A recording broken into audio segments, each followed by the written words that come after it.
Good evening.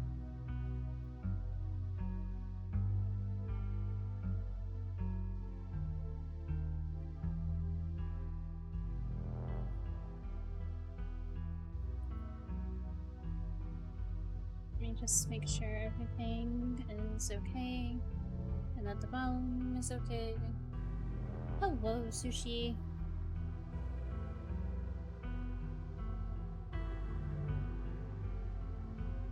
Hello, little monster. How are y'all doing? That's going to be good.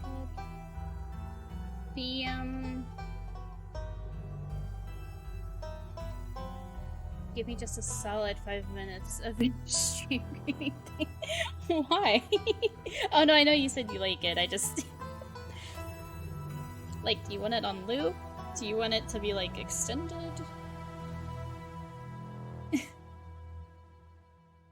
Oh, it's very sweet. I'm glad. Just clip it and have it on repeat somewhere. Aww. How are y'all doing this evening?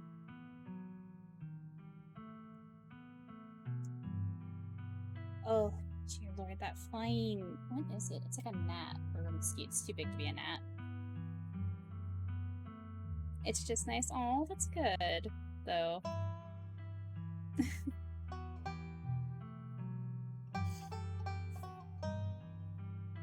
Oh, are we ready for more Scarlet Hollow? I definitely am. I had to, like, stop myself from playing it more last night. You're as okay as you can be. Well, that's good. Like, you're doing your best. And I'm offering you mental hugs. Oof. Oof at what? At me wanting to play more of the game? Yeah. I really did, because there's so many options and things. There's 100 and... Hold on, where is it? Hold on. View achievements. There's a... Where is it? There's 137 achievements.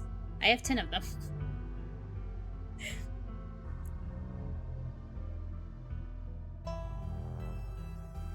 I do love that, though, and, like, this game is only... There's only 4 or 7 chapters out right now.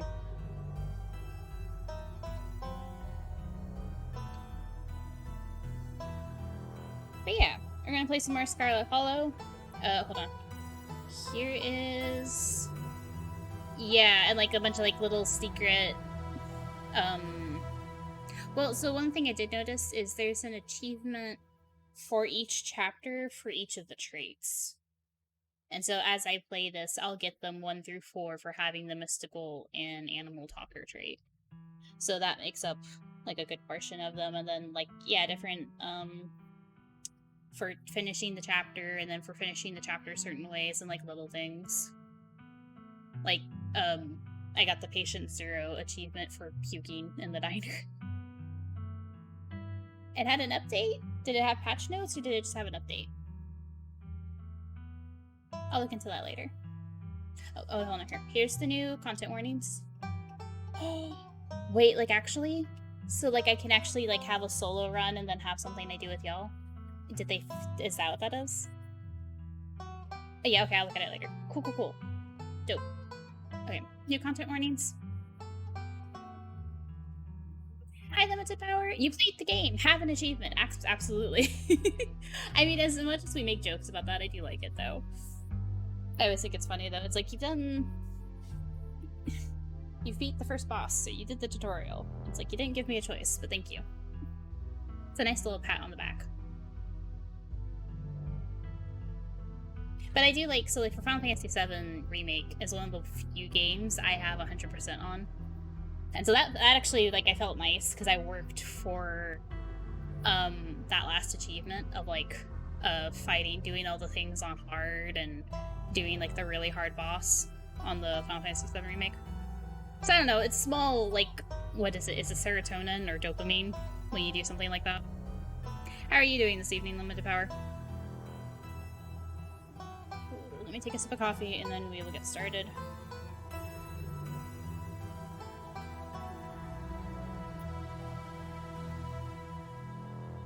I, at the moment, do not have kittens in the room with me, but they will probably be let back in at some point.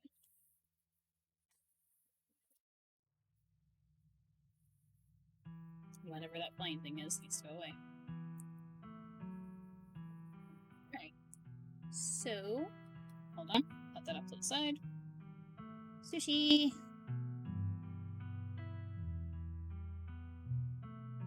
Oh!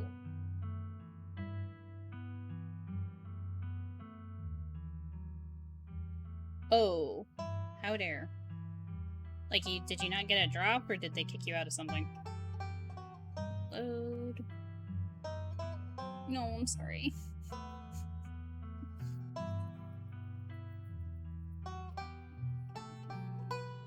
You've been crossbreeding plants. Oh, right, on your little island thing. 7 IRL days?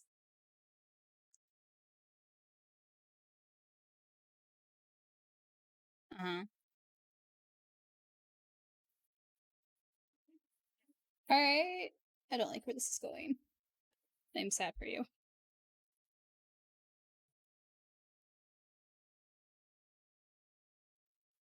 It gave you 1 and 5. How did you get apricots from the onions?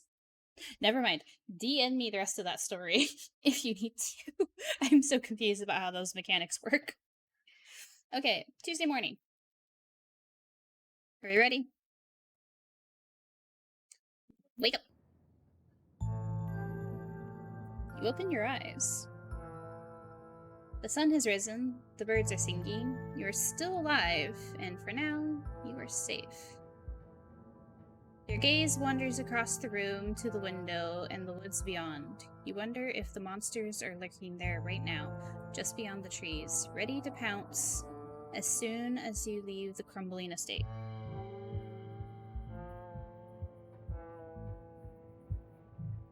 What did Stella do? They were migratory apricots. We should have dried them. Used them for trail mix.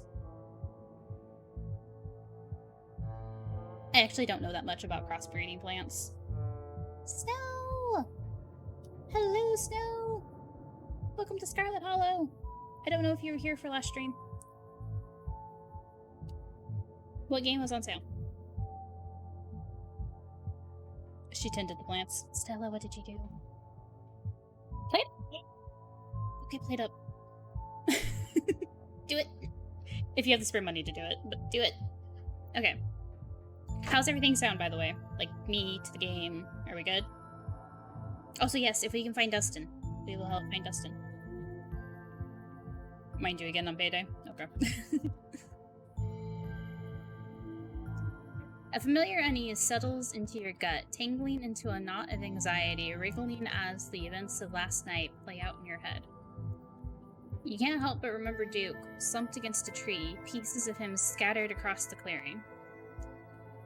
You're not sure if you'll ever feel okay again after what you've seen, but you can't stay in bed forever.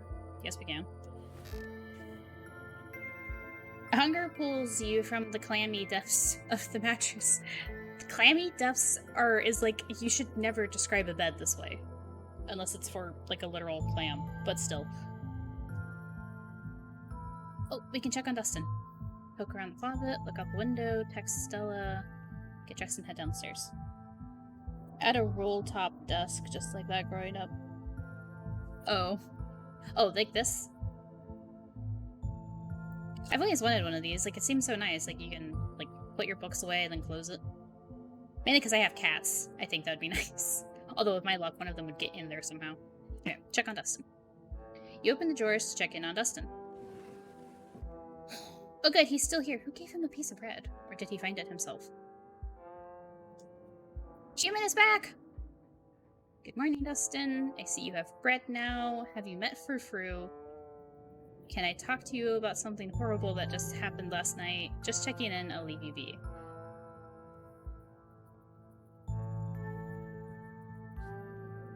Sold it to a neighbor and regret it. Oh no. Good morning, Dustin. He's so cute.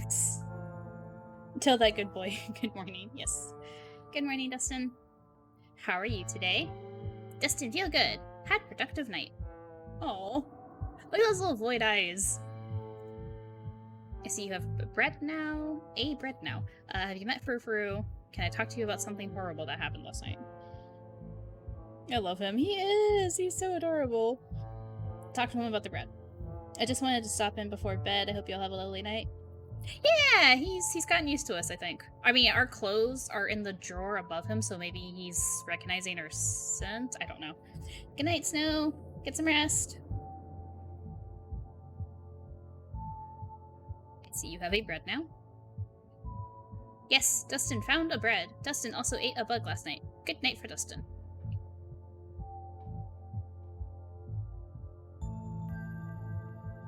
This is true. He thought he was going to die, and he is in fact still alive. Okay, so he has a bread, he ate a bug, it was a good night. Has he met Frou-Frou?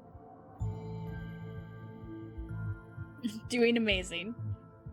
A bug. An oversight. Has he met the cat?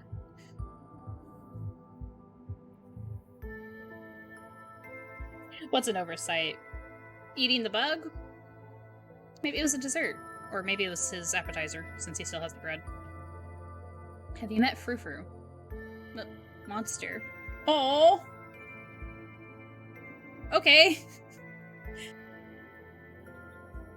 Well, us not killing Dustin. Why would we kill Dustin? Possums are good. Possums eat ticks.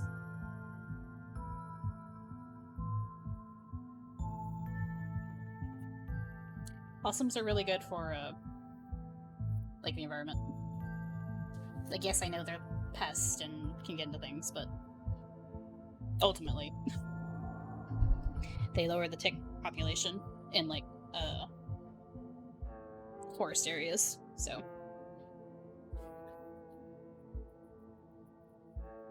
I don't know if Dustin wants to hear about our bad experiences. Yeah, we might not be close enough to him.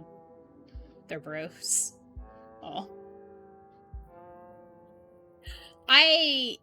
On a personal level, I understand where the concern for possums come from, absolutely.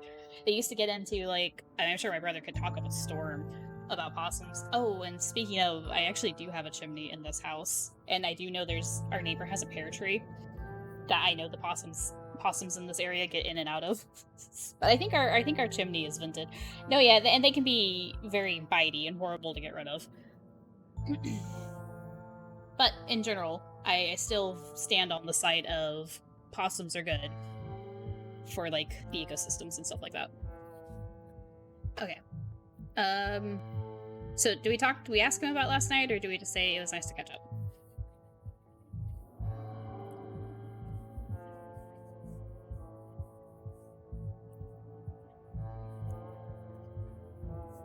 I mean, he's having a nice breakfast. Spare the sweet baby. It was nice to catch up. Yeah. It was nice to catch up, Dustin. I'll see you around. I'll leave you be. Okay. Oh, okay. Just a letter. You gently close the drawer. Oh.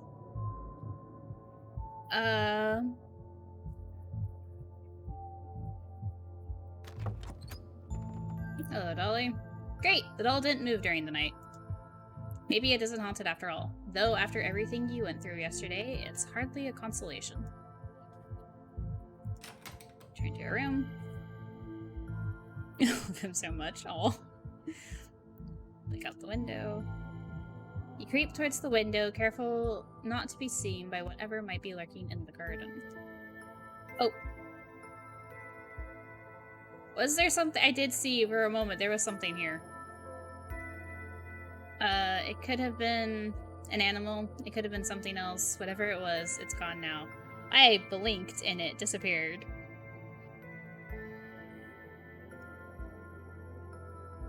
Maybe you'll head out there and investigate after you've finished waking up. I don't know about that. Text Stella? I mean, yeah, let's text Stella. See how she's doing this morning.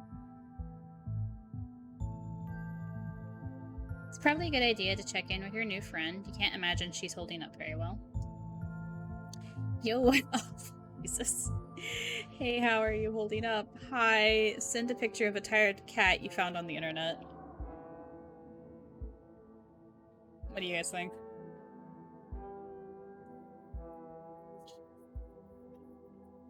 Hello, my son. Welcome back. Let me be very clear. If it came down to Dustin or Tabitha, then rip Tappy and I'm saving the baby. Absolutely.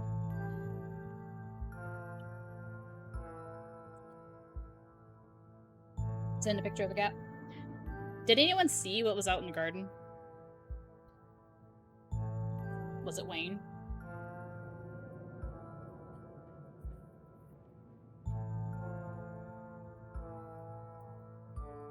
No. It's a picture of a tired cat. Cat pics are 2007? Yeah, but they're universally funny. Son. I'm also a cat person, so they are a win in this house. They are eternal. But I don't know, if I got a picture, someone sent me a meme with like long cat, I'd be like, oh, that brings me back. Might take her a minute to get back to you. In the meantime, get dressed and head down to the kitchen. Son, you were just let in. Can you guys hear him?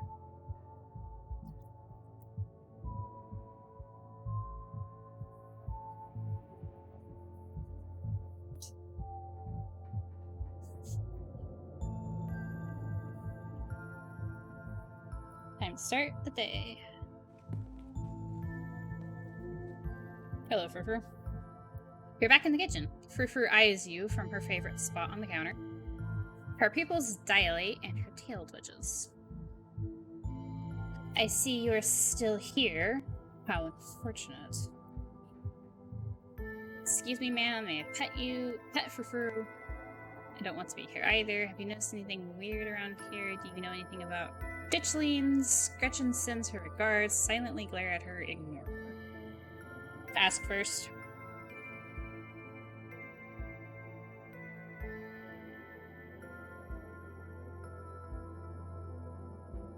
Okay. It's only polite, it is. Excuse me, ma'am, may I pet you? I believe we have been over this. That filthy pair of hands will not befoul my fur. Well then. To be fair, she did watch us scoop out slime with our hand and eat it.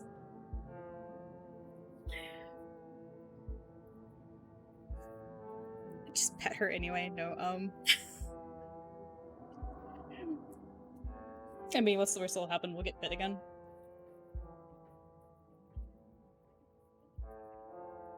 We've watched them since, then probably. Maybe? Yes, Gretchen sends her regards. Gretchen sends her regards. Oh, the little picture is Gretchen in like a dress with a fan, like fanning herself. Outglare her. Have you ever tried to outglare a cat? We'll try. We'll see if we can do it. Gretchen sends her regards. Oh, Jesus. Ce serait vie toujours. That creature has not yet returned to whatever vile pit of hell it crawled from. The dog yet lives. Oh, okay. That's... Merde. Truly, ours is not a kind god.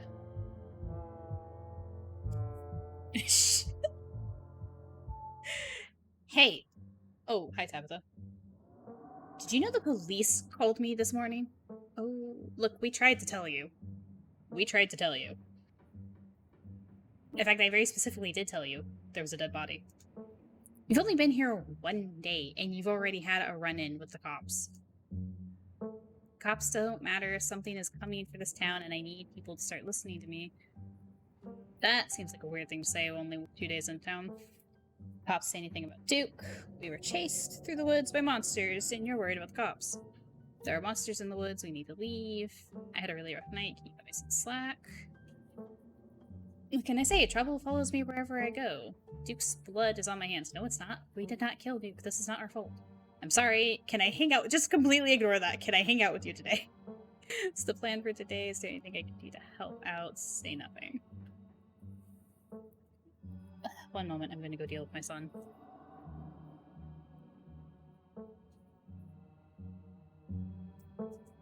You just went in here. I know. The door's not seen open. Okay. I'll see you in 20 minutes.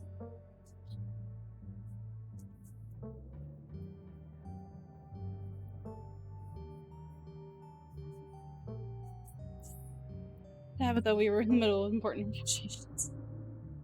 Yes, but you don't understand. The cops called her.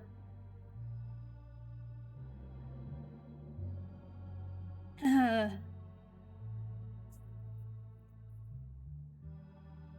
cops say anything about Duke? I'm gonna go with that one, because it seems to be glossing over kind of an important issue here. Did they find the body? Body? They didn't say anything about a body, but apparently he never went home last night. And they had quite a few questions about you, Prey. And before you ask, don't worry, I told them you're an upstanding citizen.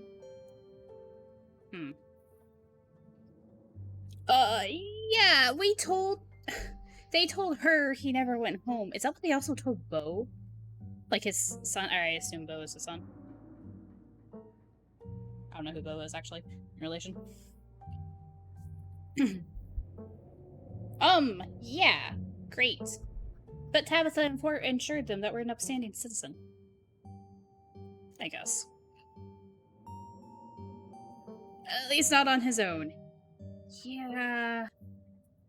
Oh, we can say thanks for having me back. You know I didn't do anything great. You seem unfazed by this. So these are new. For... Thanks. I mean, kinda. Yeah. I wonder if we're the last Scarlets. Or if Tabitha is technically the last Scarlet.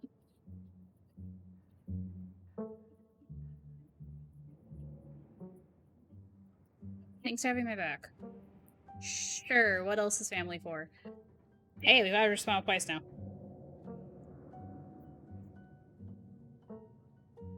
What a smile.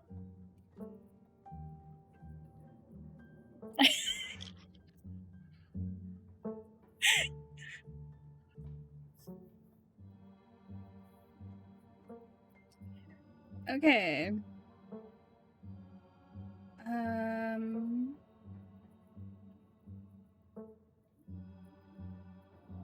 Chased through the woods by monsters and you're worried about the cops. There's monsters in the woods. What can I say to oppose me? Sorry. Huh. Where do we go from here?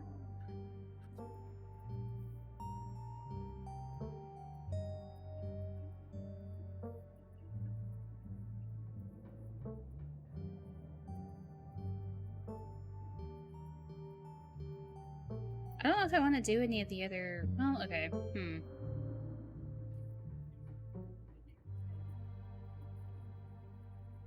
Try the mystical one?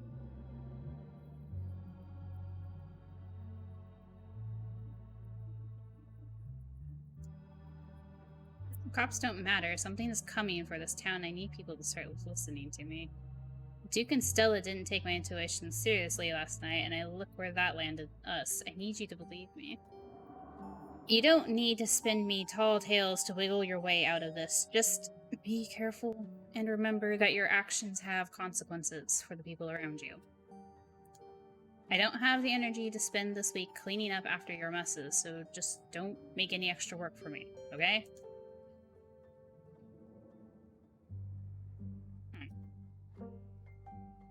Ask what's up with her and Stella, although according to Stella, they just haven't really spoken since after school.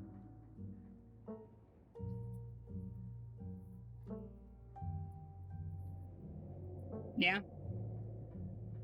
Request denied. Ask if you can help after. Alright. She doesn't seem to take... Well, I mean... She's probably very concerned about other things going on. Oh, did not want me asking that. ... We just have a history, that's all. I don't need to explain myself to you. Alright. Vague, I guess. Is there anything I can do to help out? You can stay out of trouble while I do my job. Oh, and I want you home by sunset. Alright. Now we have a curfew. I don't want to hear complaints. Just do what I ask and we won't have any more problems. Tabitha takes a few steps towards the door. Sunset.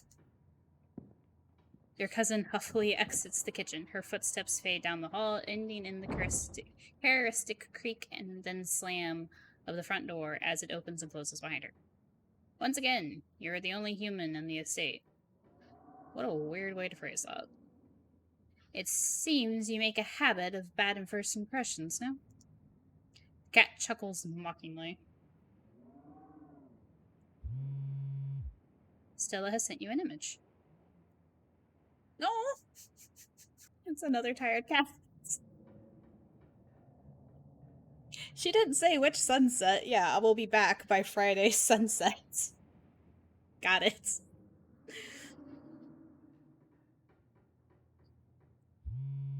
Hope you're holding up okay, or as good as you can with all the stuff we saw last night. I was up most of the night on cryptid forums, no real answers yet. I'm at the library now if you want to join. I have scones. Okay. Alright. No need to threaten us with a good time. Scones, say no more. Cool, I'm on my way. I'll be right there in a bit. Still waking up. After last night? Hell no. I'm not really feeling up for a day. Ghost her. Oh my god. That's just straight up adoption. Scones! I haven't had scones in such a long time.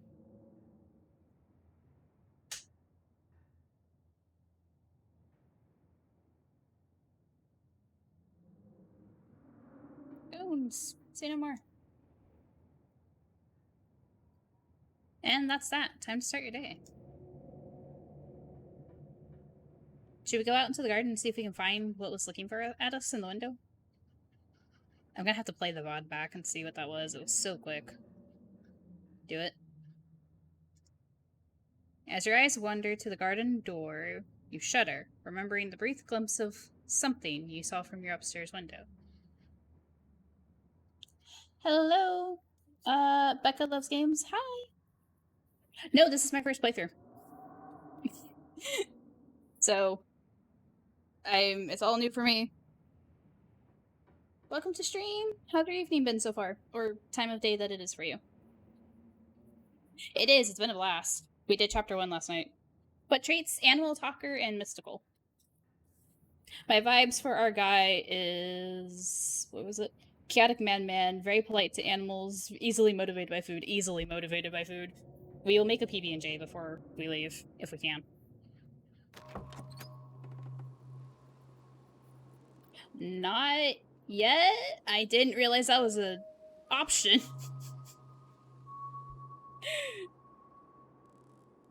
Did not know that was an option. We'll see about it. It makes sense, actually, now that I think about it. But you're only here for a week. Nah, it's fine. It was probably just a raccoon, but the uncertainty of what you saw gnaws at you and compels you to investigate, if only to prove that it was nothing. At the very least, you don't see anything now. I feel like I'm playing Where's Waldo? With, like... Because, like, it was such a quick flash from the upstairs window. At the very least, you don't see anything now. Investigate further? Hell no, go back inside. All I will say about this game, without spoiling, is it's like 10 games in one. There's so many paths, and choices really matter, even non-trait choices. I've noticed. I've heard. A lot can happen in a week. I mean, it's only been a day, and you've already witnessed a man die and met some cursed creatures. This is true.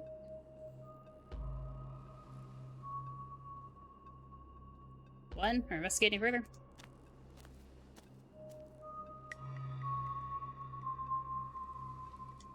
You wander farther into the garden, trying to pinpoint the spot where that thing had been lurking, if indeed there had been a thing to begin with. Well, I'm trying to think of where the statue is from the upstairs window. It would have been behind us from this view? Maybe?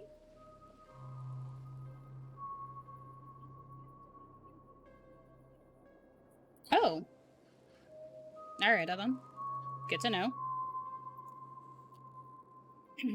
Okay. Take it all in, check around for clues, head back inside.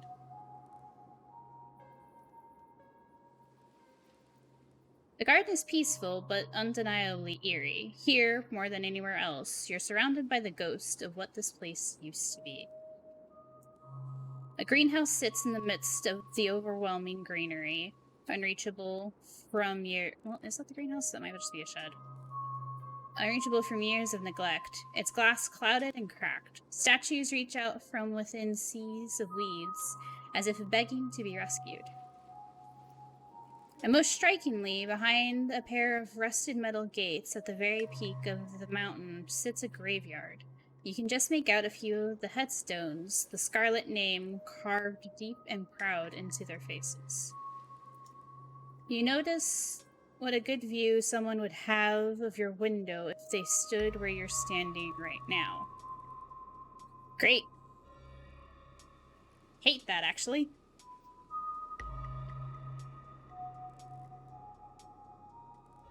This is true. We're trying to adopt Dustin. Check the ground for clues. Oh. What on earth is that?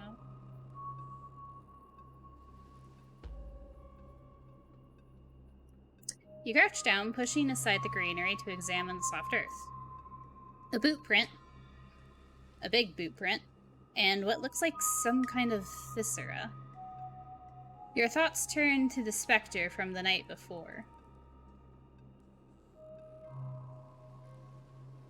It has definitely made the game, like, with extra, like, hearing Gretchen and stuff like that. It's underrated. I did see from their Twitter, like, because I saw someone's like, does HOT actually do anything? And the like, developers on their Twitter page was like, yeah, it, like, some people are nicer to you, it does open up a couple other options. I'll definitely be doing multiple playthroughs of this. Wayne. Oh. Okay, yeah. You snap a quick photo just in case it comes in handy later. Text it to Stella, keep it to yourself for now. Huh. I don't necessarily want to give Stella extra stress. Each trait is a get-out-of-jail-free card for each day, it seems. I won't spoil which do what, but HOT does help. Alright, hell yeah, good to know.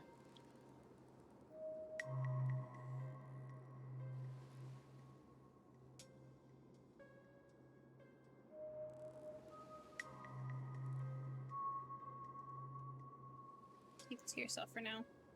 No need to cause any worry just yet. You head back inside. Time to figure out what to do with the rest of your day. Okay, I know Stella said she has scones, but I definitely feel like we should make PB&J. We haven't exactly eaten a lot while here. Food! Oh, we didn't have to go through the... And then the scones, yes. Sure, Stella might have scones at the library, but scones are later. With a capital L. PB&J is now.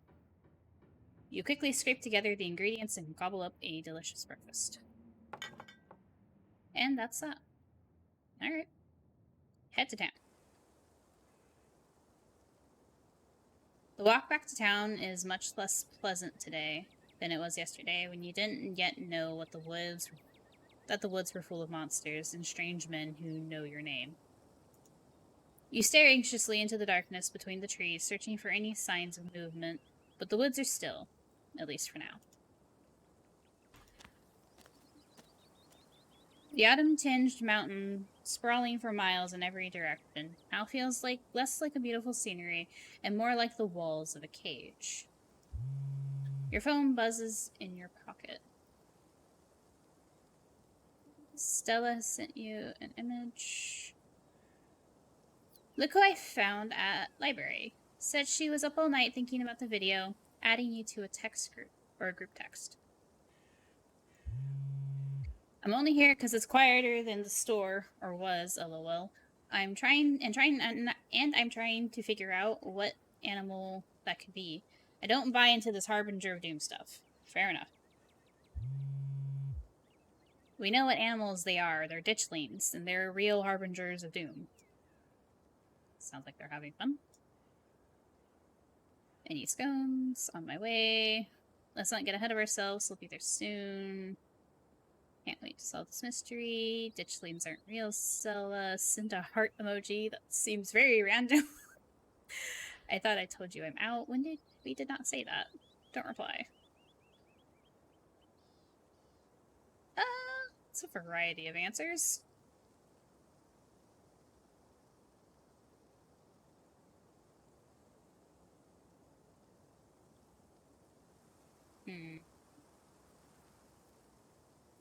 Two. Just very simple. I'm on my way. The most straightforward. Some of this seems a little too familiar for... I don't know. Maybe that's just me.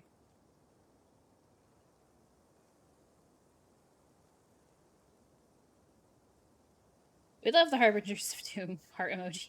The heart emoji makes sense now, yes. And you are walking there currently, yes, yes. On my way. Almost back to town. I don't know, the ditchlings aren't the most horrible little Harbingers of Doom I've ever seen. You make it to town in one piece. No creatures jumped out at you. No scary men blocked your path.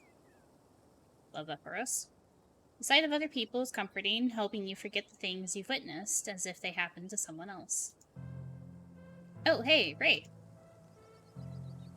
We were just talking about you. I stopped by Sybil's to pick up her new tea blend, and, well, you're the biggest thing to come into town since the coal mine. Folks have been absolutely buzzing about you. That's not a good thing.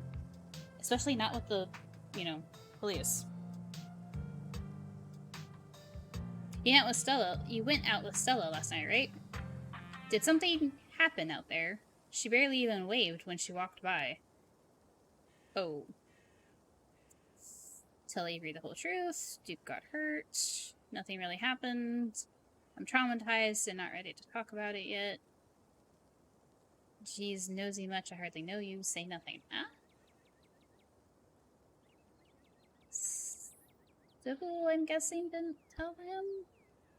I don't like any of them either. Like, some of them are just straight up rude. There's no need to be rude to Avery. I don't think dropping the entire truth on him right now is a good idea, though.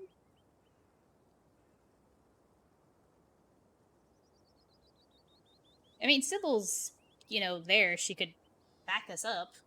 But I still don't... We could try lying to him.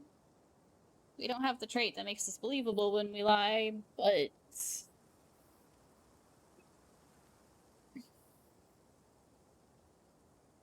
We could say Duke got hurt, and, if he's heard that Duke didn't make it home, maybe he thinks Duke is at, a hospital or something. Although that might's probably just going to lead him to asking more questions.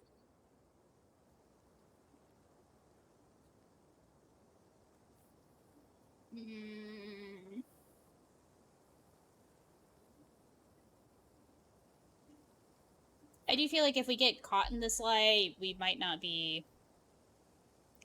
Yeah, and like I said, I don't know, this is maybe my moral standing on this. If we get caught in this lie, it's not like it's super harmful.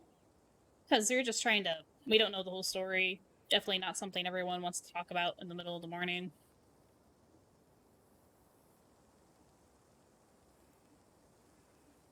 I guess let's try this. We bumped into Duke a couple of times while we were out there, and he got hurt pretty bad. I'm not really sure what we saw. Whoa, slow down. Is he okay? No. I'm afraid Duke is no longer with us, Avery. Stella stopped by last night and told me about her and Ray's encounter in the woods. Holy crap, I can't believe this is the first I've heard of it. Has anyone told Beau? Yes, he's taking it as well as you can imagine. I'll be going up to check on him today, the poor lad. I can't believe you had to see that, Ray. Tell you what, I'm on break for the next half hour. How about you swing by the diner? Winnie can fix you some of Sybil's new blend and try to calm your nerves. It's chaga and lemon balm. I don't know if that's how you say that. It's always helped me on the bad days. And if you need to talk about what happened, I'm all ears. Anyway, it's up to you. See you around, Ray. See you, Sybil. Take care now, Avery. I see you're a private person. I can respect that. You never know how someone might respond to hearing the truth of what you encountered last night. I don't trust that old woman at all. It's a little... I said this last night. Like, I like her design. And she seems very sweet. But, like, I guess... I don't know. Maybe it's the too nice...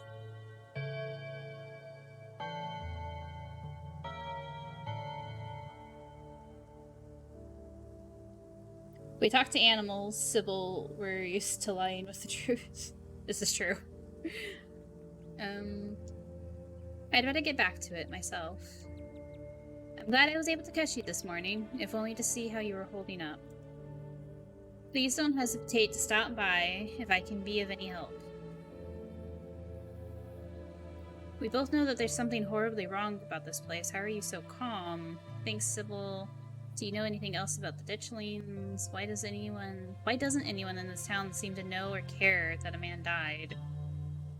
Why doesn't anyone in this town seem to know or care that the woods are full of monsters? What is wrong with people here? Quietly let her leave. Know which one? Oh, why does it seem like no one cares he died? Maybe they don't believe it's happened?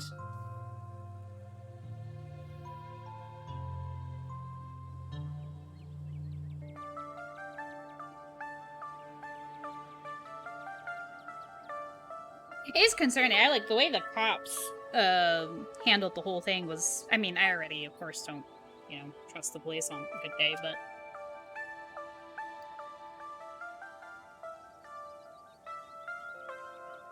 They were, and, like, why?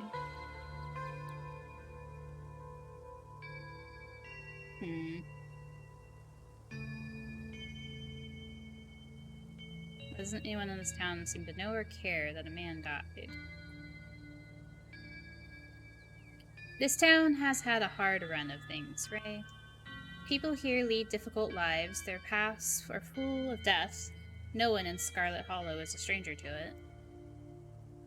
Kanika and Miles lost their father not but a few years ago. We've all just had to learn how to live with it in our own ways. So it's not that they don't care, it's that they're desensitized. As for your encounter with the police, people tell a lot of stories up in the hills, especially city folk, who wouldn't know a bear from a Bigfoot. No offense, of course. But I'm afraid that means most folks aren't going to take your claim very seriously, at least not until they see what you saw with their own eyes. Be gentle with them, Ray. I'm sorry to cut our conversation short, but I've got things that need tending to. Stay safe. God bless. Which God? You probably have a bit of time before you're needed at the library. Okay. So we can swing by the diner and talk to Avery. We can swing by the general store. Or head straight to the library.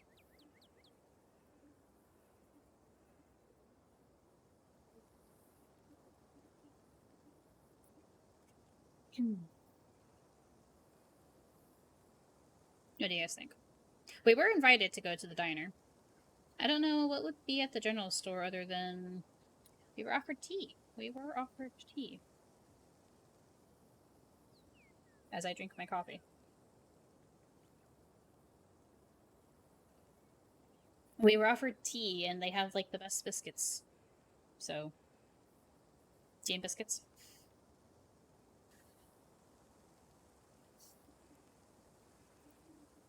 You head towards the diner.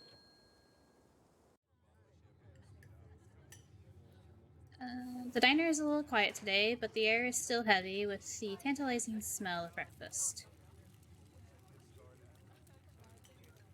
Warn the patrons of danger. This seems like a bad idea. Well, the first day we walk in here and throw up all over the entrance. The second day we walk in here and just start doomsaying.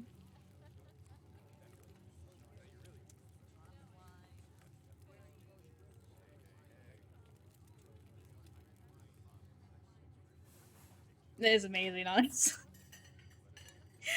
Not sure if that's what I want to do on this run.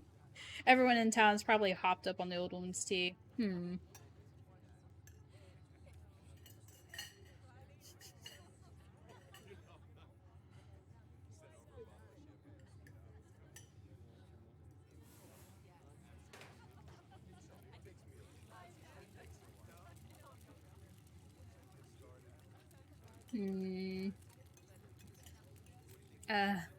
I don't know. But the Fancy City Coffee is like, oh my god, it's actually called Fancy City Coffee. I wonder what that means. We can just have bottomless coffee for $1. Day 2, Doomsday. On one of the next playthroughs. For right now, let's just talk to Avery. You slide into the booth across from Avery. Hey there, stranger. Before you can exchange words, Winnie sidles up, a fresh mug of tea in hand. Heard you might need this. The answer is 29. Oh, the answer to 29 down is oink, by the way. What? But the clue is pin sound. How is that a sound a pin makes? Ooh, I get it. Wait, pin. Pin like pig pin.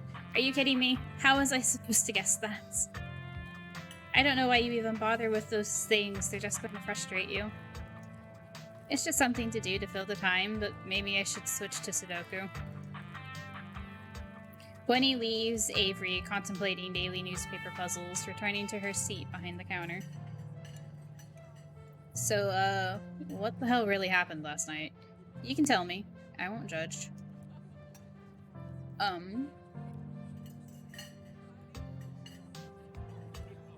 I prefer the jumble myself. I like crossword puzzles, and I don't mind having to look up the answer sometimes.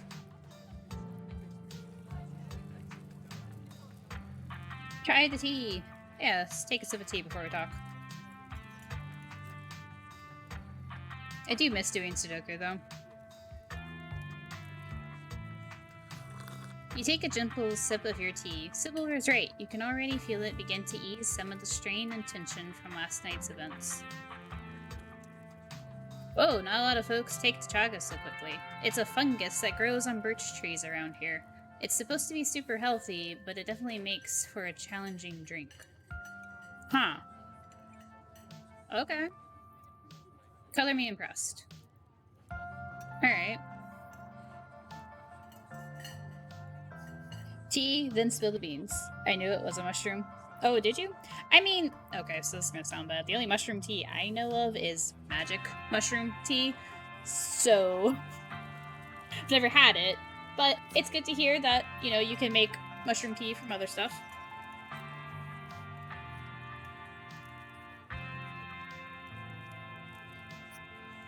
My legs are uncooperating with me. It was because of work. Aw. Oh no, I'm sorry, Sushi. Oh, which is exactly what she said this tea was. Chaga and lemon balm. Curious. Was it for relaxation? If I can ask.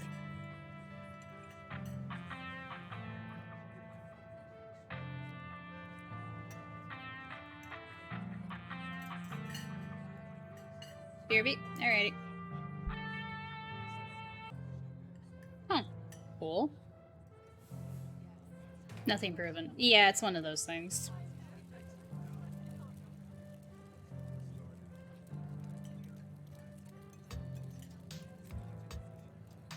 What if you don't believe me about last night? I could tell you about last night, but what if you don't believe me? I'm not here to judge. I'm here to listen. Oh. Alright. Do we tell Avery then?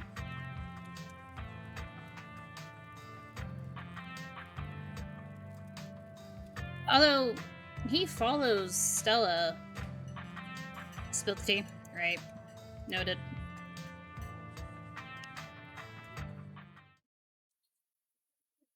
You spill the beans. Hey, take a sack phrasing. Glad to have someone to talk about the horrors you witnessed. Well, that is some heavy stuff. No wonder Stella seemed distant. Monsters in the woods. I may not have lived here long, but I've never heard of anything like that happening around these parts. I can't say I like the thought of it. Now that I think about it, when the cops came in for their morning coffee, they mentioned something about going out to the woods to look for someone. It must have been Duke. They seemed so disconnected from it, I figured it couldn't be very serious, but wow. What if the cops are in on it? They seem weirdly suspicious of me. I'm sure they've seen much worse. Small town cops not knowing how to do their jobs sounds about right. Remains silence.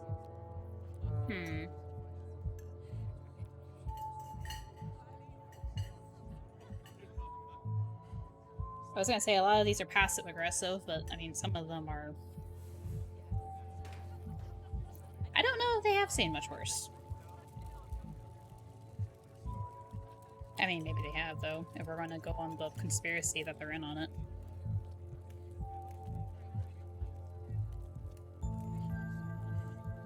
They seem weirdly suspicious of me? They do. I mean, I suppose I am the new person in town, but still.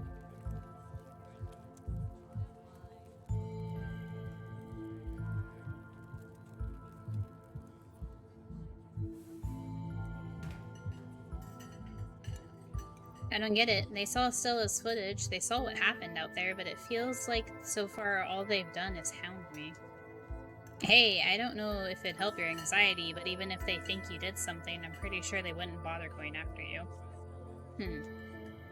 Those cops come in here every day. I feel like I know them pretty well by now. And let me tell you, they have no follow-through. I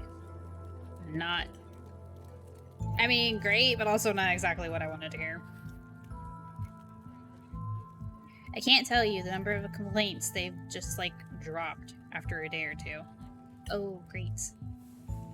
And I'll vouch for you if they try anything. Okay. I hadn't pegged you as a transplant. Where are you from? Do you regret moving here? You should get out of here before things get worse. You should get out of here before things get any worse and take me with you. Let me know if you happen across any leads. Say nothing.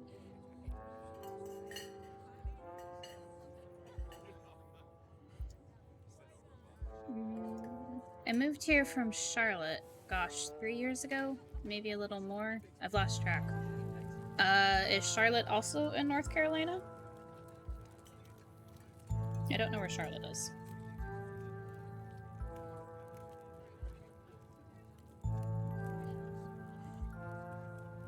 Yes? Okay.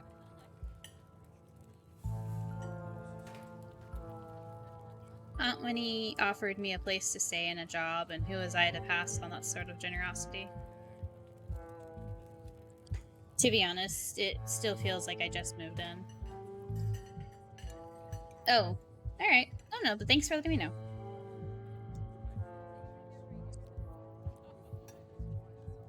Practically everyone apart from the Cole folks grew up in this town, so it's like I'm the perpetual new kid.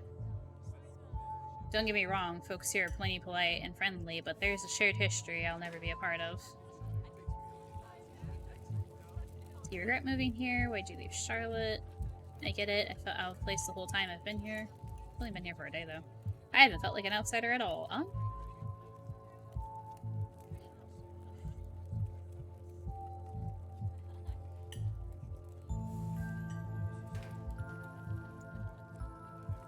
if you don't mind me asking.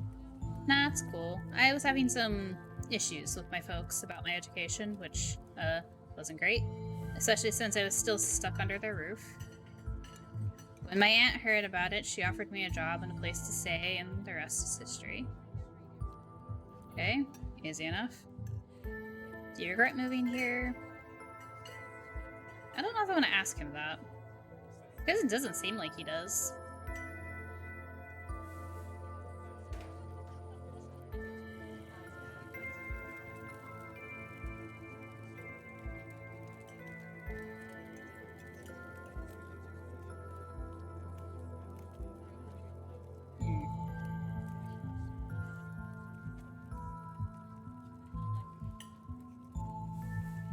We're on the case, but I hardly know where to start. Let me know if you hear anything. Definitely. Oh man, looks like my shift is starting. Hopefully the Chaga's had the chance to start working its magic. The diner is where everyone comes to gossip, so I hear a lot about what goes on around here. I'll let you know if anyone mentions those monsters or anything else strange or unusual. Avery slips out of the booth, giving a friendly half-wave before disappearing into the back. You leave the diner, ready to continue your day. Okay, so we can still go to the general store before we head to the library. I mean, might as well, right?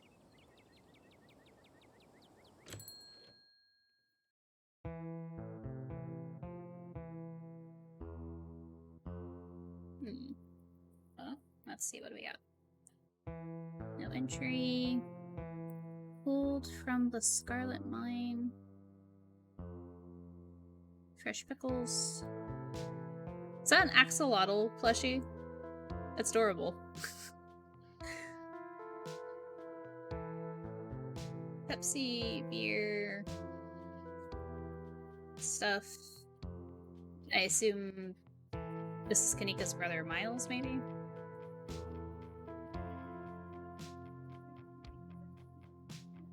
Yeah, it's adorable. I wonder if we can buy one.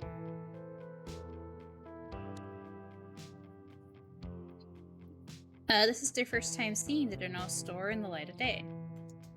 A young man sits at the table by the register, too preoccupied with his phone to care that you've stepped in. Offer him the boiled peanuts. No. Dear Lord. We're gonna take these peanuts to our grave. You should leave town. There are monsters in the woods. What? I mean, fair, but... Okay, we're definitely gonna have to do a doomsaying run. Hi, I'm Ray. If I wanted to buy the chips or something, do I talk to you or what you doing on your phone? See ya, you're done here. Let's try to introduce ourselves. Hi, I'm Ray. I just got to town yesterday. Everyone gets one peanut. I wish I knew how many peanuts we had. If we could, like, can you give them to, like, one person, or can we just keep handing them out? Yeah, I know. Mom told me. Alright. What's your name? Miles.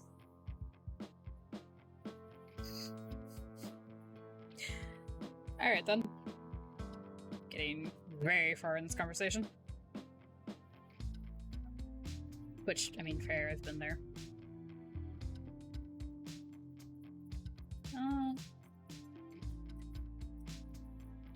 I wonder if we can actually buy food, though, because, like, there is only PB&J at the house, at the estate.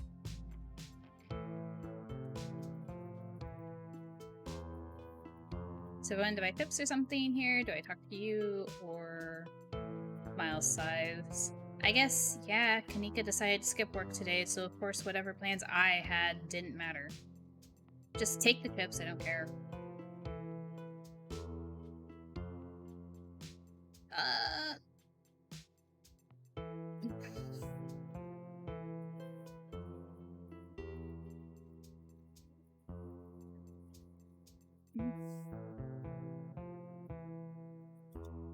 Wouldn't be stealing. If Kanika cares about running this place right, she can hire someone else and let me live my life. She inherited the store, and I don't want to keep getting suckered into working here just because I'm her brother. Oh, I see. We make most of our money on bulk orders anyway. A bag of chips doesn't make a difference. But we will pay for the chips. I was just... Yeah, I'm paying for my chips. I'm paying for my chips, I insist. I'm not ringing you up. Take them or leave them.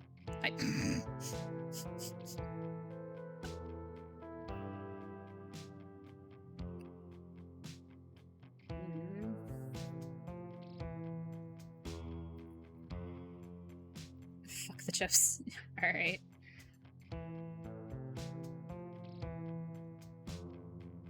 We need to replenish our peanut supply.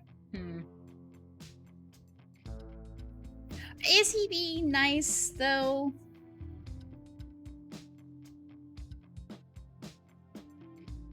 I'm not going to steal. I feel like, could we take the chips and then, like, pay Kanika when we find her at the library? Maybe. I don't know if that's going to be an option. Not going to steal. Have it your way.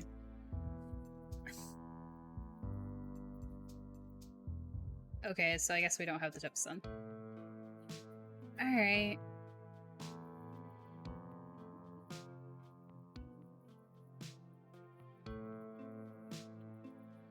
Should we doomsay or ask him what he's doing on his phone?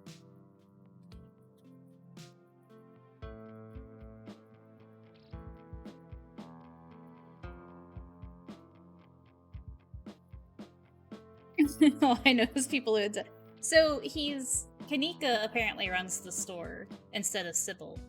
She inherited it from their father, I'm guessing.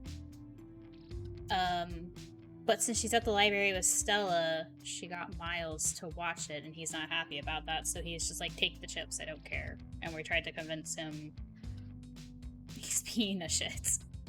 A little bit, yeah, but... What you doing on your phone? Games, you probably haven't heard of them. Okay, then. Like, we haven't heard of games, or the one that you're playing?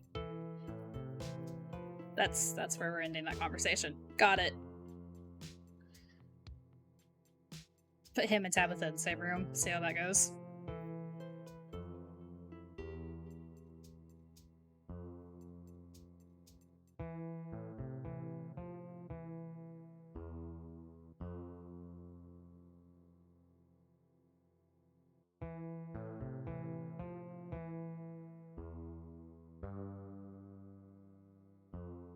Doomsay him. Very well done. As punishment. You should get out of town. There are monsters in the woods. I'm serious. Something bad is gonna happen, and you should get out of here as soon as possible. You've been talking to my mom too much. Jesus.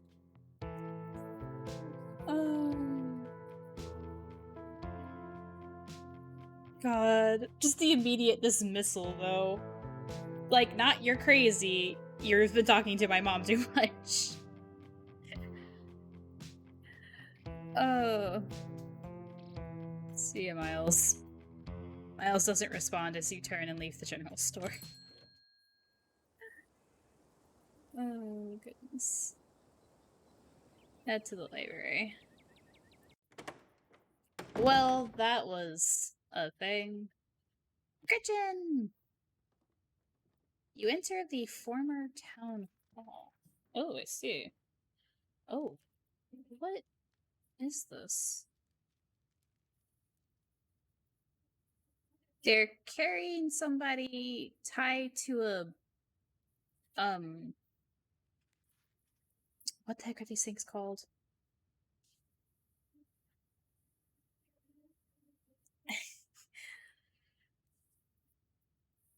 But, like, it's in, like, they're for buildings.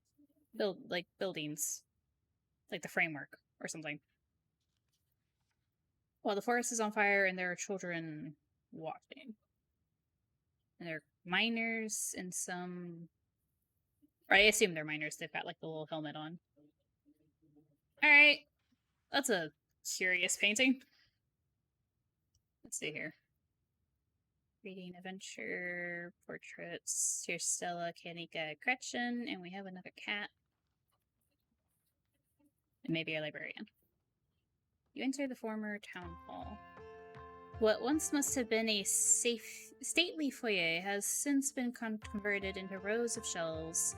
Meeting rooms and offices long ago gave way to assorted reference collections and reading areas. Oh hey, you made it! Settle in with Stella and Kanika, shush Stella, and point at all the books before heading over to her table.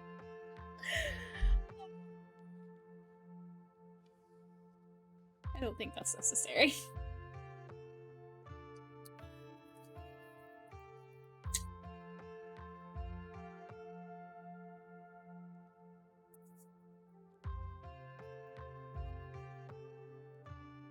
You head over to Stella and Kanika's table and settle in.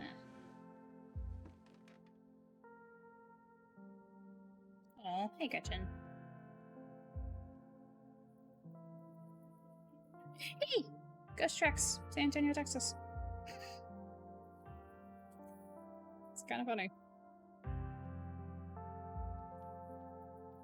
Don't embarrass me in front of the bookstore. What is this? This looks familiar, but I don't know if it's supposed to be from something. You made it. Glad you could join us.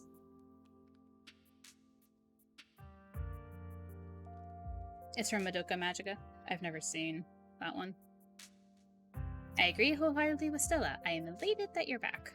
Aw, thank you, Gretchen. Don't. Just don't. Got it. Did you send my regards to that foul feline? We did. Don't worry, Gretchen. I told Frou-Frou all about our little adventure last night. Well, no, we didn't. Wink at Gretchen and give a subtle thumbs up. Ignore Gretchen. You're in public.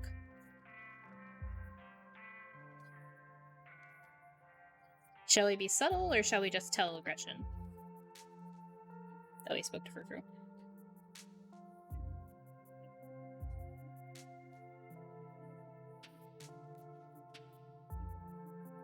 Yeah. Tell her. Alright. Oh yeah, right. Kanika doesn't know that we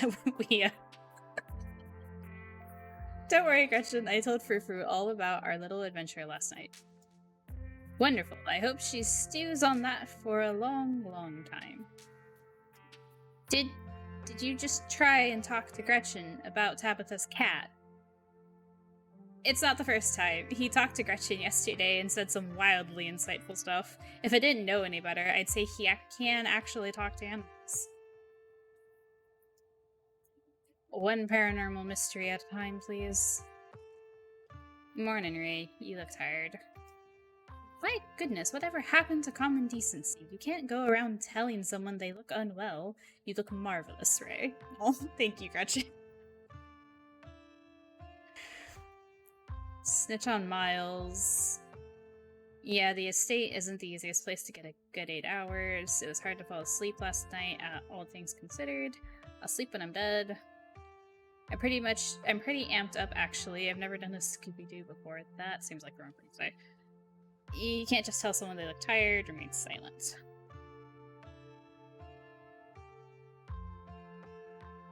Oh, we have one for snitching on Miles. I mean, yeah, because, like, he was gonna let us go away with a bag of chips. He might let someone else walk out of there with something more expensive.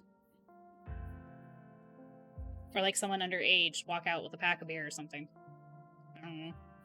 I don't also feel kind of bad for, like, first thing we say instead of hello is just we immediately snitch on Miles.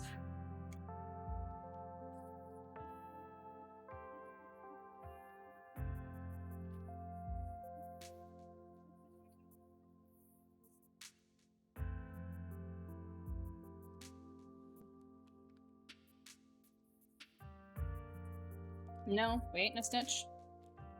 Well, we got 1 for and 1 against.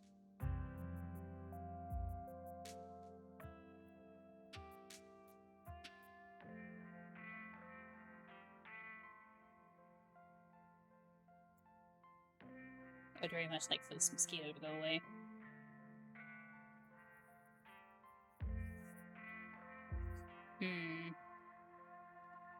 Well, if we don't snitch, what do we say? Just to check our options.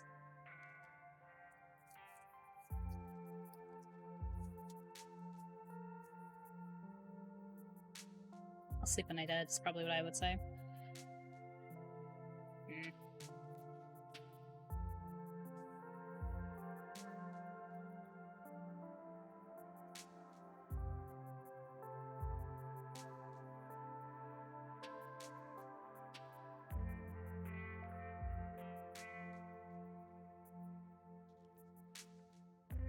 I'll sleep when I'm dead sounds good.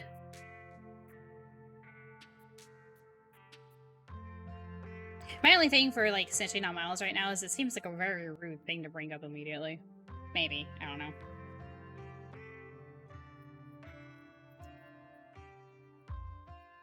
I'll sleep when I'm dead. We've got important work to do. Yeah, I'm eager to crack into these books. Agreed. Anyway, I guess we should get started. Before you dig in, you remember the boot print you found in the garden. Show your photo to Stella and Kanika. Keep it to yourself. It's probably nothing. I don't know about the "it's probably nothing" thing.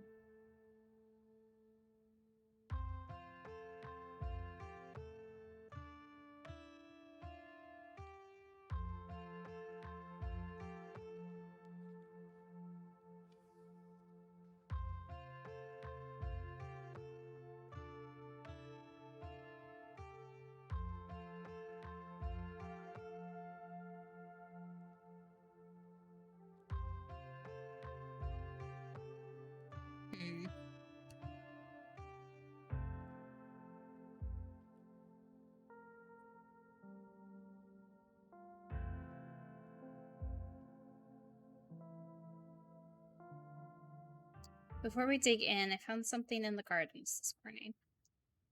You hold up your phone and show Kanika and Stella the photo you took in the garden. These prints were in the bushes with a clear line of sight to my window. Dang, that's creepy. Are you okay? What in the world is that liquid around it? It looks like pus. Ugh. Do you think it's Wayne? Those boots are too big to be Tabitha's. I can't say I'm thrilled at the thought of someone watching my room. I don't know if there's a connection here, but it felt worth bringing up. Say nothing.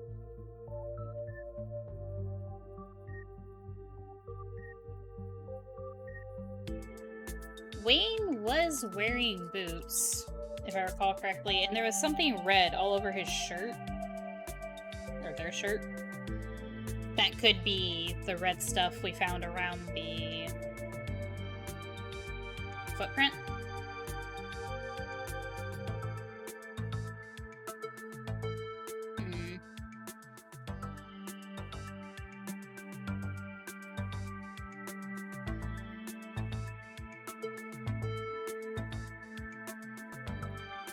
I'm gonna go with this one. I don't know if there's a connection here, but it felt worth bringing up. Do you think it could be that creep we saw outside the general store last night? He knew your name, and those boot prints match up with the mining getup. Whoa, apparently I missed a lot last night, huh? You're not talking about Wayne, are you? The guy keeps coming to my mom's tea room. I think there's something really wrong with him. Yeah, we are. I wonder if there's any connection between that guy and what happened in the woods last night. Like what? I mean, I don't have anything specific, but we do have that whole prophecy of impending new mangle to explore, and this photo is weird.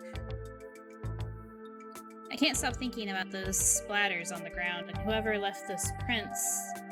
If whoever left those prints is sick, maybe it's from the creatures you encountered.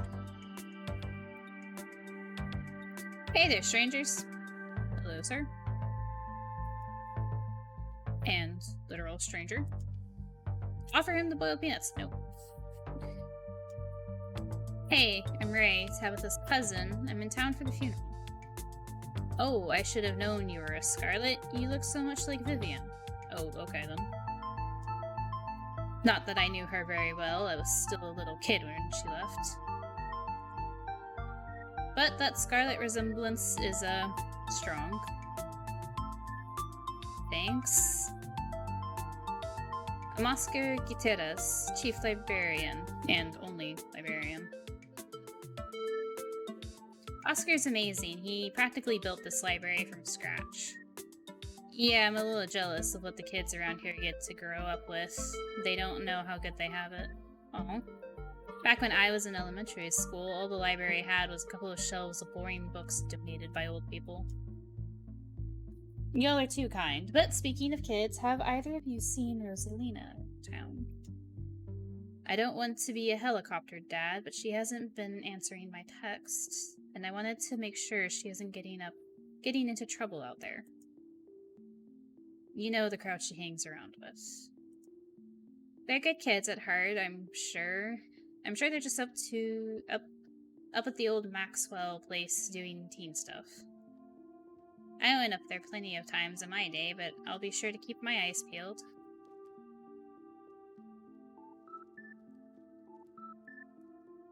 Don't like the thought of teens getting up to mischief with all the ditchlings in the woods. I'm sure she's fine, say nothing. It's the old Maxwell place.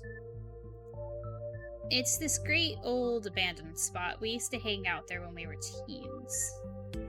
I can't believe I used to be so reckless. The floors there were like Swiss cheese. I should really have a talk with Rosalina when she gets home. Huh.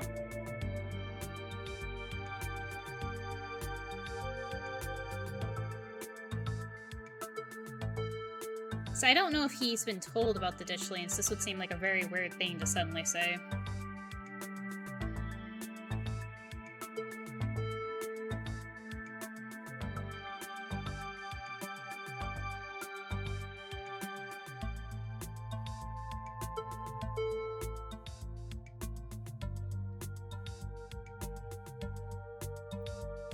I'm sure she's fine. You might not want to let her run off like that anymore, though. It's not as safe as it usually is around here. Is that so? Kanika's right. There's some weird stuff going on out in the woods. That's actually why we came in today. Have you ever heard of creatures called ditchlings? They're a type of cryptid that shows up around places on the brink of disaster.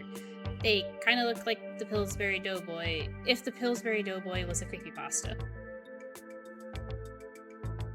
I feel like we're gonna regret saying she's probably fine, but you never know. Kanika's mom told us about them last night after seeing some footage we got in the woods. Ditchlings? Doesn't ring a bell. Dang, worth a shot. Okay, if you were, say, trying to predict a horrible disaster that might befall our town, where would you start looking? Oh, look at her little notepad. She, like, sketched them. Well, they say history repeats itself, so I'd probably try and figure out what sort of disasters this region typically falls prey to. Should I be worried about something? I don't know yet. I'll be right back. Gonna go nab some more books. Behave while I'm gone, Gretchen. Oh, you don't have to worry about her, Stella. You're such a good dog, aren't you, Gretchen? Here, have a biscuit, old gal. Aw. Well, ain't you the sweetest thing on two legs? Gretchen inhales the soft biscuit, drool leaking from her toothless mouth as she swallows it whole. I'm pretty sure Stella's barking up the wrong tree, Oscar. I don't think you have to worry about any horrible calamity befalling the town.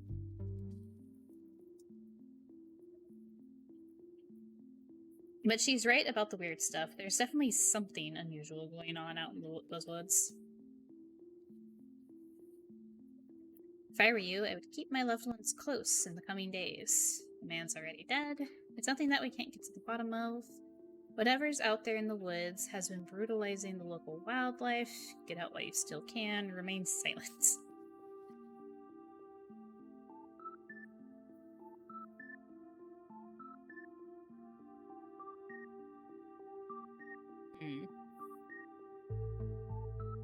Well, get out while you still can is what we were told by the ditchlings.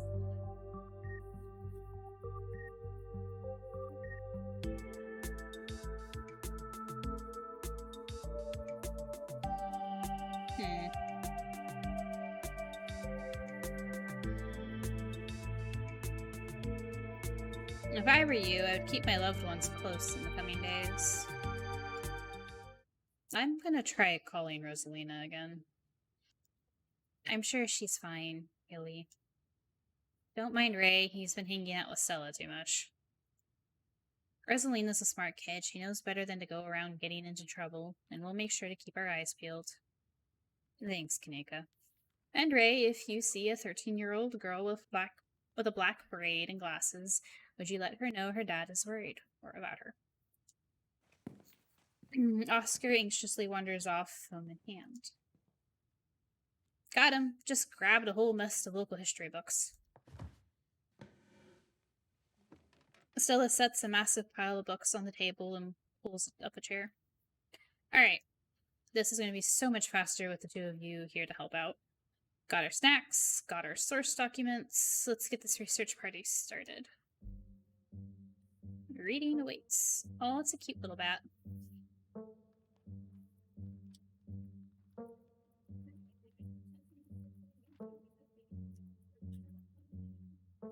Flip through Veins of Scarlet, A History of the Scarlet Hollow Coal Mines. Flip through Silas Scarlet, Soldier, Woodsman Leader. Flip through Appalachian Folk Monsters. Reading is for suckers. Let Kaneka and Stella do the work for you. No. Let's not do that.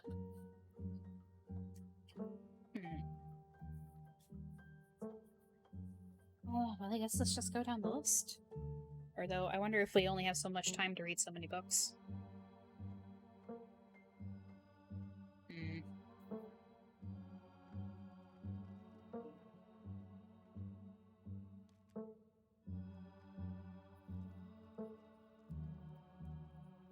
I guess let's start with this specific. Maybe, since it's about our family. I mean, I know this one is too, but...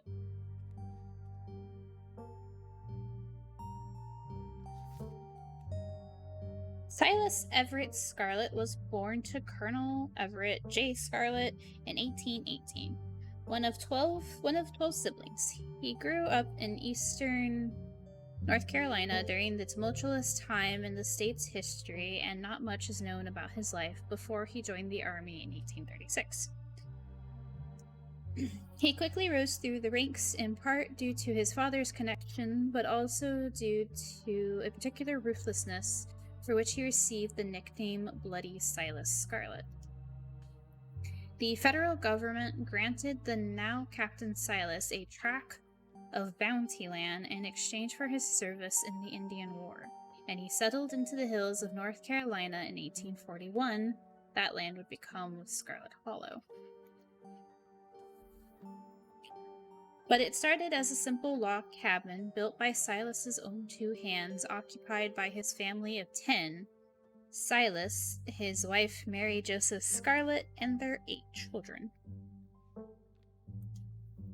Logging business brought many workers and fellow landowners to the hills, but it wasn't until Silas discovered rich seams of coal running underneath the entire region that Scarlet Hollow was really put on the map.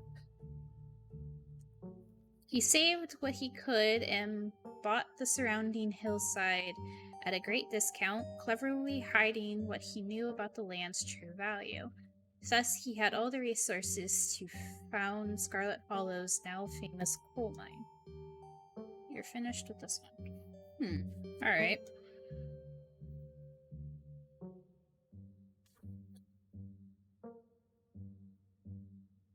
I wonder if that painting we saw at the front of the library is supposed to be of Silas or something else.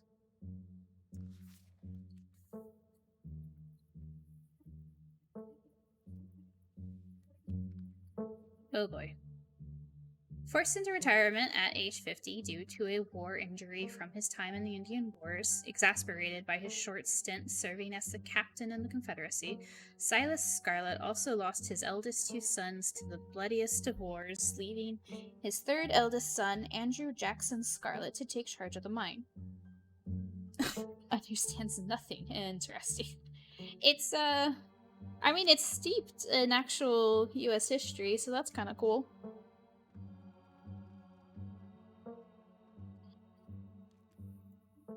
Under his leadership, the mine prospered, undoubtedly in part due to the growth of the railroad industry.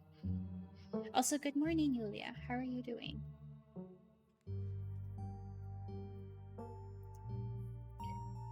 Managed to evade the coal union for decades, making them one of the most profitable mines in the country. Oh, god damn it.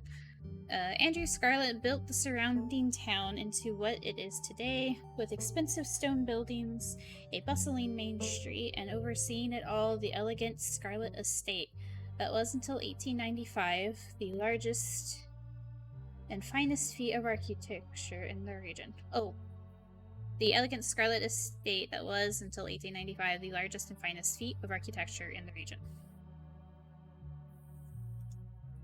Culminating in the tragic collapse of 1918,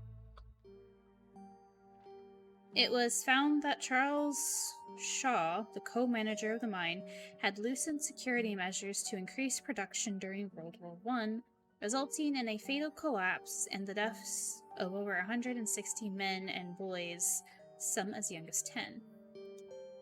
The casualties included Andrew Jackson Scarlett's son, Theodore, his brother Enoch V. Scarlett, who had taken over for their aging father during the bustle of the war, managed to pull the mine from the brink of ruin, thereby saving the town. So this is how your family made its fortune.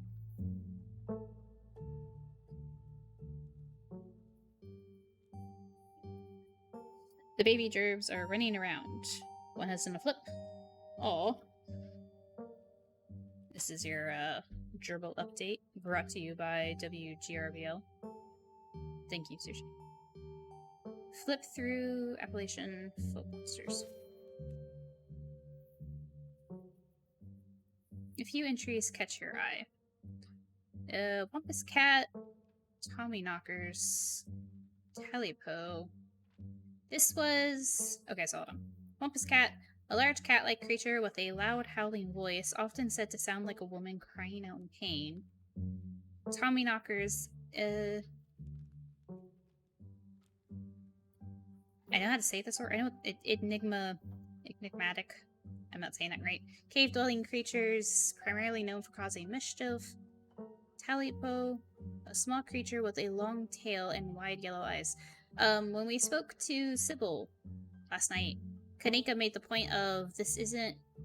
She tried to tell her mother that this isn't Talipo nonsense.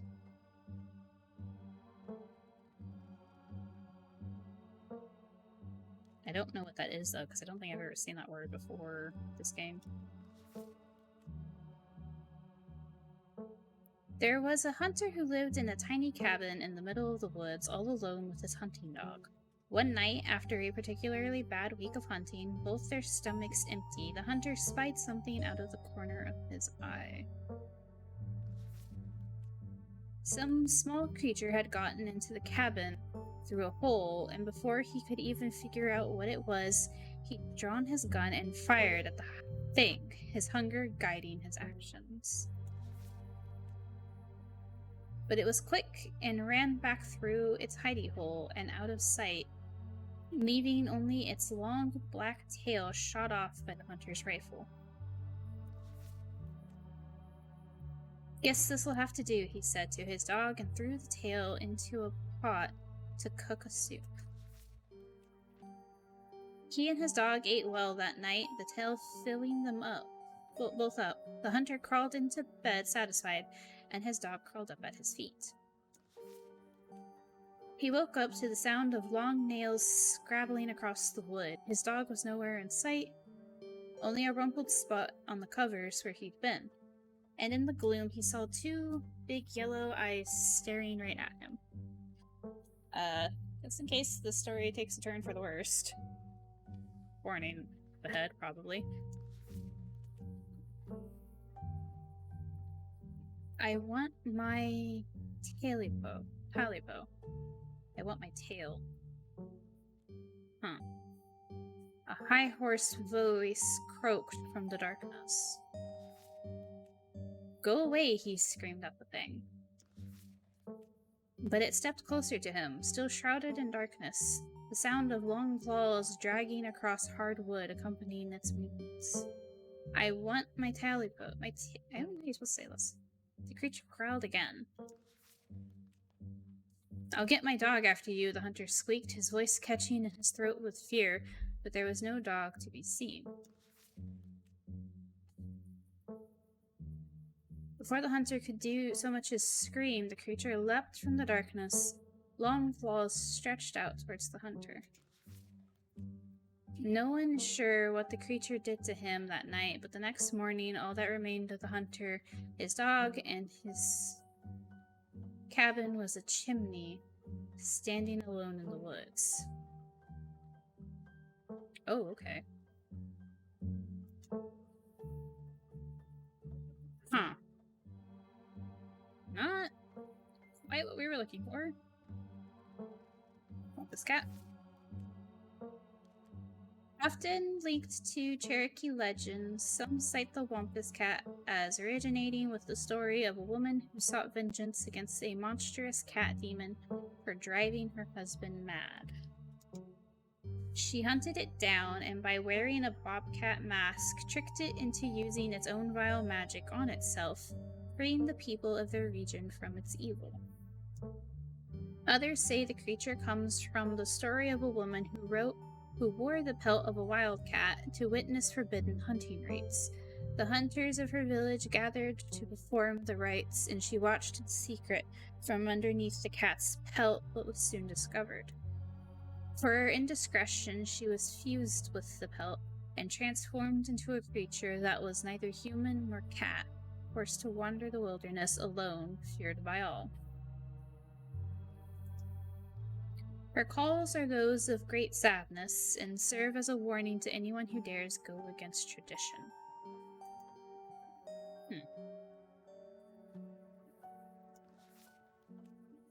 Tommyknockers originated in Cornish mythology, spreading to the United States when Cornish immigrants began working in Appalachian mines. They're named for the knocking that can be heard from seemingly within the walls before a cave-in. According to some, the knocking serves as a benevolent warning. Others believe...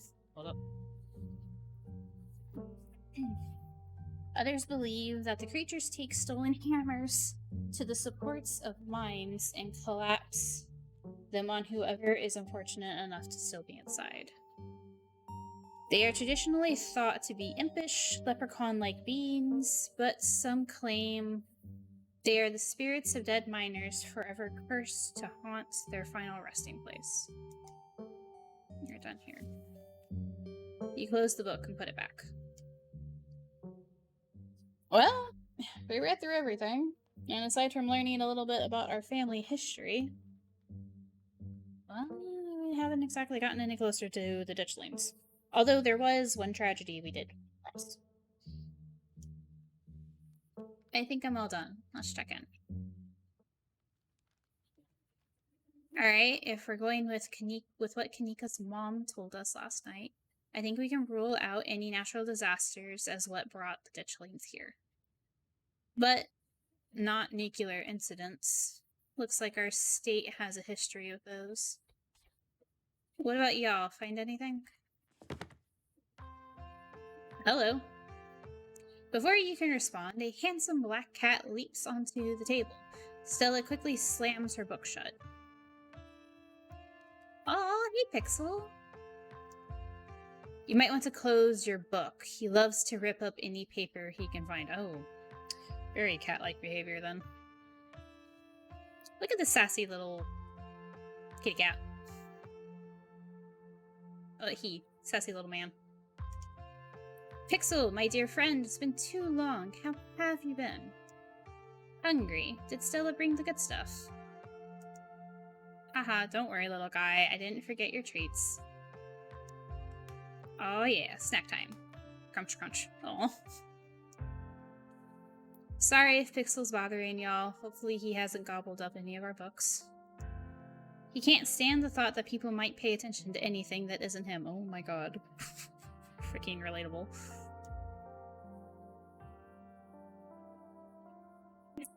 Why do you let a paper shredder freely wander the library? Leave Pixel be, or we can ask Pixel, what do you think about the monsters we saw in the woods?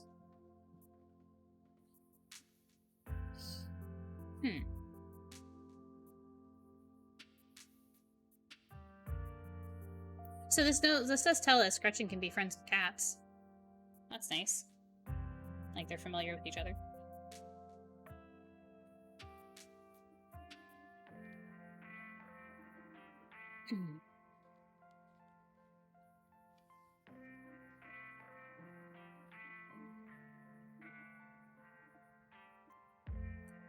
Hey Pixel, what do you think about the monsters we saw in the woods? I'm an indoor cat. I don't know nothing about no woods. I just hang out in the library, especially now that our house got haunted. Oh. Is that so?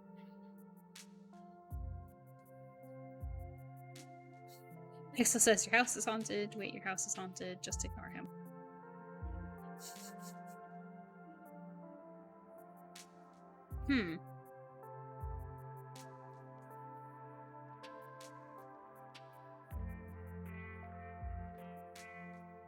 Curious.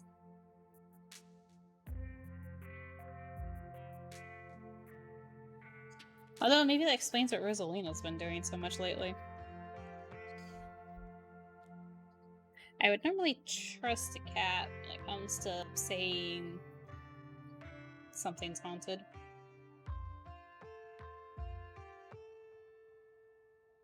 The house is haunted. Oscar's house, I assume. Not the estate, although the estate is also probably haunted. Let's be real. I wonder if the house is connected to the town hall. Like, is it one of those cases where, like, they live where they work? And so, like, Oscar and his daughter live here at the town hall in the library? Wait, your house is haunted. Oh, this is probably going to get a curious glance at us. Wait, your house is haunted? What? Hey, how'd you know? What? Pixel told me. I don't know. I just got that vibe. Say nothing. Oscar admitted it. Oh no.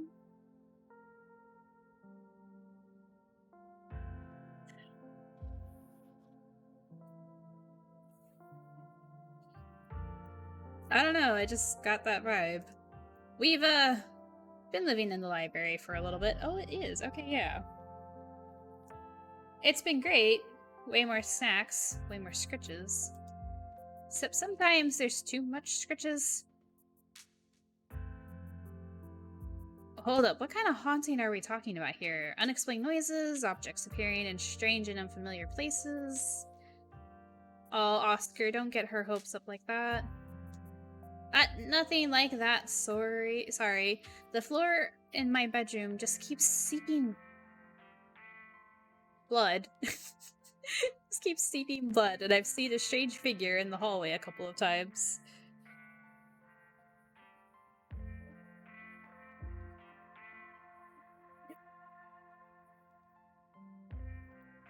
Am I still alive? Real quick.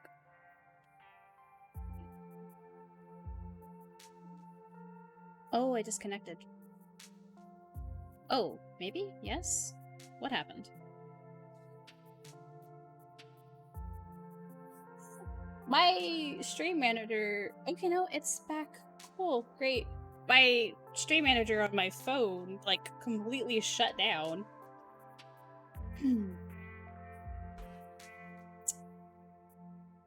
What? The scary story. Spooked stream manager. Okay, we're good then. I thought I like, accidentally went offline. Okay! Nothing like that. The floor in my bedroom just keeps seeping blood, and I've seen a strange figure floating in the walls a couple of times. Cool, great. Wait, you've seen a full body apparition? Can I see it? Stella, it's probably just a dirty pipe or something.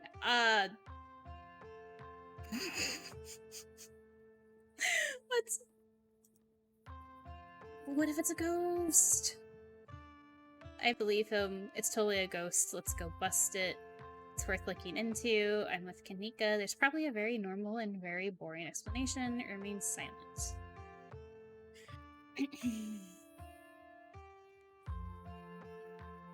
One of those old blood pipes is leaking across the hallway. Or in his floor, I mean. His bedroom floor. Oh no.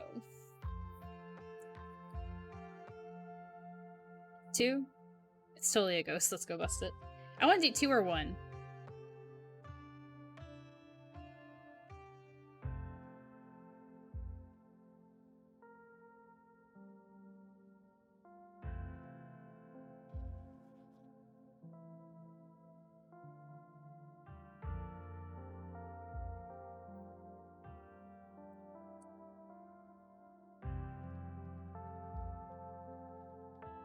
Lean into the mystical? I mean, yeah.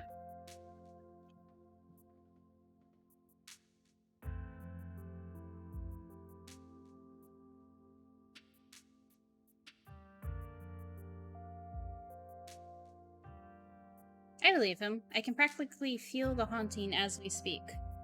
If we've been talking to his cat. True. Well, we do live in the annex behind the building. Cool. Great. Y'all are more than welcome to check it out. Maybe tomorrow night. Yes, we'll be there. Yeah, that sounds like a fun way to spend an evening. Can't wait to get spooked by some creaky pipes. Oh, we could still ask, why do we let the paper shredder... I don't know, it seems very rude.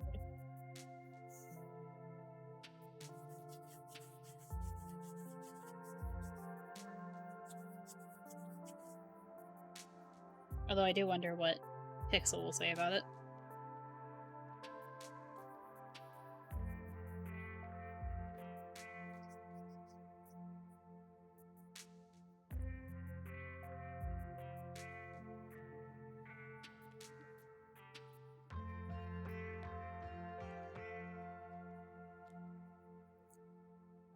Why do you let a paper shredder freely wander a library? Why don't you mind your own business? Oh, I'm sorry, Pixel. Have you seen this little guy's face? How could I say no to that? Alrighty. Leave Pixel be. You decide to leave Pixel be.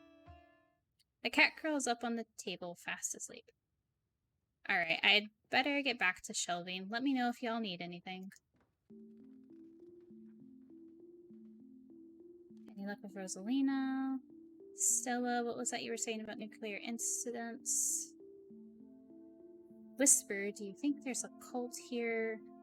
Talk about Veins of Scarlet, talk about Silas Scarlet, talk about Appalachian folk monsters. Do you think Wayne factors into any of this? Look for Rosalina, what do y'all think?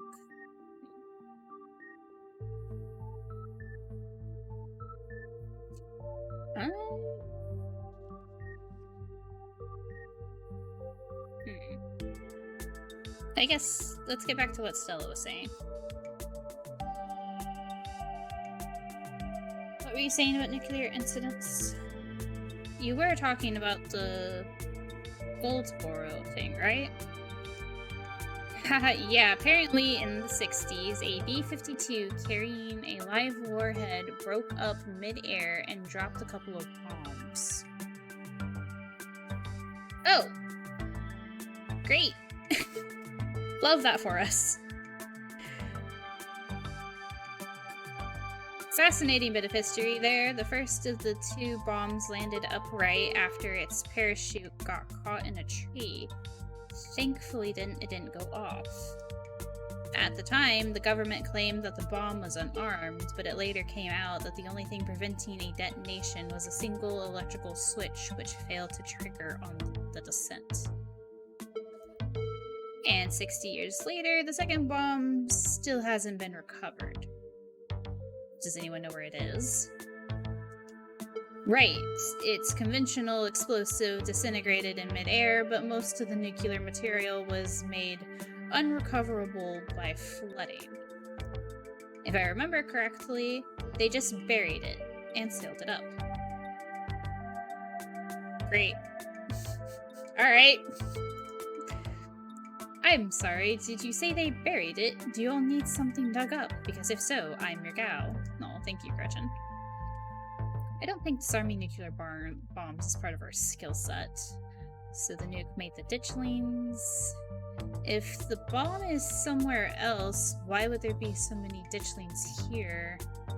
Oh god, we're so screwed. Say nothing.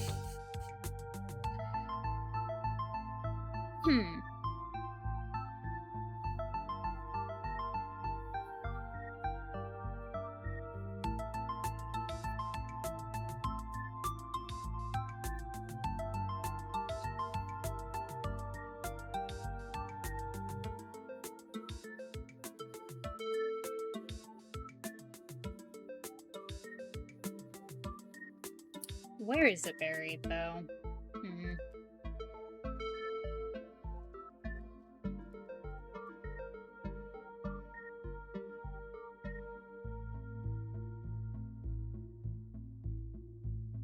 Yeah, maybe.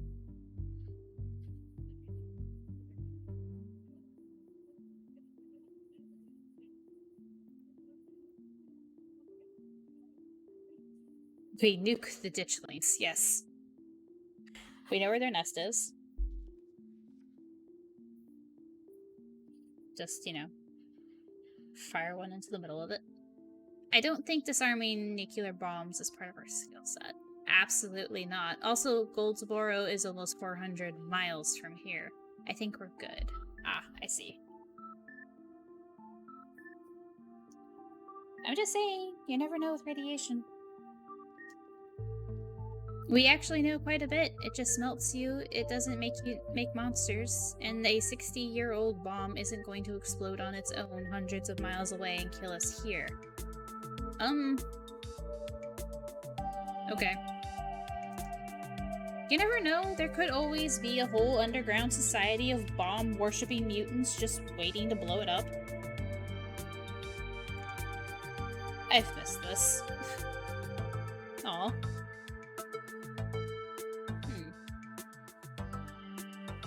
I guess we can ask, so Oscar's here, we can probably ask him if he's had any luck with Rosalina.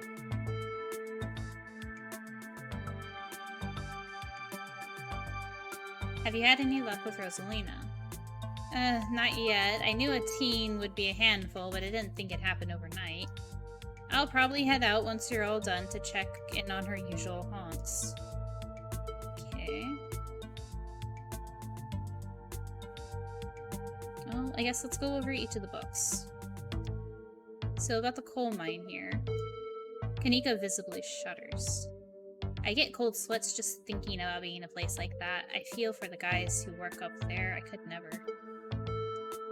Speak for yourself. I love a good crevice. What happened after the mine collapsed? A union-busting mine collapsed from poor working conditions. Color me shocked. Maybe the ditchlings are here to foretell another collapse. What if the ditchlings are coming from the mines? What if there's something toxic in the mines poisoning the town? Wayne seems sick. I'm not sure how they tie in, but the mines seem important to the whole town. The whole town is built around them. The mines seem too obvious. It's gotta be something else.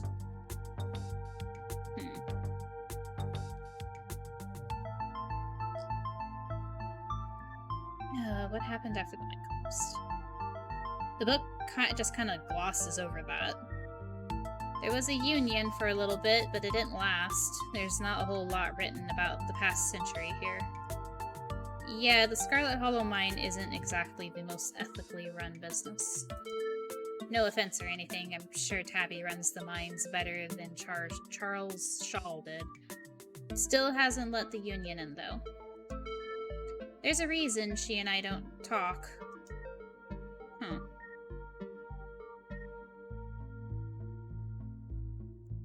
A union-busting mine collapses from poor working conditions. Color me shocked. Yeah, it's pretty awful. That's what the sculpture out in front is for, commemorating all the men and children who died that day. Every kid in Scarlet Hollow learns about the collapse of 1918. Our teachers love to emphasize how many children they had working down there, probably to try and show us how good we have it or whatever. Low bar, if you ask me.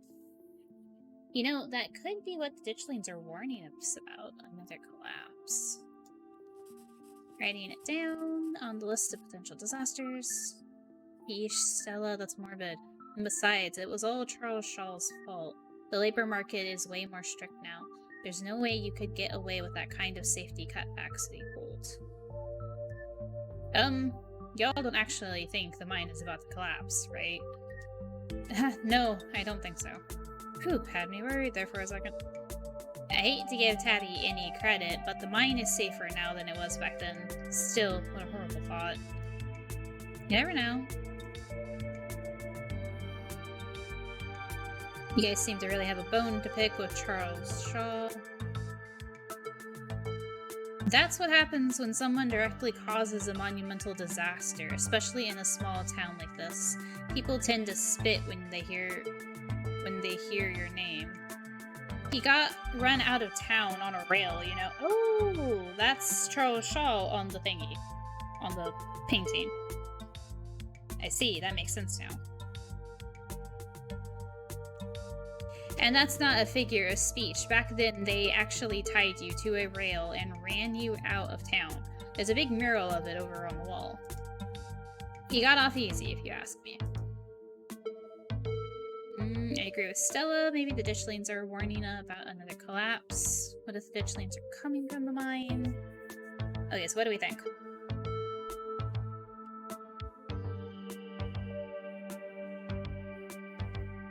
Not sure about the collapse angle, but the mines seem important. The whole town is built around them.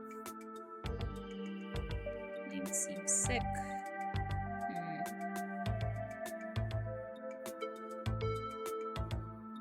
Maybe there's something in the mines? I don't know.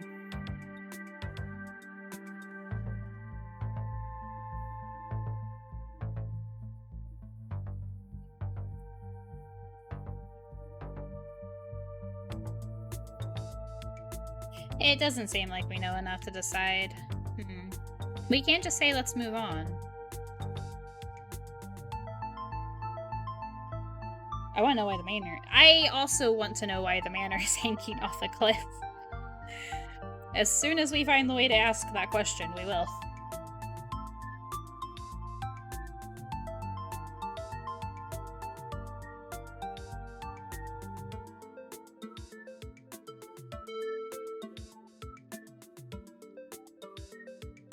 Alright, let's see if let's move on. Talk about Silas Scarlet. So Silas Scarlet, rich guy in the south, they should have known it wouldn't be pretty. I guess he was a product of a different time. Who knows what future generations will think when they look back on us. Talk about a self-made man, seems like a great dude. I don't think so. You think the Ditchlings are here for retribution? Must be like one of those burial ground situations, like a poltergeist. No, I don't think so. This town is stuck in the past and built on a risk of atrocities. It's already practically collapsing onto itself, no offense. He seems like a terrible person, but I don't see what that has to do with bad omens or creatures in the woods. I don't think he's really relevant to what's happening right now.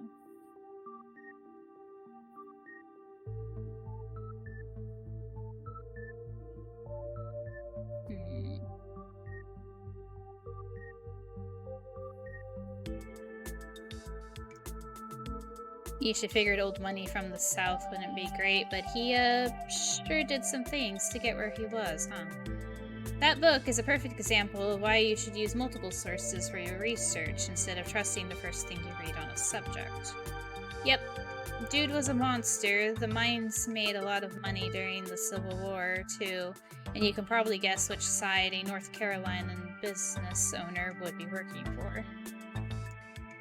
Sorry you're related to him.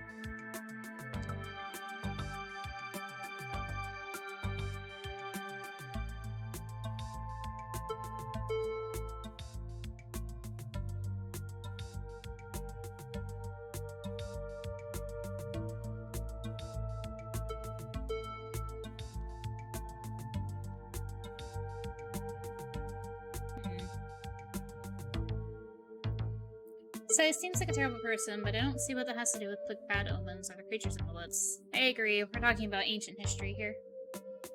Yeah, we probably have better leads. It never hurts to have historical context. So, Appalachian folk monsters.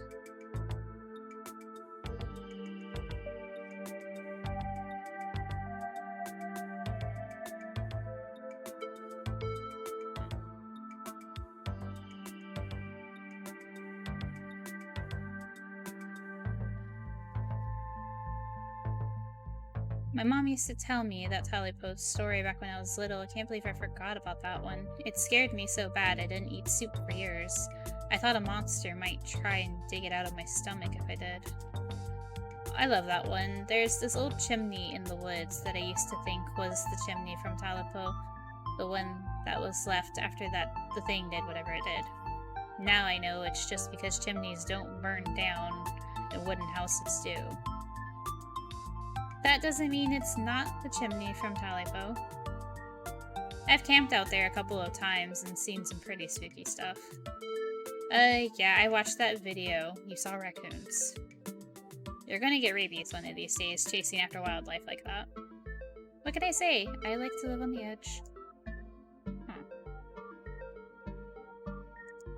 Wampus cats sound like they could be mountain lions. Voice like a woman crying out somewhere between a person-sized and cat-sized. Definitely, they are 100% mountain lions. Kanika, you know there are no mountain lions up here. I thought you were supposed to be a skeptic. Oh, Stella, one of these days you'll trust us. Right, because Gretchen has smelled them. We do actually know there's apparently actual mountain lions up here. But the myths are old, right? Mountain lions didn't go extinct in Appalachians that long ago. Those legends just haven't died off yet. Almost every cryptid can be tracked down to either a hoax or someone getting confused about a perfectly normal animal, sometimes both. Bigfoot, for instance, started as a prank, then folks saw bears walking around on their hind legs and got freaked out, and now here we are. You'll eat those words when I get the first clear footage of Bigfoot.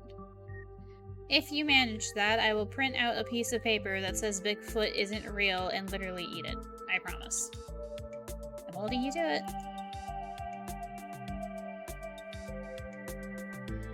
Do you think the ditchlings are Tommyknockers? What with the whole warning thing?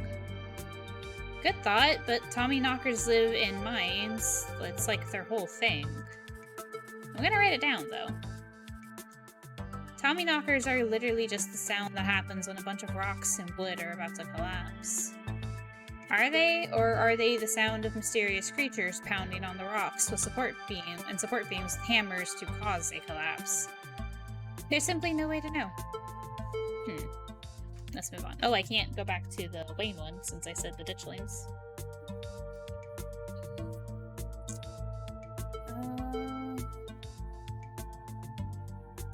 Do we want to ask about the cult and Wayne?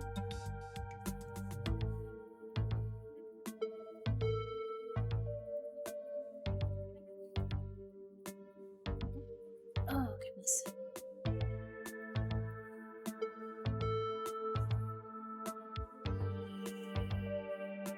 Might as well. Alrighty. We're whispering this one, so trying not to catch Oscar's attention, I assume. You leaned in and quietly whispered to Stella and Kanika. Do you guys think there's, like, a cult here? Those cops are awfully suspicious, almost like they were trying to cover something up. Maybe the ditchlings were actually nudists doing some spirit ritual. Oh, no. Although that was Franklin's first assumption. Maybe the ditchlings were, like, summoned. A lot of folks here feel tense and closed off. Leave it at that.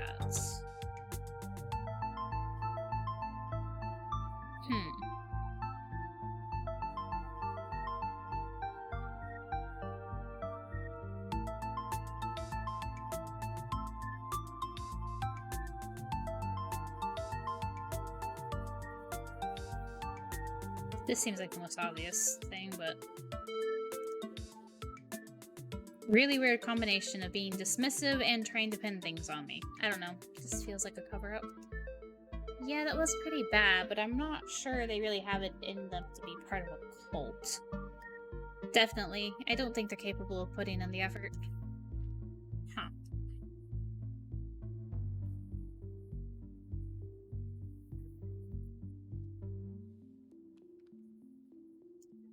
Do you think Wayne factors into any of this? I honestly wouldn't be shocked.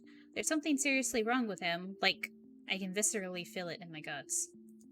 Maybe he's sick. Maybe that has something to do with what you saw in the woods. I don't know. I'd buy it. We should check out the mines. We should head back to the woods. Why don't we help look for Rosalina? What do y'all think? Remain silent.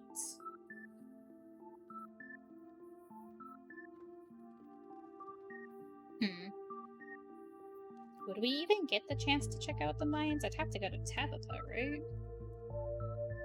We could head back to the woods, but the police are probably up there.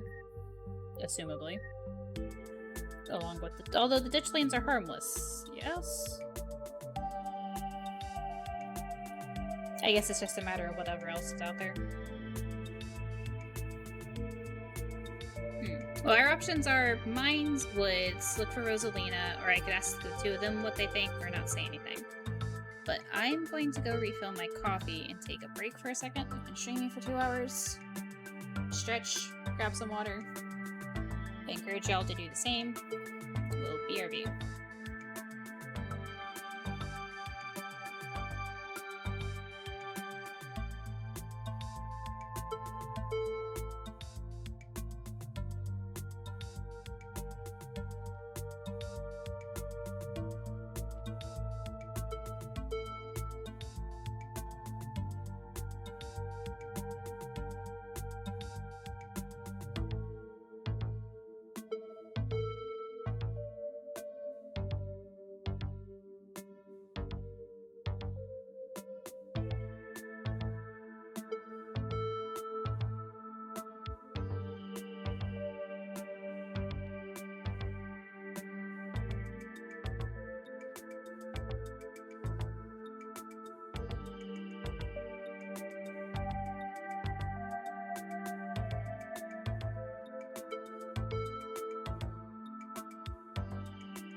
Okay, I'm back. How are we doing?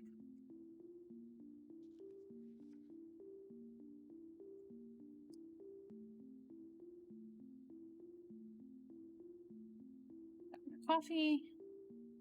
We are now joined by a Cali cat. I'm gonna finish off my bottle of water.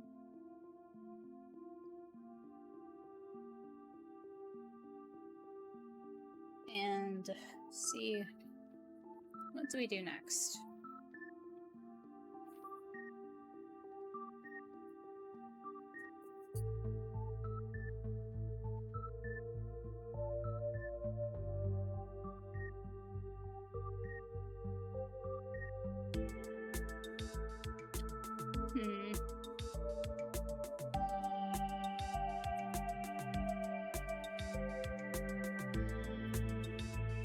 Okay, so we can go into the mines, head back to the woods, look for Rosalina, ask... I guess let's ask what Stella and Kanika think.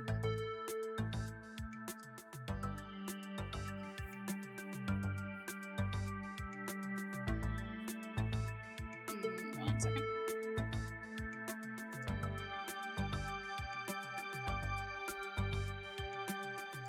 Okay. What do y'all think? Maybe we should go to the mines. There was that collapse a while back and a lot of people died. Maybe the Ditchlings are here to warn us about something like that happening again.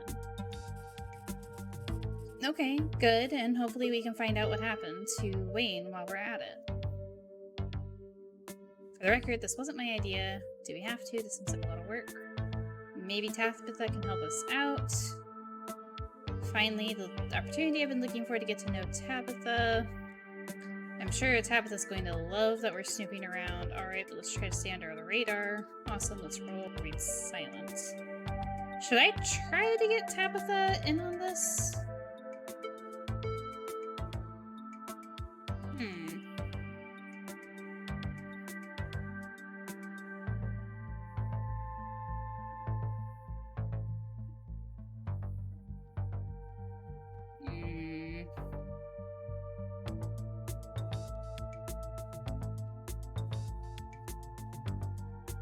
Awesome, let's roll. Yeah, let's go for it.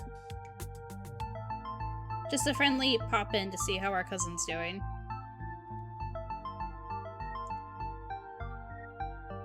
Look at us, getting on a caper together. I missed this. I missed it too. No. I mean, sure, it's not under the best circumstances, but I've been so wrapped up in running the store, I didn't realize how much I missed being able to hang out with you. Though, there is something. Some Reese. Right, I said that wrong. I really miss that dude. I can't believe how long it's been since we've seen each other. Have you seen him lately? Nope. I tried to plan stuff, but he's been too sick. I didn't realize it was getting so bad. That poor guy. You know, we could just pop over and surprise him. He seemed excited to meet Ray. Maybe we'll finally get him to leave his little cave. Hell yeah, let's do it. Alright, let's roll out. See ya, Oscar. We'll let you know if we run into Rosalina. Thanks, guys. I'll keep y'all posted. Okay, so we're gonna go visit Reese, and then we're gonna go to the mine. Reese's home stands at the edge of the forest wall, an isolated buffer cushioning the rest of the town from an unending wilderness. Aw. Kanika's cute. It's got a little hat and everything. Reese, it's Stella, and I brought some buddies too. Shh, not so loud. He's still sleeping. Can I help you with something? The woman in the doorway stares directly into your eyes. You can practically feel her simmering irritation washing over you. Hi, Dr. Kelly. We were wondering if it would be okay if Reese could come hang out. Nothing strenuous, we promise. I'm not going to wake him up. If he's sleeping, he probably needs it. Whatever you two have planned is probably beyond what he can manage right now anyways. No, poor Reese.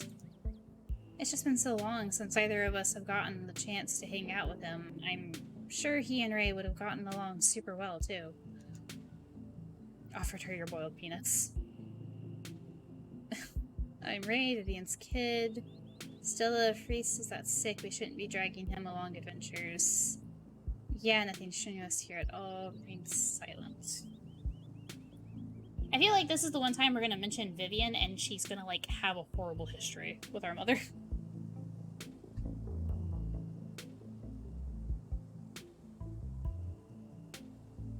But we should introduce ourselves. Hi, I'm Ray, Vivian's kid. I know who you are. The way she avoids looking at you as she speaks makes you feel like you've done something wrong, even though you're pretty sure you've done nothing at all. Reese's mom turns back to the house, sighing. Sorry, I know that was a little rude. You just want to hang out with Reese, and he misses both of you too. She sighs again, as if deciding whether to finish her thought. He's usually feeling his best around mid-afternoon. Why don't you come over tomorrow? We can have some supper and y'all can hang out for a bit. I don't promise that he'll be perky, but I'm sure it'll brighten his spirits to see you two again. And I suppose you can come too, Ray. Thanks, ma'am. That would be great. I can bring a side dish, maybe deviled eggs. Does he still eat those? No, eggs are a little much for him. They don't settle well. You can leave the cooking to me. I know what he can handle. Okay, I'll bring soda then. That's not... Okay, yes, fine, you can bring soda. Nothing with caffeine. Ginger ale, preferably. Okay, and... Oh, and leave the dog at home. She might cheer him up, you know. They have those therapy dogs and hospice no dogs. Why I never? The absolute gall. Thanks so much, Dr. Kelly. We'll stop bothering you now. See you later. Dr. Kelly nods in acknowledgement and quickly shuts the door. The sound of several locks clicking into place can be heard from within. Okay. That was, an experience. God, that woman makes me so nervous. I remember she used to be so nice and carefree when we were kids. She always had the best stickers when we had to get our shots.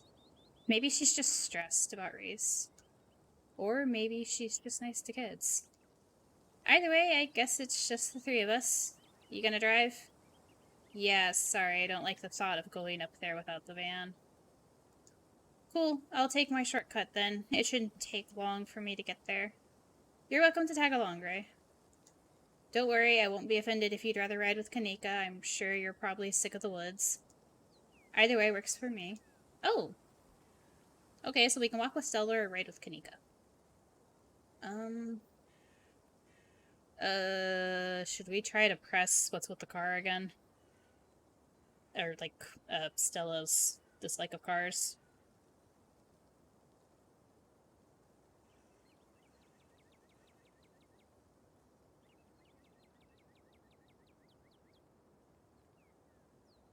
Why not? Yeah, I mean, she seems in a slightly better mood. Maybe we can get the whole story now. The Mayans have gotta be a ways off, right? Don't worry about it, Ray. There's a lot of junk in the back of my van. It gets a little tight with more than 2 people. Alright. Deflected again. Well...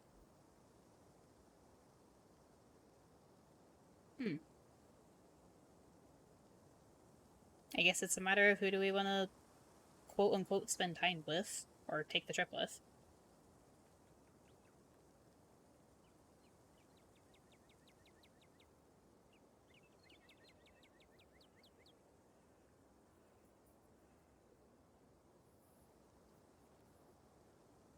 Welcome back. What did you miss? When did you go? I left during the BRB. Oh, okay, so I asked Kanika and Stella what they thought we should do. We've decided to go to the mines. What But first, we stopped by Reese's house. We met Reese's mother. She is apparently a doctor and very, very protective, and kind of controlling when it comes to Reese's health. And now we're heading back up to the mines. Kanika wants to take her van. Stella's going to walk, and we have the option of going with one of them. We did not. We met his mother, Dr. Kelly. Reese is asleep right now. We were invited to come over tomorrow, though, during the mid-afternoon to hang out and have supper.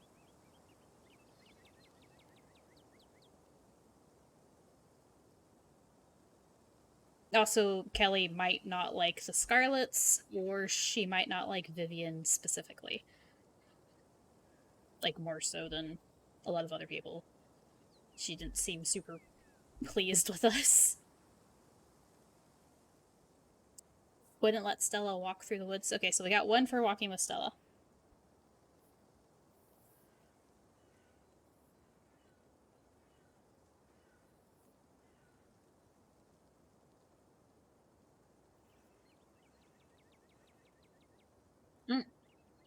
Dr. Kelly also said we had to leave Gretchen when we came over tomorrow.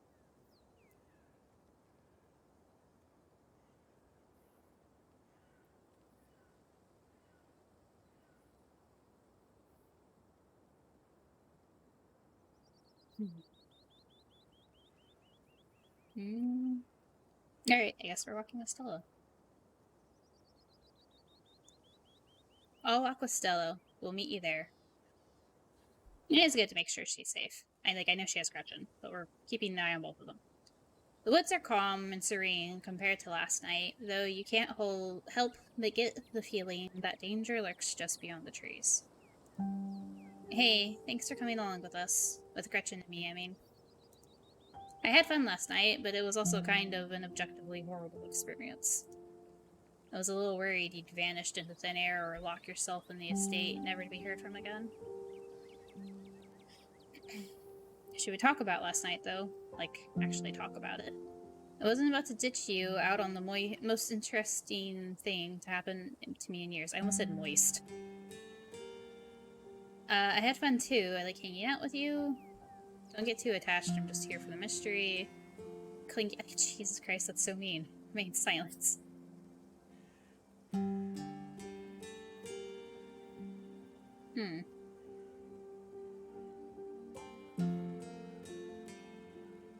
I guess let's see how she's doing.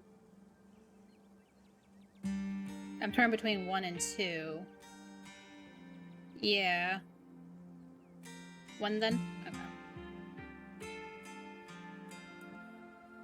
Should we talk about last night, though? Like, actually talk about it? Yeah, we probably should. I hope I haven't seemed too cold about everything that happened last night. The truth is that I'm barely keeping myself together. I just don't know how to let it out. Duke died out there last night, and I can't stop thinking that it might have been my fault.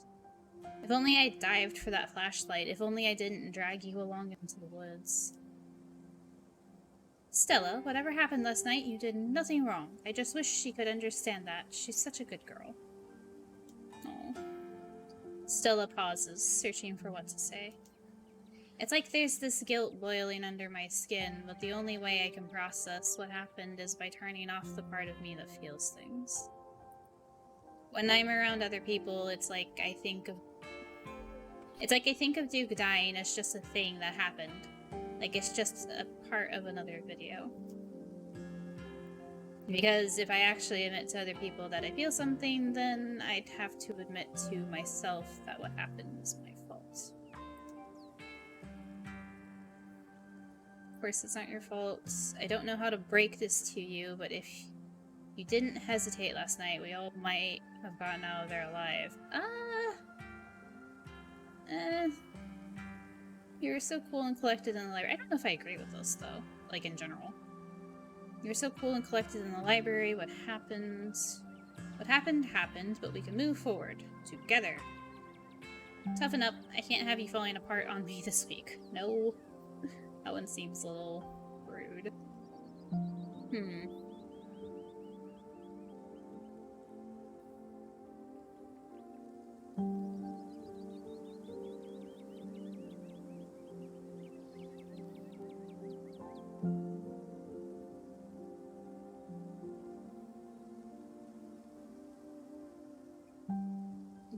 I'm a little torn between like 1 and 3.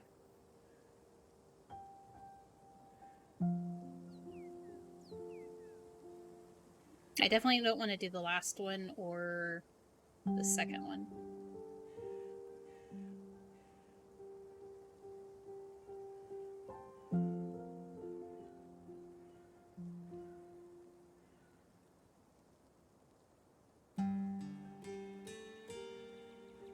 Well, if the bolted together wasn't there, I'd say do that, but I know it's meant to be hitting on her, and that feels skeevy given the context. Yeah.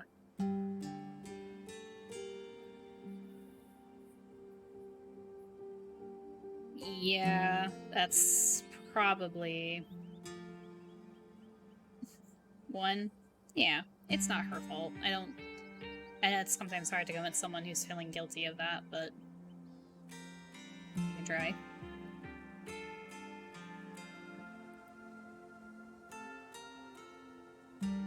Of course, it's not your fault. It's nobody's fault. It's my fault. It's Gretchen's fault. It's Tabitha's fault. Oh. Duke would have still been in the woods hunting mountain lions with or without us. This is true. He could have come across the ditchlings on his own. Blame Tabitha. Maybe she'll take it as a joke.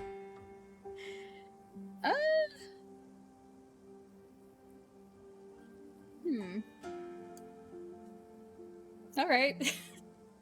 Are we blaming Tabitha? It does seem like it might be a bit of a joke.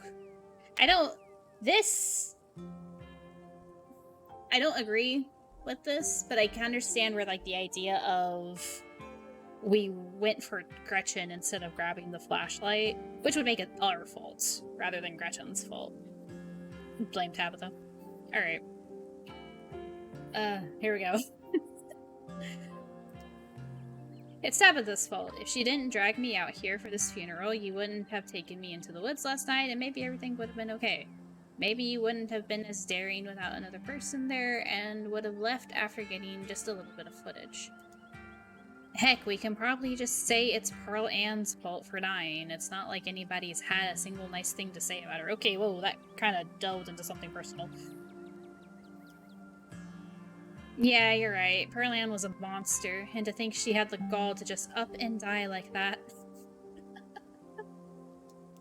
The conversation comes to a dramatic halt with you, Stella, and Gretchen all whirling around to face the source of the sound. It was a branch snapping. Hey, we did make her laugh. Yeah, it turned into a bit of a joke. A little family salty joke, but we still got it. A bird! Let me at it! I can get it! Gretchen. Oh no. Gretchen.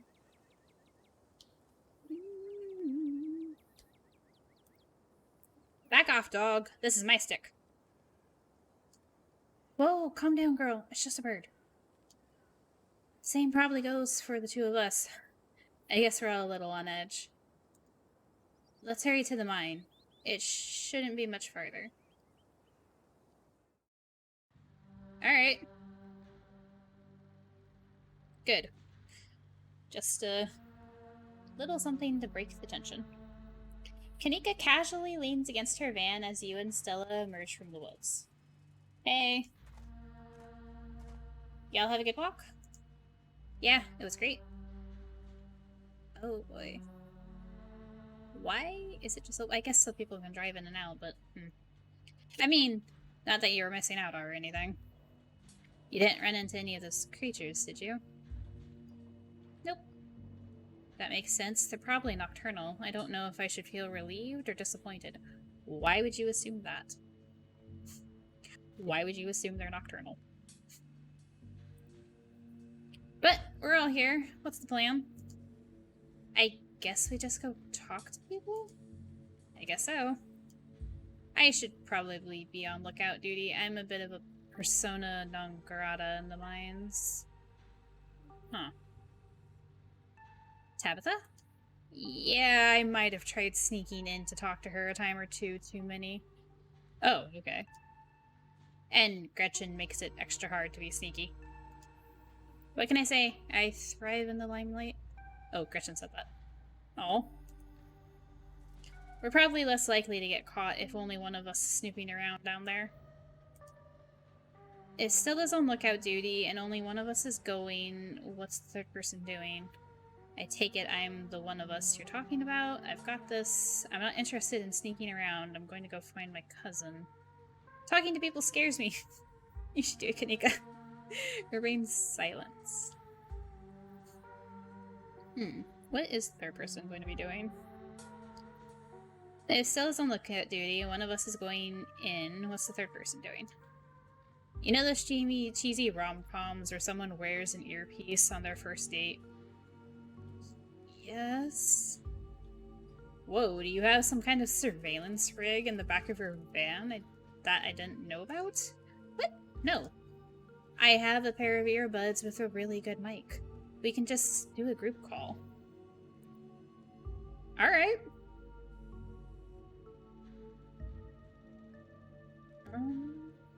Can we even send Kanika in? I'm curious. I take it I'm the one of us you're talking about? Tabitha and I aren't exactly friends, and pretty much all the miners shop at the general store. I don't want to make folks uncomfortable, you know? Fair enough. It's probably for the best, Ray. You're good, Kanika. I've got this. I'm not interested in snooping around. I'm gonna go find my cousin. I mean, we can go find our cousin. I don't know if we should announce it quite like this, though.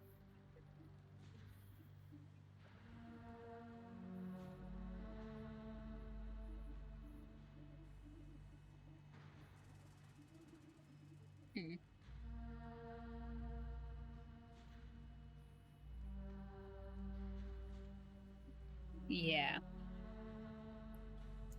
We'll be as sneaky as we possibly can. You're good, Kanika. I've got this. You'll do great. Here's those earbuds I mentioned earlier. Kanika hands you a pair of earbuds. We can feed you questions if you get stuck, and Stella can give you a heads up if Tabitha's headed your way. Dang, I've missed doing this sort of thing with you. You're so thorough. Aw, thanks. I do my best. I guess we should part ways and start the call, yeah? Stella and Kanika break off, leaving you alone at the entrance to the mines. It's confident and just vague enough to be concerning. Ah, nice. Your phone buzzes. Hey, can you hear us? Try saying something. Something. You're loud and clear. Won't people notice I've got earbuds on? Nope, can't hear you, sorry.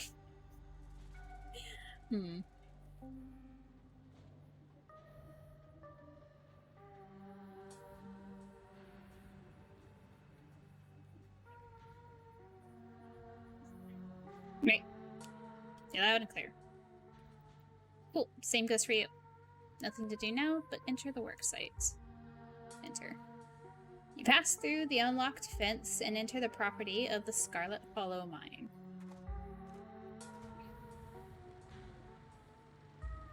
Oh, that is exactly what Wayne was wearing. I see. It's a jacket all the miners get, I guess. You pass through the unlocked fence and enter the property of the Scarlet Hollow Mine. Okay, I'm in. Approach the nearest group of miners. Go straight to the main office to find your cousin.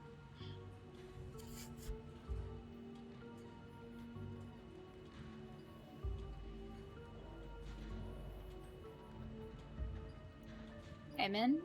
Alright, Morpheus, good to know.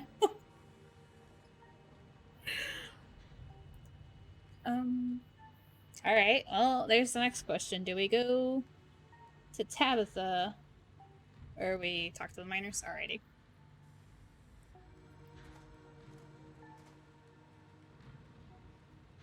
You approach the nearest group of miners, a blonde woman, a broad-shouldered man, and an old-timer.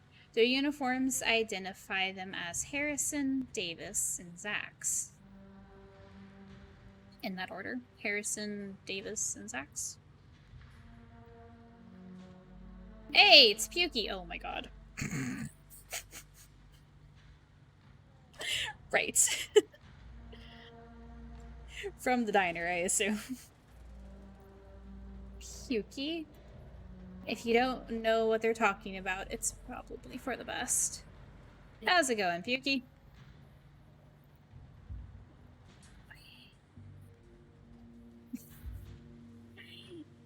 Our reputation precedes any nickname. Am I part of the gang now? Hold on. Seen anything weird lately? Do you know anything about a guy named Wayne? What do you think of Tabitha? Y'all should get out of town. So I met this guy on the bus. Why would we bring that up? Anyway, no, let's do this one first. A nickname. Am I part of the gang now? Nope. Aw. How rude. Okay, well, what do we want to ask? I wonder, do you think they know we're Tabitha's cousin? Fair, Zach's fair. Ha, Zach fair.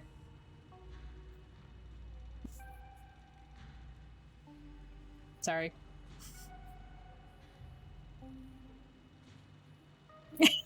There she is.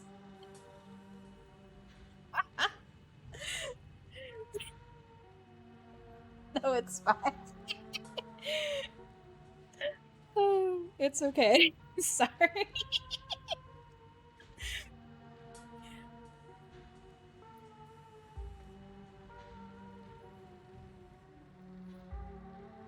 Just trying to straight up ask if they've seen anything weird lately. Alright.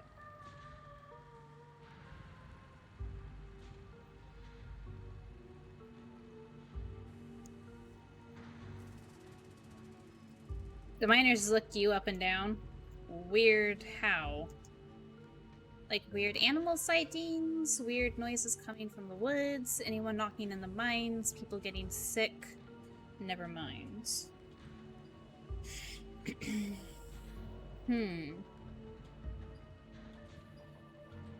Like people getting sick? Or weird noises coming from the woods? Yeah?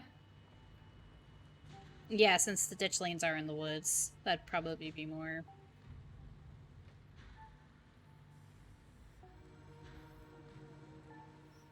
Have you heard any weird noises coming from the woods? Not a peep. We're underground most of the day, though. You know, I heard something unusual the other night, though it thought it might have been an owl or something, but it didn't sound right. It was an owl. You're just not used to the local wildlife yet.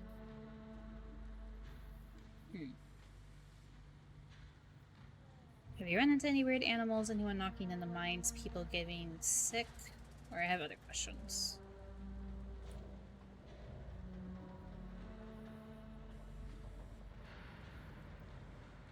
People getting sick. Like more than usual. Nope. Nothing like that.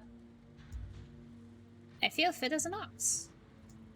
We have good working conditions in the mine, and our health is wholly looked after.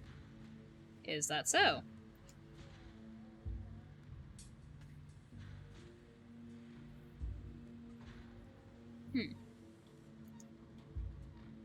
Have you run into any weird animals? Nope. You've been talking to the townie? You've been talking to that townie. I wonder who she means. The one the boss gave a lifetime ban to? Oh. Wait, are they talking about me?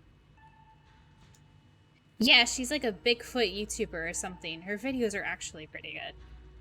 They are talking about Soa. Yep, that's me, alright. Oh, that's so sweet. And also, you apparently have a lifetime ban.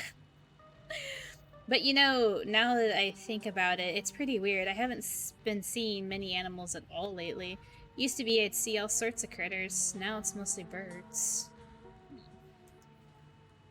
This is your first year up here, ain't it? Just not used to the seasons changing. All the animals are hibernating, that's all. I don't know, she's got a point. I've been up here 5 years now, and it's never been like this before. Yeah, maybe it's that global warming then. I think they're calling it climate change now.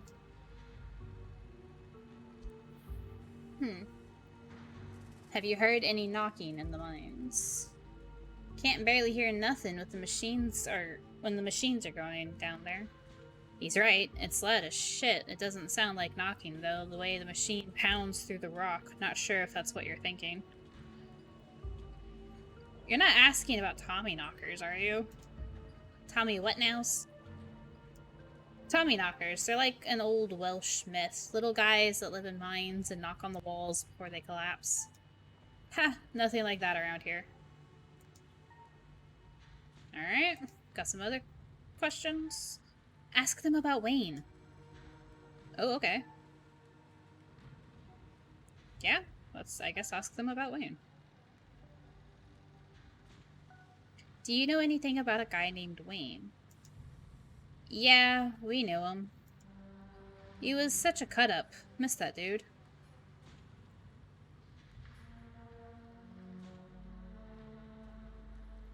What happened to him? The miners shift for a moment uncomfortably, glancing at one another. Isn't that the guy y'all said was, He's gone. That's all that matters. Press them or leave it be.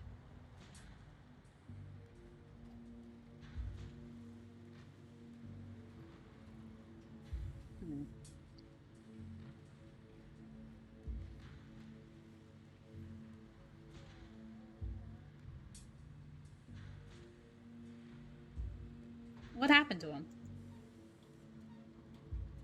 What are you, some sort of cop? Yeah, I'm a cop, and I'm looking into whatever happened to Wayne. I'm Tabitha's cousin. Just tell me what happened. Remain silent. Press them like a flower in a book. I wonder if bringing up saying I'm Tabitha's cousin now would do good or not. Yeah, maybe.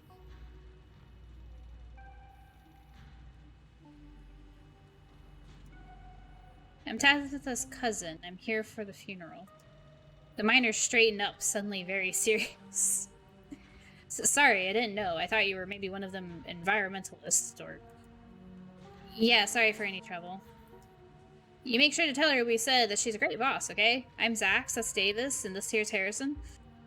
And we don't know nothing about what happened to Wayne, you hear? Huh. Oh god, he knows the boss. Yeah, that was... Oh my goodness. That was a quick change of pace. Jesus.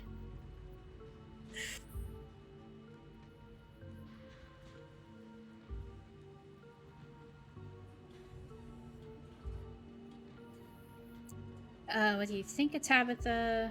Yeah, I guess let's ask more about Tabitha. Why is the bus cushion there? I don't know. God, I don't know. The miners stare at you, distrust in their eyes. Harrison chews her sandwich slowly. She works hard. She's a good boss. End of story.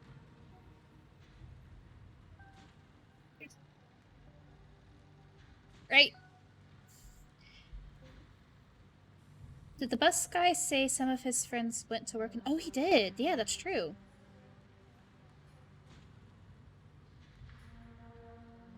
Tell them about bus guy. Okay. Bus guy. We have the bag of peanuts that are now like a day old. If they're still dripping, I have concerns. So I met this guy on the bus, wore a beanie and a shirt that said I want to... Yeah? What? He said he had some friends working in the mines up here. Does this have anything to do with what's going on in town? A lot of people wear beanies. He gave me some boiled peanuts. Do y'all want them?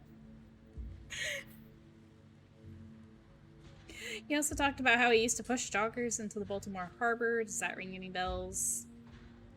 Like I figured I'd ask. The guy made a memorable impression. I feel like this would be the identifier. Oh, forget I said anything. Okay.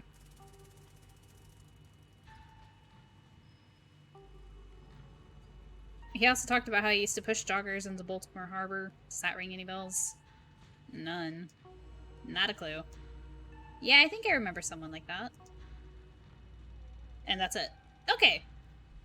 Well, I don't know where we were supposed to go with that. I guess maybe if we knew more about that guy. We never got his name, since we weren't very chatty with him.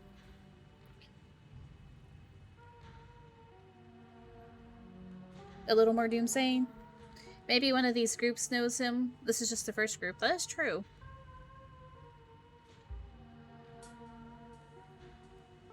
Why not? Y'all should get out of town. There's some seriously messed up stuff going on here. Let's become a cryptid.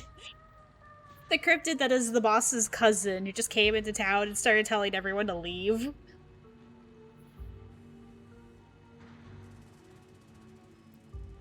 Some really seriously messed up stuff going on here. I'm not sure telling them that's a good idea. This is the best pay I've ever had. I'm not going anywhere. Your cousin put you up to this shit? I ain't about to throw away my retirement. Ooh, no sir. Sorry. I just started last year. If I just put up and left, I don't think anyone else would hire me. That... all fair and valid points.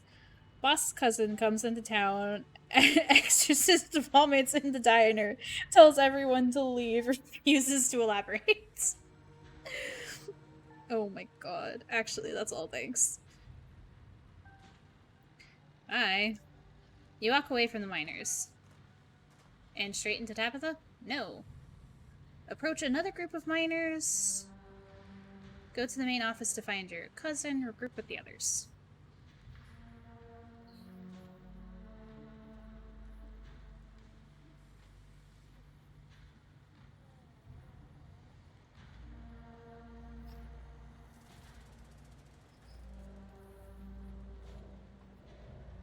Let's talk to everyone that we can. Yeah, alrighty. Accost them all. You know, over to the next group of miners. Oh. Before you reach the miners, you're struck by an intense feeling. You recognize the hollow terror as the same thing you felt last night when you set eyes on that awful man in the miner's jacket. You shouldn't be up here. It's dangerous. Why does he have a... Alright. What are you? Attack him, run, stop stalking me. Why are you following me? Do you need help? Was that you in the garden this morning? Ghost? Say nothing.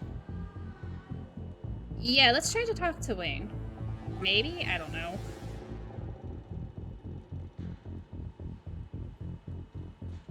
What are you? Flesh and blood, much like yourself. You don't have to be afraid of me.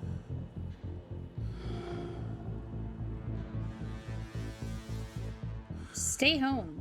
Wait for the week to end. Don't keep putting yourself in the path of danger. This is all I ask.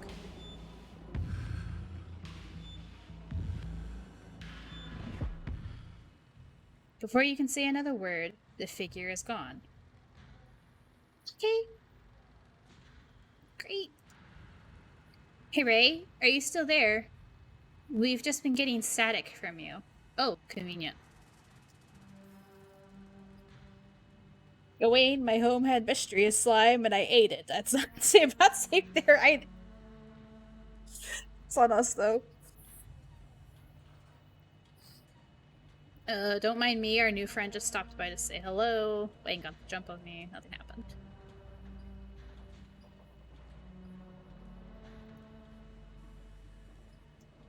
Whoa, I thought I saw you talking to someone down there. Are you okay?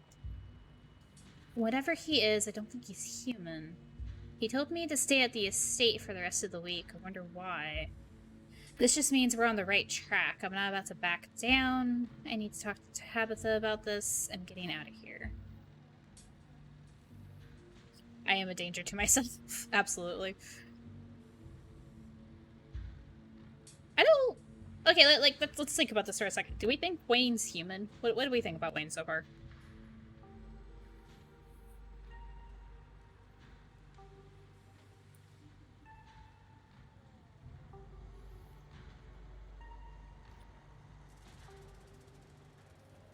Fascinating, want to know more? Flesh and blood doesn't mean human. No, that's very true. I think he was human?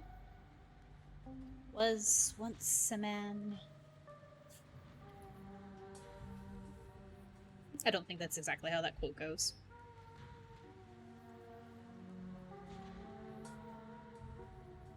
What is a man?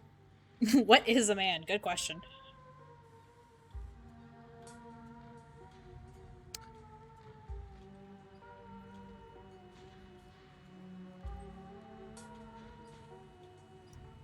Whatever he is, I don't think he's human.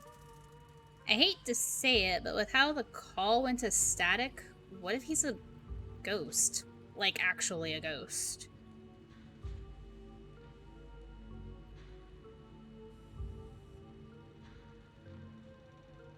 What is that from?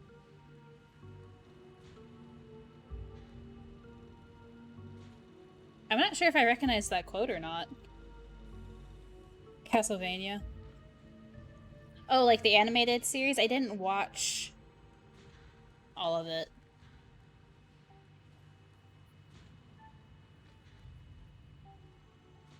Ghosts are not flesh and blood. True.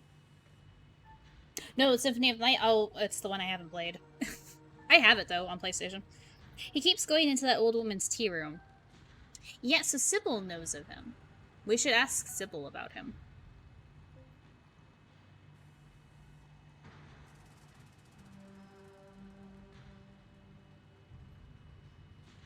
You hate to say it, Stella, I don't think anything would make you happier than Wayne being a ghost. All ghosts... Also, ghosts aren't real. Also, the was once a man thing that I was quoting is Cobra Commander. Although I don't think I said it quite right. From, like, G.I. Joe.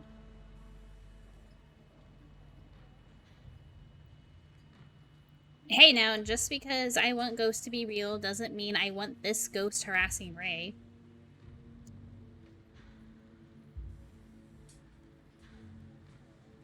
He told me to stay at the estate for the rest of the week. I wonder why.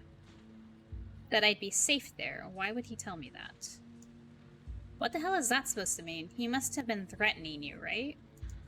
The plot thickens.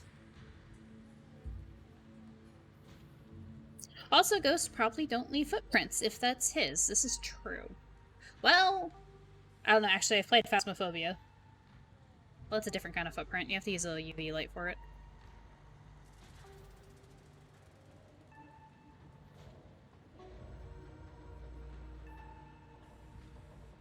I'm not on the ghost theory either, but definitely something supernatural. Potentially. Or the static was just conveniently timed. This means they were on the right track. I'm not about to back down. I need to go talk to Tabitha. I'm getting out of here. I don't want to get out of here. Do we want to go find Tabitha or just keep going?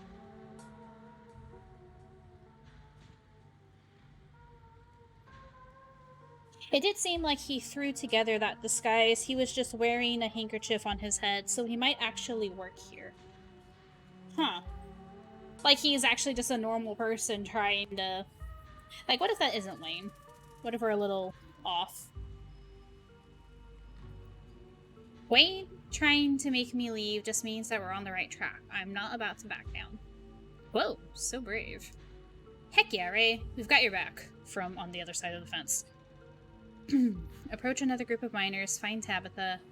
Actually, I'm going to find Tabitha first. She deserves to know what's going on. Actually, we should regroup. I don't like the thought of spending more time here. Well...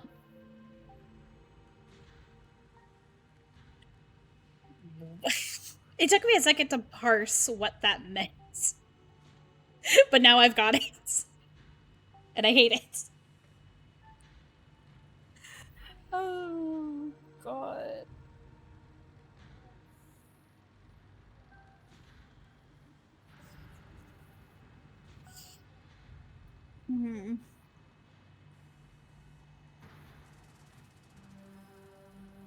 The master of disguise. You'll never know it's him. Hate that. Okay, we're gonna... He is. Trust the sushi, he is. No, it's okay. Oh, goodness. Rodriguez. Okay. Whoa there, you feeling okay? These are new shoes, so if you're not... Oh, it's someone else who saw me puke in the diner. Haha, very funny. I'm more than my gastrointestinal distress. I'm a human being.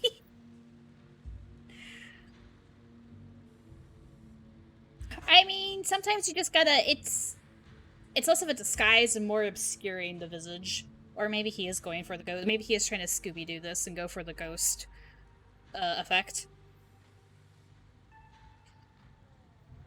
Do you know a man named Wayne? Have you fellas seen anything out of the ordinary lately? What do you guys think of Tabitha? Do y'all know this guy I met on the bus? Dear Lord. I swear. Okay. I am more than my gastrointestinal distress. I am a human being.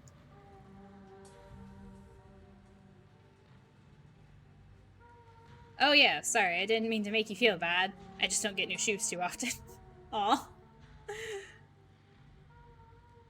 Do any of you know a man named Wayne? Have you fellas seen anything out of the ordinary? What do you guys think of Tabitha? Do y'all know this guy I met on the bus? No, it's fine. Fair and valid. On all sides.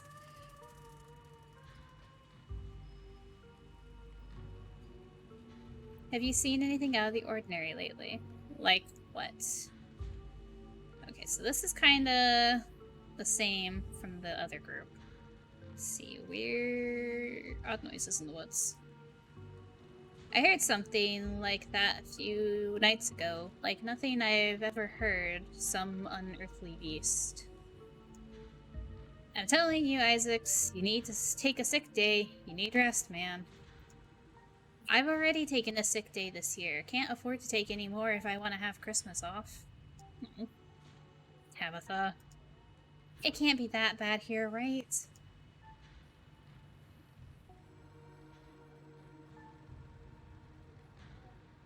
Weird animal sightings. Have you seen any weird animals? Don't tend to go on many hikes. Not exactly the nature stand type. After a full day of work, all I see is my bed. Maybe a few beers in between. Have people been getting sick? You a health inspector or something? The boss looks out for our health. Are you sure? Or is it just maybe Isaac's just not doing great? Knocking in the mines. Have you heard any knocking in the mines? Knocking? Not that I've heard. Can't hear shit down there with the machines and men working.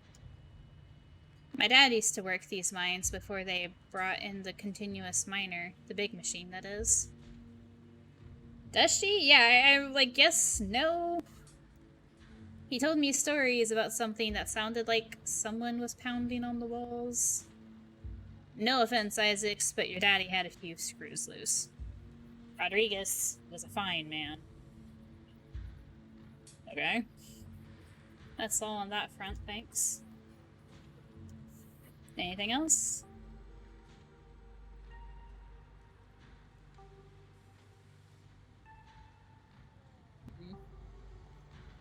Yeah, let's ask about Wayne. See if we can get some information about him. Do any of you know a man named Wayne? Wayne? You mean Sam Wayne? Do we? What are you asking about him for? Wait, have you seen him? Have we seen him?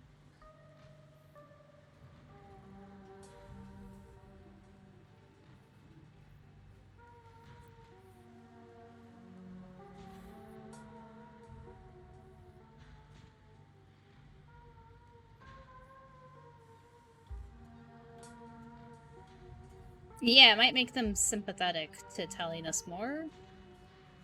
I don't know.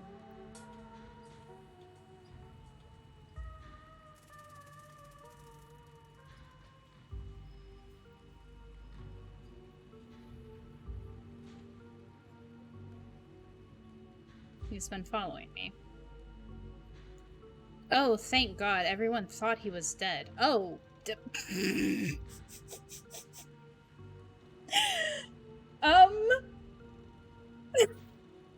So about that ghost theory. Not quite. Apparently.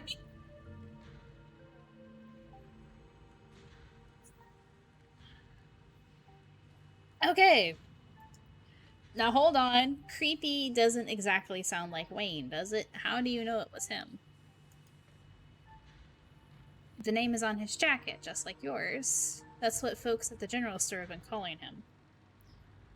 That depends on your definition of death. It does indeed. We found out his name was Wayne from Sybil. And I feel like if we say this, then like anyone could be wearing it on his jacket. Well, because their names are on their jackets. I wasn't really paying attention when we were just talking to him. I do feel like with this can be like anyone could have grabbed the jacket and be wearing it. But this, Sybil recognized him as Wayne. I think, kinda. Could he have died? Yes. Is he still walking around? Kind of.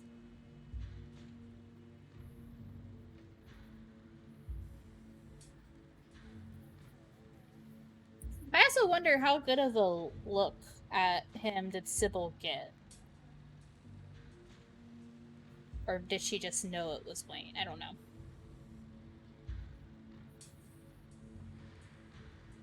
We've been bonding over vague portents of doomsday. It's true. That's what the folks at the general store have been calling him. Kanika and Sybil. Good people, but I don't expect they'd know every mining fella in town by sight if you catch my drift. Smith, you're losing me. I'm just saying, it'd be awfully strange for Wayne to still be in town wandering around following some stranger and not checking in with any of his buddies. Sounds to me like somebody who got sick of work and is having a little fun playing hooky. The following, though, okay, yeah, that does sound a little unlike him. I thought his lady friend had him under lock and key. Just smells fishy to me. Which lady friend? Until I see him face to face, I'm not convinced whoever is calling himself Sam Wayne ain't the very reason we haven't seen hide nor hair of the man.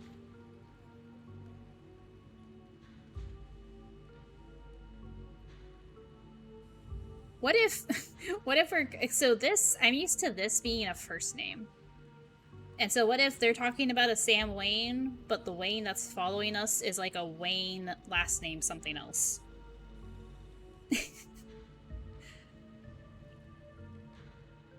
And it's not like we'd be able to tell. We don't know what Wayne looks like.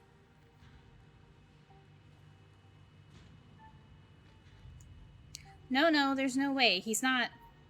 He can't be. I'm not ruling it out.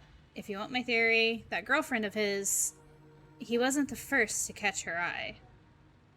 I'm sorry, what now?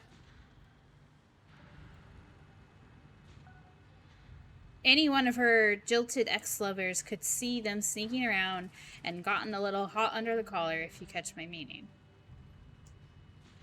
Dang, who are they talking about? The miners are silent for a moment, glancing between each other nervously as they imagine the possibility. I told him not to get involved with her. I told him.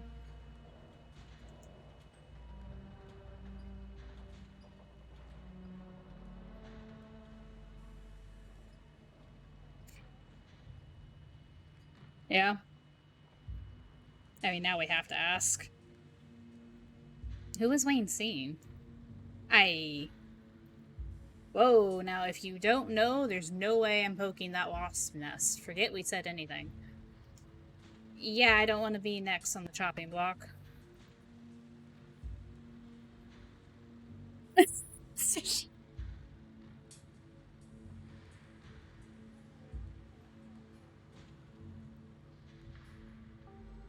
Come on, don't dingle something like that.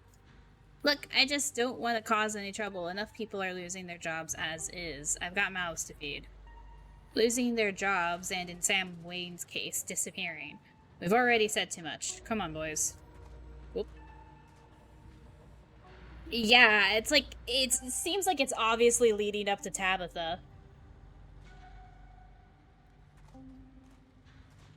Should we check in?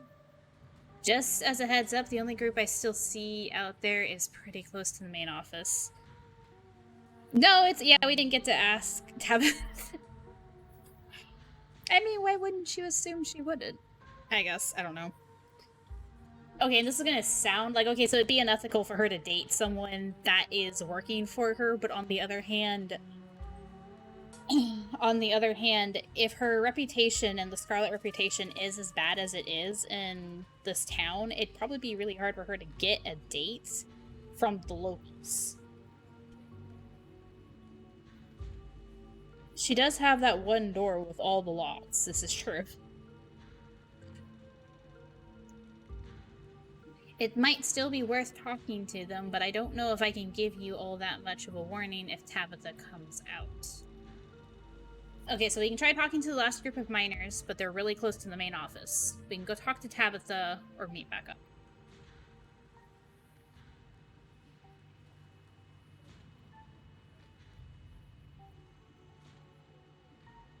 Commit.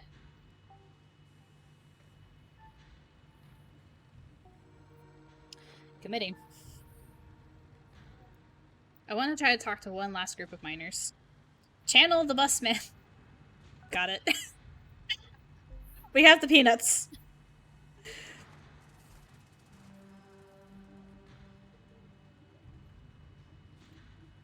Going around asking questions, huh? You don't look like you're from the inspector's office. Tate and Johnson. Finally, a group of people who isn't making fun of me for puking all over the diner yesterday. What can you tell me about Sam Wayne? Have you noticed anything strange around here? What do you think of the owner? We have the peanuts. We do have the peanuts.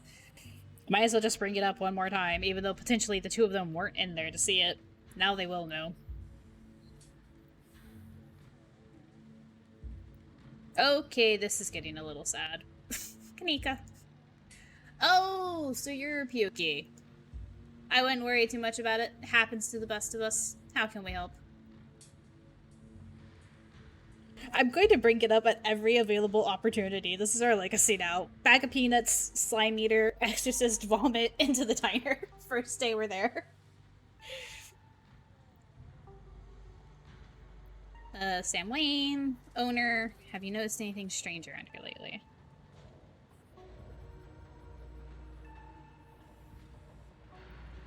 What can you tell me about Sam Wayne? Oh ho ho, he got himself into trouble, didn't he? Why? You seen him around? What's that young buck up to? What do you think he's been up to? What's he been up to? He's been following me. I think he's been doing a slasher movie, but in real life. I think he might have murdered and someone's going around wearing his bloody clothes and pretending to be him.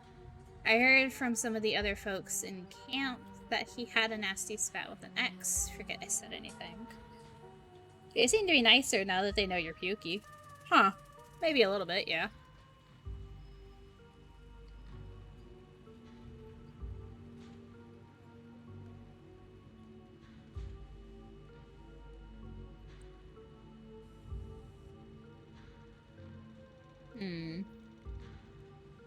I want to believe every unhinged option is said in the calmest, most friendliest voice. Absolutely.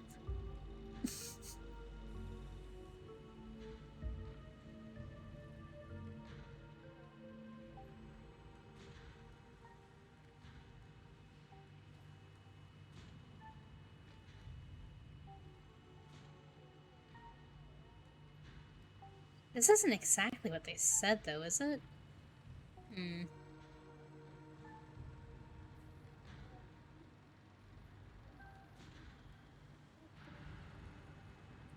But still, maybe they'll, if we already are in with the gossip, maybe they'll say a little more. I've heard from some of the other folks in camp he had a nasty spat with an ex and disappeared not long after. Ha! You mean the boss? Far as I know, that never ended. Ooh.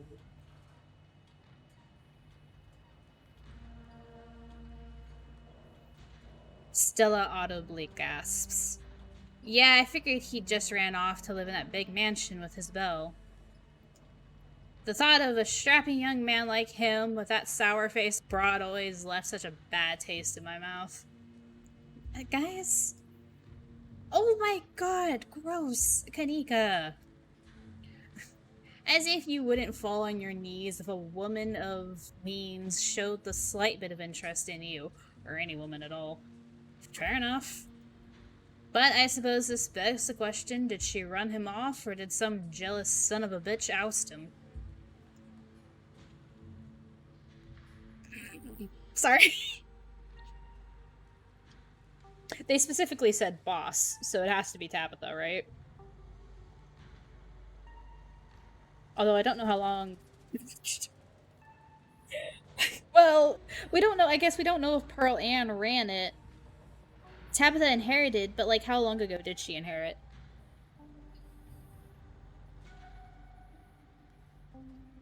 Listen. I'm listening. Oh, goodness. Alright. I know, but imagine the drama if it is Pearl Ann, absolutely. Wait, are you talking about Pearl Ann? Lord, no, even Wayne had some standards. No, I'm talking about Little Miss Tabitha. Oh my god. Oh, goodness. Not that old Lady Pearl Ann didn't have her day. Perfection. Thank you, gentlemen. Thank you. Have you noticed anything strange around here lately? What do you think of Tabitha? What do you guys think of Tabitha? So what do you think? Yeah. The two men shift uncomfortably. Not the kindliest woman I've ever met. She runs the place, alright. Tell that to all the boys. She's been laying off lately. Keep going around saying that and see how long till you're one of them boys. All I have to say is a mine that's doing well doesn't go around laying off its workers for no reason. I'm not so sure any of us are gonna have jobs in a few years. Tate, you're a damn fool. You're gonna be next if you keep talking keep up that kind of talk. So be it, but a man needs to speak his mind sometimes. Okay. Have you noticed anything strange around here lately? All kinds of weird stuff happens in these hills. What sort of weird do you mean? Any noises from the woods? All the time. Howling, screaming, all sorts of fiendish caterwauling. Probably just screech owls and bobcats, you old coot. Might be, might not be, but I heard something the other night that sent the fear of God shivering down my spine, I tell you. Caterwaul. Speak your mind about any strange things, State. It was probably a ditchling, a portent of doom. Your friend is alright. It was probably a bobcat or a mountain lion. I saw what made that noise. I feel so represented. We have to, right?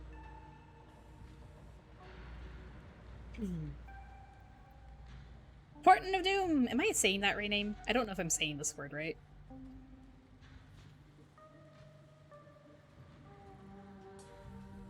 I am? Okay. It was probably a ditchling. A Portent of Doom. A what now?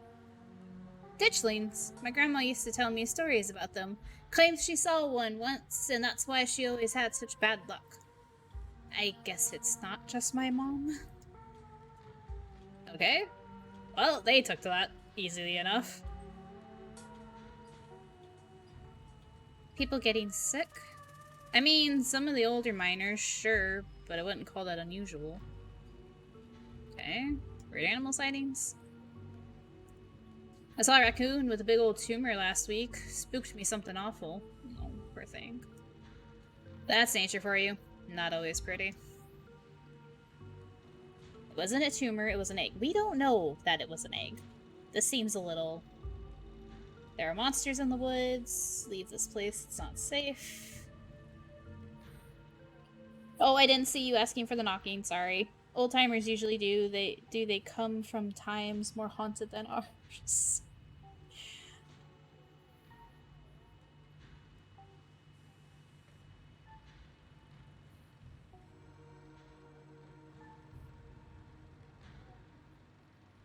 Doomsaying.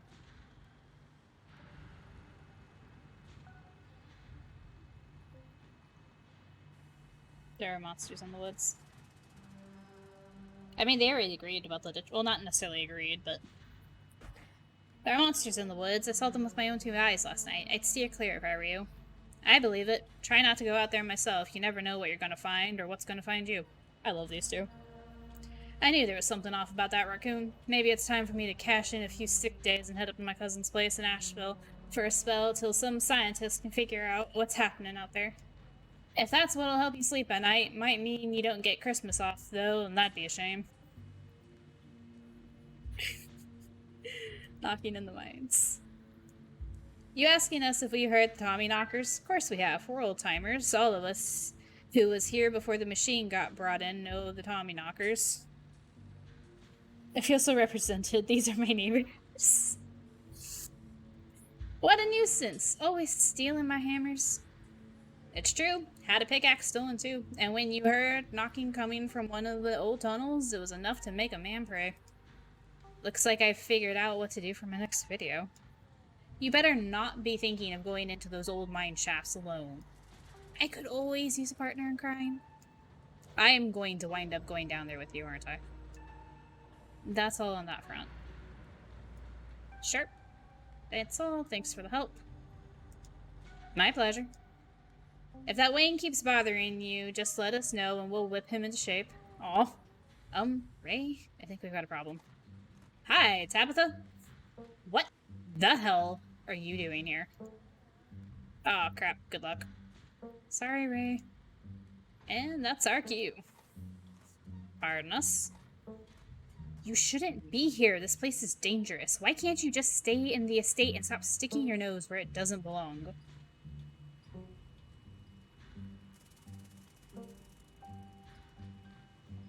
And what is that ridiculous thing doing in your ears? Are you trying to record my employees? Are you trying to record me? Tabitha snatches the earbuds out of your ears and throws them to the ground. Typical phone-addicted city dweller. Ugh. Gah, and I have a meeting in 5 minutes. I can't even drive you back. Okay, look, I don't want you wandering anywhere else. Just stay for an hour. I can take you back to the estate as soon as my meeting wraps up. Can you please do that for me?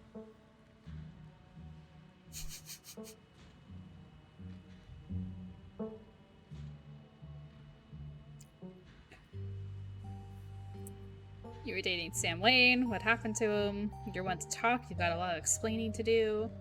I need you to take what's going on right now seriously. I need you to take me seriously. I just wanted to spend some time with my favorite cousin. Stella and Kanika put me up to it.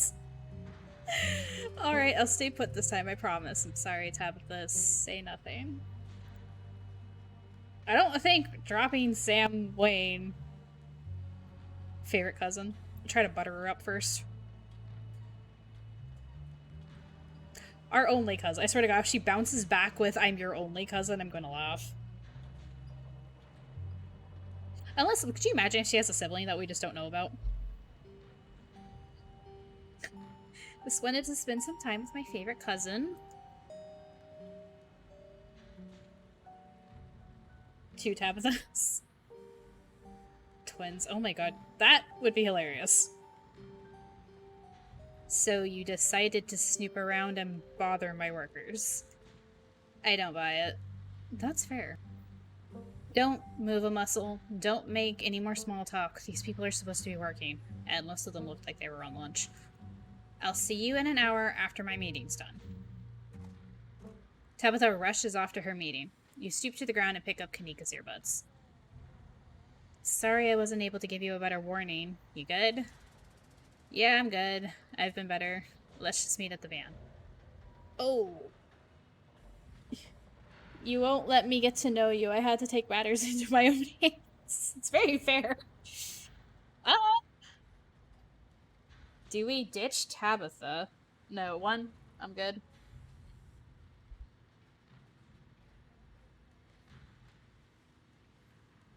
Yeah, I'm good. Oh, hello. You're interrupted by a sudden movement out of the corner of your eye. A girl carrying a bundle of snacks pops up through a hole in the fence and disappears over the crest of a hill. Oh, is that Rosalina? Braid, glasses. Hey, I think I just saw Rosalina. Listen, if we stay, we might get to annoy her more. This is true. Wait, really? What is she doing here? Clearly, she's doing a delinquency. Doing a delinquency. Sorry. She's probably fine. Kids will be kids, am I right? I'm going after her. We should call Oscar. What should we do?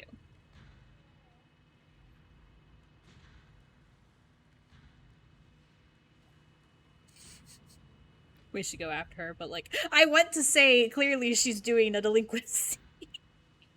We will go after her. Clearly she's doing a delinquency. I love a good delinquency. I mean, yeah, but what kind of delinquency? Only one way to find out. Let's go after her. Oh no. You rush over the hill and get your bearings, the sounds of active mining fading into the distance. Rosalina is nowhere to be found, but dusty footprints point toward a nearby mine. Something about the mine feels wrong, as though a cold anger lies burning inside, sucking the life from the surrounding hills. This is the site of a mass grave.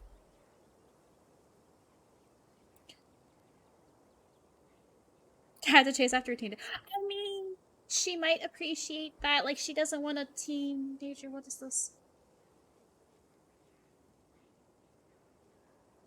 Hello? Can someone help me here? What is this?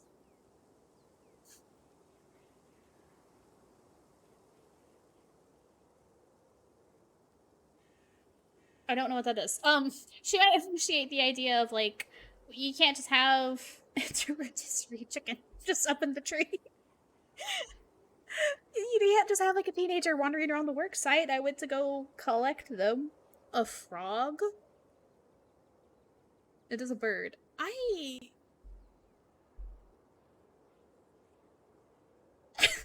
don't know. It's not chicken shaped or frog shaped.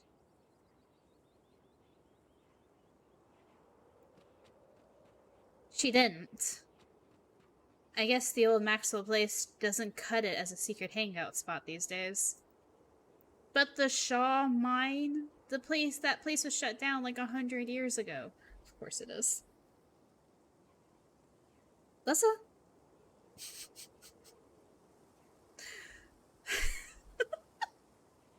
God bless you. After a collapse that killed over 100 people. And here I thought Stella was going to be the one to drag me into an abandoned coal mine. Hey, remember all those bad feelings I got last night? This place feels straight up cursed. Have teens... Why every time they say teens, it's with a capital T. Have teens always been like this? I feel like I really missed out on my risk-taking years. I guess we should go after her, right? Maybe we should just wait outside. The youths. Oh, you do Yulia proud, Alyssa.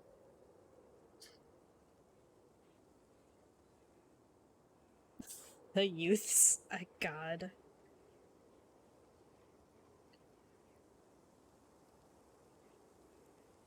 I'm not buying frog or chicken.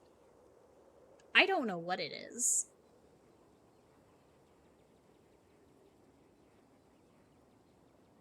But I'm not buying frog or chicken. I almost would have said bat, but it's like still not the right shape.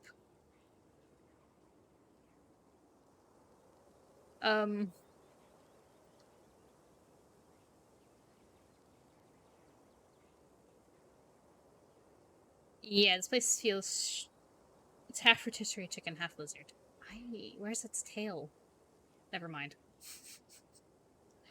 Hey, remember all those bad feelings I got last night? This place feels straight up cursed. It's Tibian.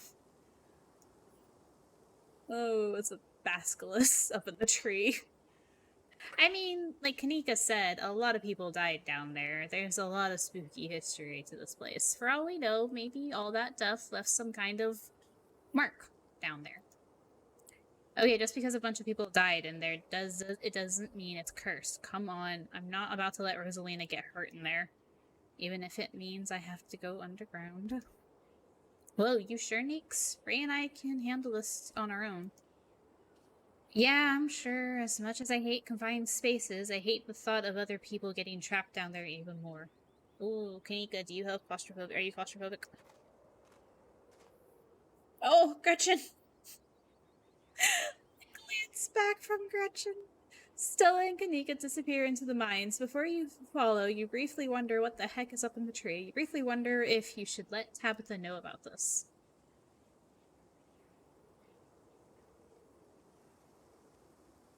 You said half lizard. And chickens have tail feathers. Don't they? She's in a meeting. You know? Exactly. Call her. She's in a meeting, exactly. Call her. I wouldn't think we should text her more than call her. God, can you imagine if she picks up? I don't know if I'd be like, yay, she picked up, or bitch, you're in a meeting. Why isn't it on silence?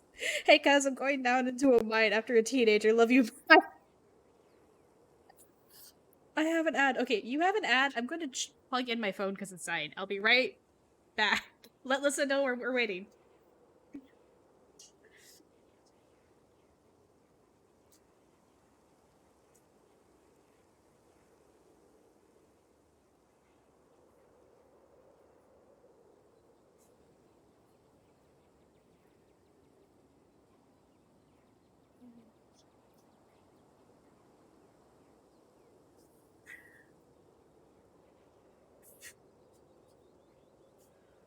Rotisserie tree frog. Goodness.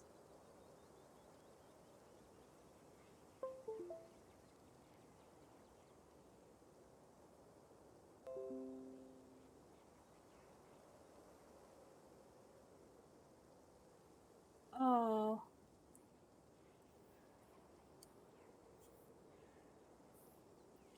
Let me drink some coffee.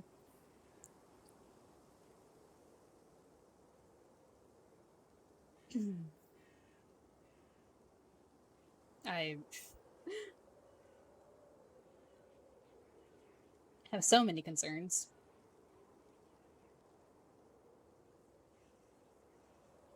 Stretch. Grab a drink.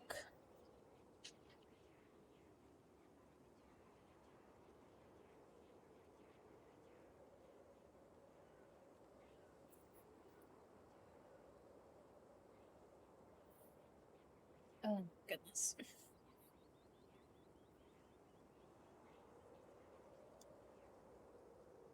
Let's see. What do we have here? So there's only one set of footprints. So far, anyway. Look, it's got a little face, too. And like, see, it's holding on. It's like a monkey. You know how monkeys hold on to one branch? What does this?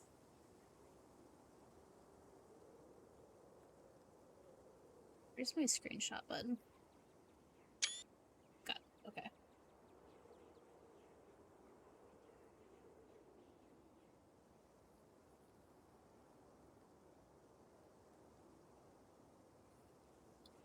I don't know what it is. We should save. I haven't done that in a minute.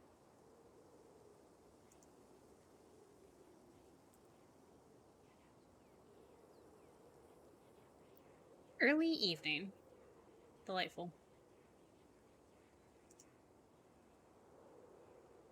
Major decision. Took some boiled peanuts from a stranger. Met Dustin, the possum that lives on my dresser. Ate something terrible and vomited on the walls. Watched Duke die in the woods and called the police. Met Stella's friend Kanika and her mother, Sybil, and learned about ditchlings. Returned to my cousin's estate before going to bed. You're back! Okay. Welcome back. We're calling Tabitha. Apparently. You pull out your phone and dial your cousin. What is it? You know I'm in a meeting.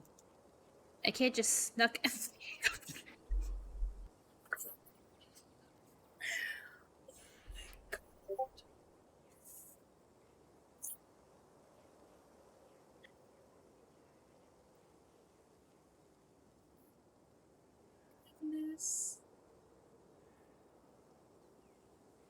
I'll post a screenshot. Oh, you got it. Okay, good. Thank you, Sush.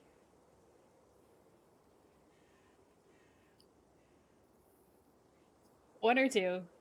List is torn. Can we get a second opinion?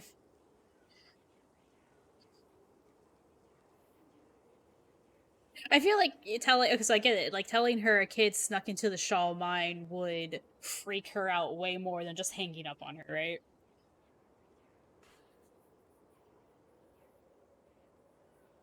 Two for one, one for two. The idea is to freak Tabitha out, though, right?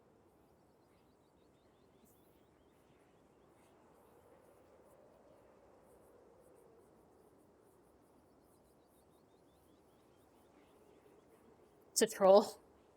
After zooming, might be a small ditchling. Oh. Huh. Curious. It is. Or it's a rotisserie tree frog. A kid just snuck into the shop, man. I figured you should know. What? Are you serious? Why do things keep happening to me? Well, because you exist in the world. Whatever. I'll head over there as soon as I can. Just stay where you are and wait for me, alright? God, I don't even know why I'm trying to reason with you. It's not like you listen. I called you as a courtesy, but I'm not going to wait around for you. Oh, I will happily wait. I do not want to go in there. No need to get Starky. I'll wait. Lie. No need to get Starky. I'll wait.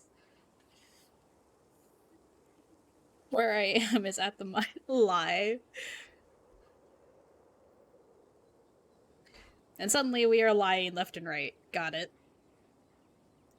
No need to get snarky. I'll wait. Good. Tabitha hangs up on you. Follow Kanika and Stella into them.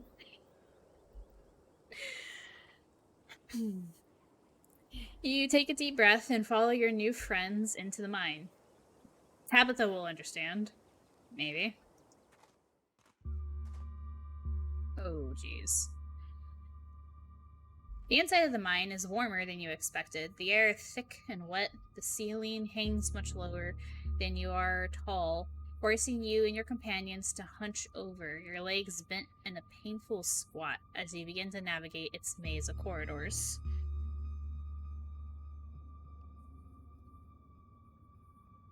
The walls are heart-shaped?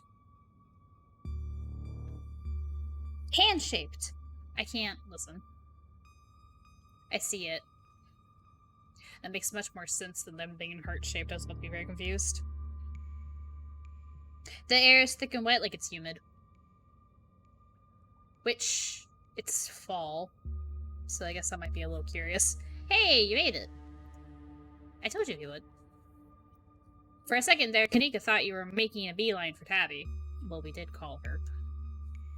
Actually, I kinda did. I called her before coming in. I just needed a sec. Remain silent. Children hands. Ooh, creepy. Love it. You're feeling hungry. Your tummy has the rumbles. That only hands can satisfy. Go find some, cave hands to nibble on.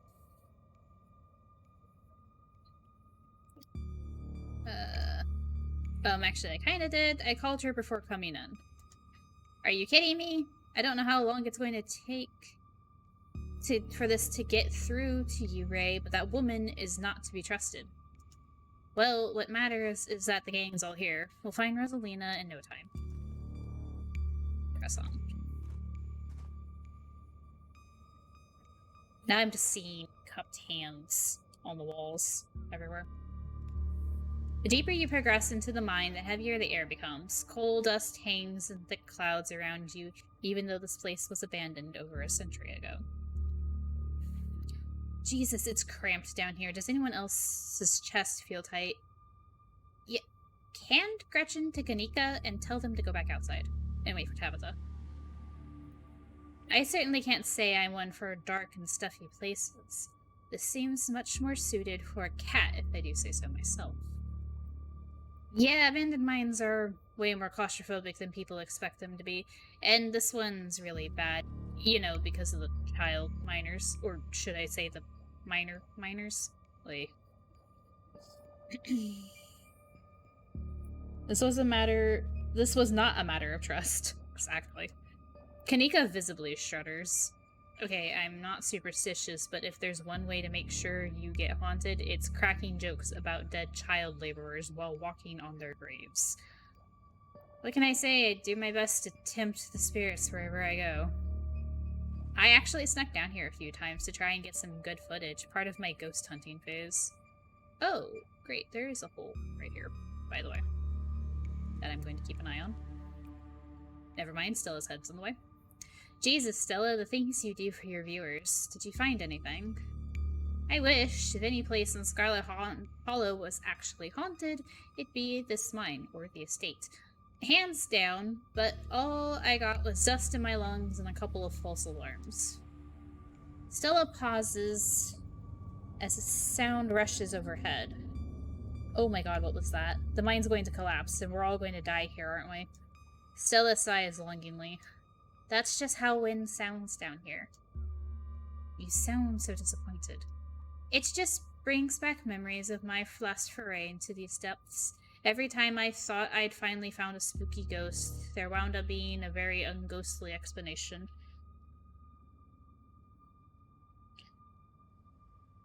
Stuffed demons, it's me, ya boy. Aw. Stella. Well, look, we kind of have a guide at least. Like local wildlife, for instance. I'm still watching the little bats. Oh, hi. Never mind. Whole explained. Stella turns her flashlight up towards an alcove overhead. Say, what's the big idea? Oh. Yeah, we was sleeping here. Oh, we was sleeping here.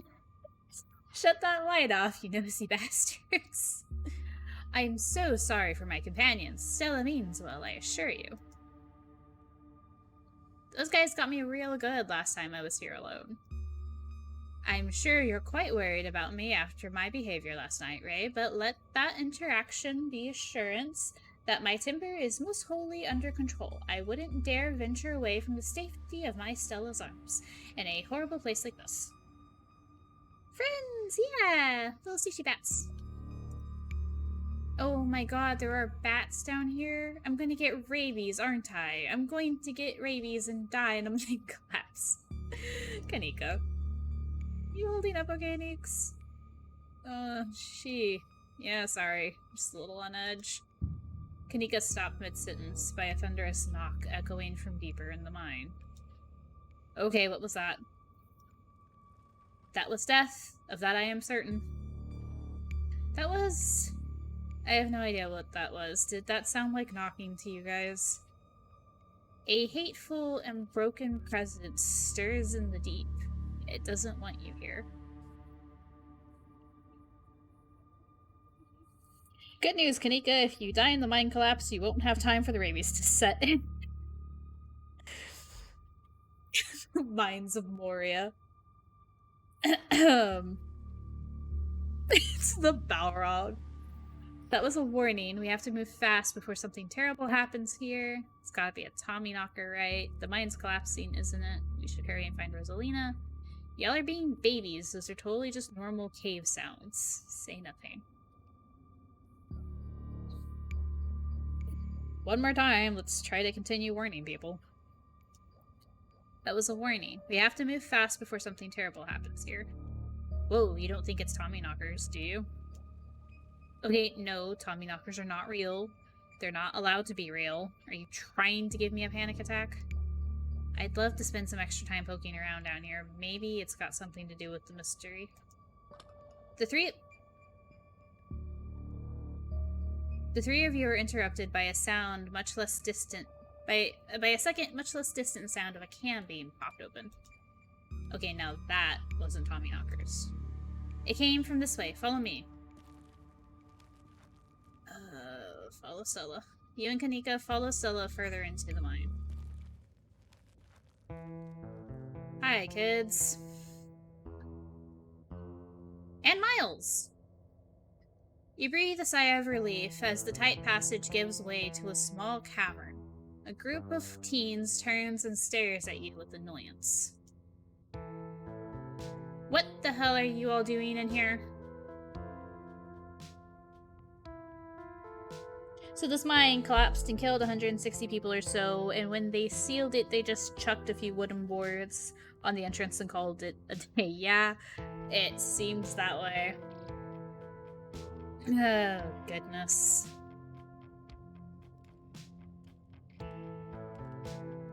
What the hell are you doing here, you creeps? Are you stalking us? Yeah, creeps. I just said that, Alexis. If you wanted an echo, I'd yell into the Grand... If I wanted an echo, I'd yell into the Grand Canyon. Aw. There's something terrible in this place that wants you to be left alone. Get out of here before it leaves its mark on you. If I wanted an echo, I'd yell into the Grand Canyon. What are you, 5? What are you guys even doing down here? This is the most miserable place I've been in my entire life. We're here to make sure you don't hurt yourself. Your dad's looking for you, Rosalina. Chill out, Kanika. They're just teens. Let them have their fun. Remain silent.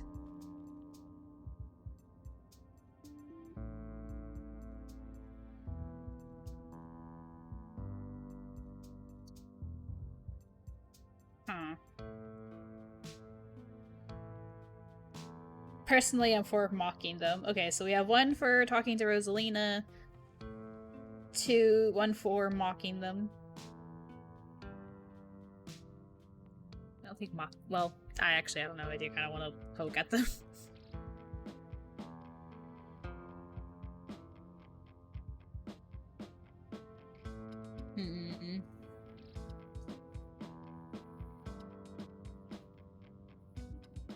Can we get drunk with them? They better not have alcohol.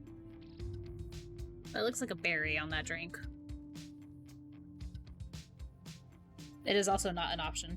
And wait for Tabby to show. God, could you imagine?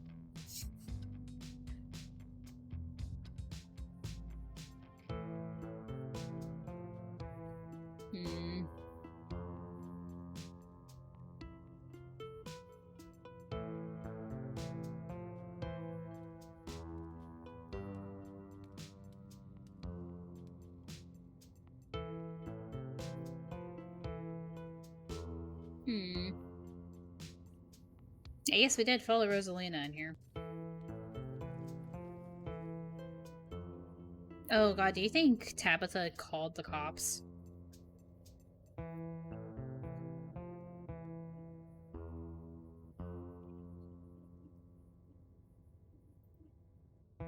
Your dad's looking for you, Rosalina.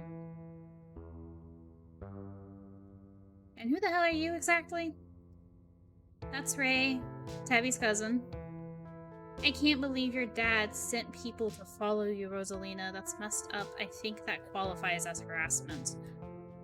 You're right. Beckett is messed up. I don't need him telling me where I can be. Oh, Rosalina, dear. She is 13, though, I guess. You could at least check in so he knows you're not dead. He loves you and worries about you. He's really not asking for much. Don't you kids have school tomorrow anyways? It's fall break. And we're not kids.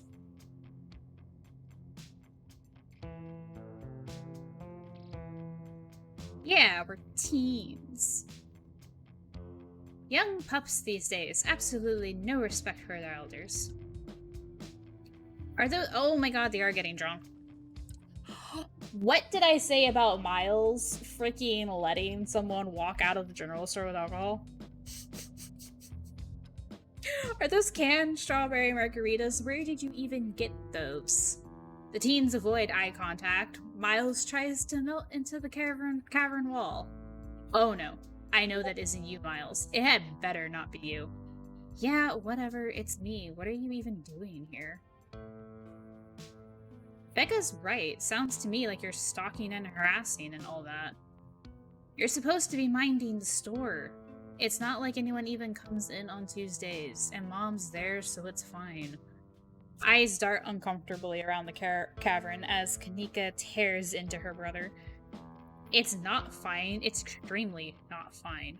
Why do I always have to be the responsible one? Do you know what I would give to be as carefree as you? I left school so you would have a chance to live your life, and this is what you're doing with it? What would Dad think if he could see this? Stealing booze from the family store to dick around in an abandoned mine? Dad's dead, Kanika, but if he were here, he'd be disappointed you wound up being such a bossy jerk. Who cares if we're having canned margaritas somewhere nobody's supposed to bother us? Oh, okay, that got super uncomfortable.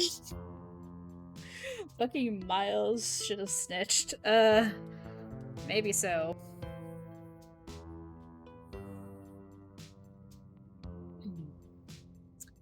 Miles, don't try to twist this around on your sister.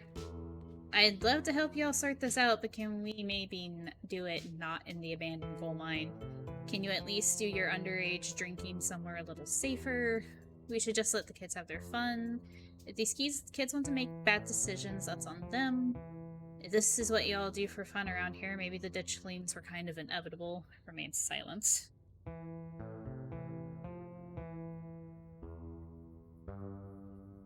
Huh.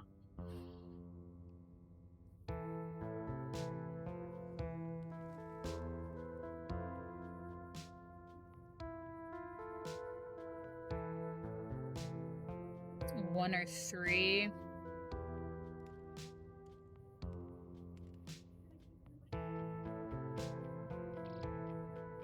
Warn them of their impending doom. Like with this one, or... No, I guess that would be it. Oh god. Ditchlings.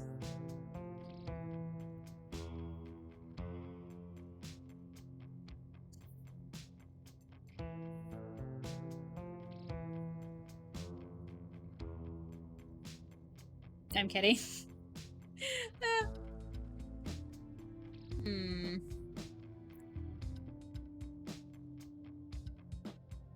I don't think they'll take us— well, they're already not going to take us seriously with the ditchlings. 3. Yeah, let's see if we can get everyone... Yeah, let's see if we can at least get out of the mines, first and foremost. Right? 1, 2, 3. Yep. Can you at least do your underage drinking somewhere a little safer? Oh, and what are you, an expert on mine safety? They only abandoned this place because there wasn't enough coal left to bother digging anymore. Oh boy. My dad told me, and he's an actual foreman at the continuous mining facility, so he knows what he's talking about. Wait, I thought your dad was a charge hand. No, Alexis, he got promoted last month, and he says this place is totally safe and we can hang out here anytime we want. Correction, your father was a foreman at the continuous mining facility. We'll see if he even has a job tomorrow morning. What? Oh, shit. Oh, hey, Tabby! Kanika sighs. It's probably for the best that she's here. Do none of you understand what a boarded up mine entrance is supposed to mean? I love how Miles is still just on his phone. What a boarded up mine entrance is supposed to mean? It means it's closed, condemned, not fit for human use. Oh, come on, this place is way sturdy. Check it out. Oh god. A teen with a beanie jumps and slaps a strut on the ceiling. Oh! Was that the knocking we were hearing earlier? Oh my god, Zane, cut it out. You're embarrassing us. I'm sorry for Zane's behavior. I don't think he realizes how extremely 8th grade it is to jump up and hit things. No offense, Rosalina. None taken. The other 8th graders are totally immature. Not like you, Rosalina. You're chill. And smart, too. Enough. The damage is already done. Now leave. I'm tired of people in this town dragging my cousin headlong into danger. Oh, so now it's everyone's fault, else's fault but mine. Alright. I'm actually curious how much she believes that. I can't believe I actually agree with Tabitha about anything, but this is the worst place I've ever been in my entire life, and I would like to see the sun again before I die. Oh, come on, you guys. Maybe it's not a big deal. We used to do dangerous stuff all the time, and I still do dangerous stuff now.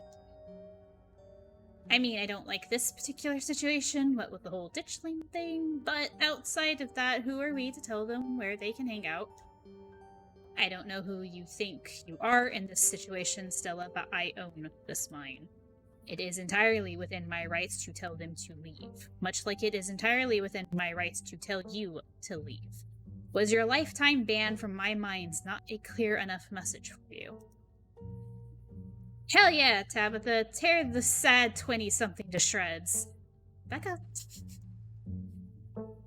Hey, I'm defending you, and I'm not sad. Where'd you get that idea? My Stella can't possibly be sad with me around. How absolutely rude. These pups need to learn some manners. Running a clickbaity YouTube channel where you run around in the woods chasing nothing is extremely sad. So she's sad, so what? Give it a few years and you'll be sad too. The passage of time is inescapable. Thank you, Tabitha. Look, we just wanted to give Rosalina a good time. Her home life sucks right now. Yeah, tell him about where you have to sleep, Rosalina. We've been living in the library for the past couple of weeks. Dad says we can't stay at our house. They've got a hot plate and a couple of cots in one of the back rooms. It's actually a pretty sick setup. No, it isn't, Zane. Rosalina deserves better. Oh, this is about your house being haunted, isn't it?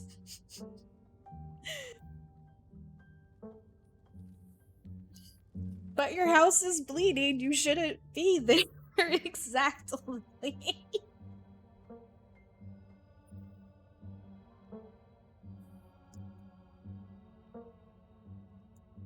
No. What fresh hell is this? Oh my god, did my dad tell you that? Actually, your cat told us that. Actually, Pixel told me that.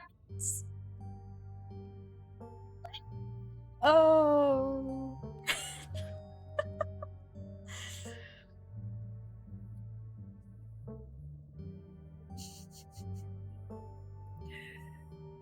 Oh my goodness. Actually, Pixel told me. My cat? It's a long story. I bet he couldn't afford it anymore and is lying to you to save face. What a coward. Becca, I don't think you can, like, say that about other people's family. Isn't that, like, bullying or something? Shut up, Zane. Oscar actually invited us to check it out when we saw him earlier today. It could make for a fun, non-abandoned coal mine-related activity. Just throwing that out there. There's no ghost, Stella. It would be cool if there was, but Becca's right. I just wish he would be honest with me and tell me that's what's really going on. It's like he doesn't think I can handle it. Like I'm a little kid. Ugh, you're all children, and none of you realize how good you have it. Back in the day, each and every one of you would be pulling 12-hour shifts in this exact mine. If it weren't for child labor laws, the 5 of you might have some actual character. Tabitha? Tabitha's trying to save you now so she can kill you. Becca is one of those terminally online teens. I just know it. She's made some points. Exactly. Rosalina's not that mature anyway. She still sleeps with stuffed. Becca, fucking pick a side. Goddamn. That doesn't mean she's not mature. I still have pork chop, you know? I rest my case. Wait, what did you say about child labor? God damn it. Oh. God. I really want to throw Becca and Miles out the fucking mine and then just escort everyone else out gently. I'm not going to weigh in on this. This is between you and your dad, and the two of you should talk about it anywhere that isn't here. I'm sure Oscar is doing this to protect you. You're right, Oscar should treat you more like an adult. How do you know there isn't a ghost? At this rate, I'd be surprised if your house wasn't haunted. Remain silent.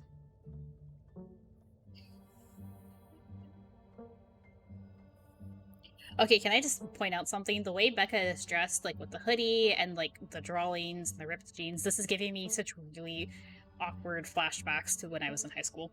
Like high school and middle school. If only you could just seal them all up in here and leave. Well, it's not necessary. Do we really have to save them all? Yeah? Yes? No? At this point, I'd say I'd be surprised if your house wasn't. Leaning towards 1. I feel like we're like, get the fuck out now, please. Honestly, like, why are we can be having this conversation while walking out of the mine. The cave is angry, children. It wants us to go.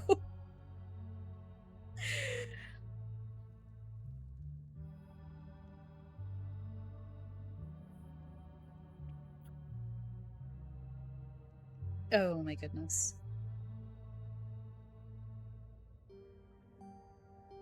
I'm not gonna weigh on this. It's between you and your dad. You two should talk about it, about anywhere that isn't here. I couldn't agree more. Yeah, if Rosalina house is haunted, we should break in and, like, ghost bust it or something. Sounds pretty rad to me. Whatever gets you delinquents out of my mine. Oh my god, Zane, you can't ghost bust if there is no ghost. Also, Rosalina lives there. She can't break into her own house. There's no ghost that you know of. I bet we could figure out how to bust it if it's actually real. And if it isn't real, well, problem solved. You know, Rosalina, you could always stay over at my house until Stella ghost busts your place. We have a finished basement with a pull-out couch. Why are we talking about this like it's a thing? It's not a thing. There is no ghost. I don't care, and I can't believe I wasted this much time trying to argue with children. I'm washing my hands of this and calling the cops. Feel free to leave before they show up.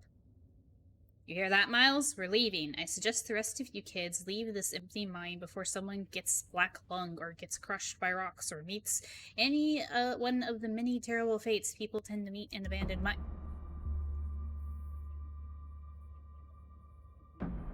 Kanika is interrupted by a pair of thunderous knocks. Exactly. Why wouldn't you go hang out and drink in the haunted house?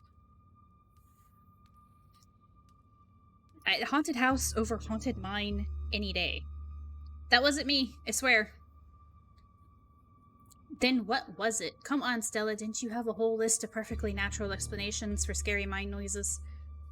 It's Tommyknockers, for sure. I know this isn't why we came down here, but we've got to check it out. Stella. Oh, both Tabitha and Kanika. Look, they agree on something.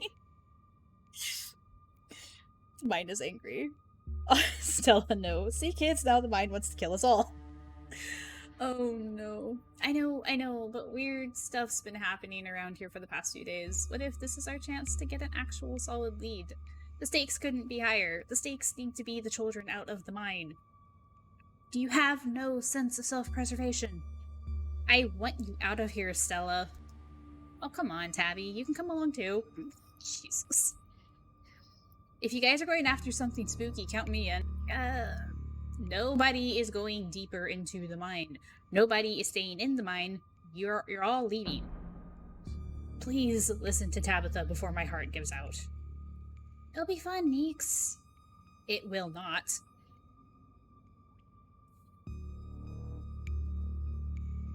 Wait a second. Where did 3 of you run off to? Are you kidding me? Unbelievable. Wow, Kanika, maybe if you weren't still scared of the dark or whatever, you would have noticed them sneak off. I noticed them sneak off, and like I've been zoning out the whole time we've been here. Miles? They must have squeezed through that child-sized tunnel. Dang, I've always wondered where that goes. I've never been able to get these hips through there.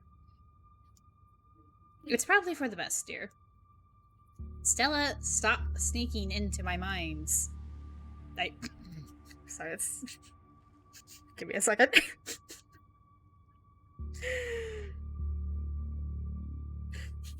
She's going to press so many charges.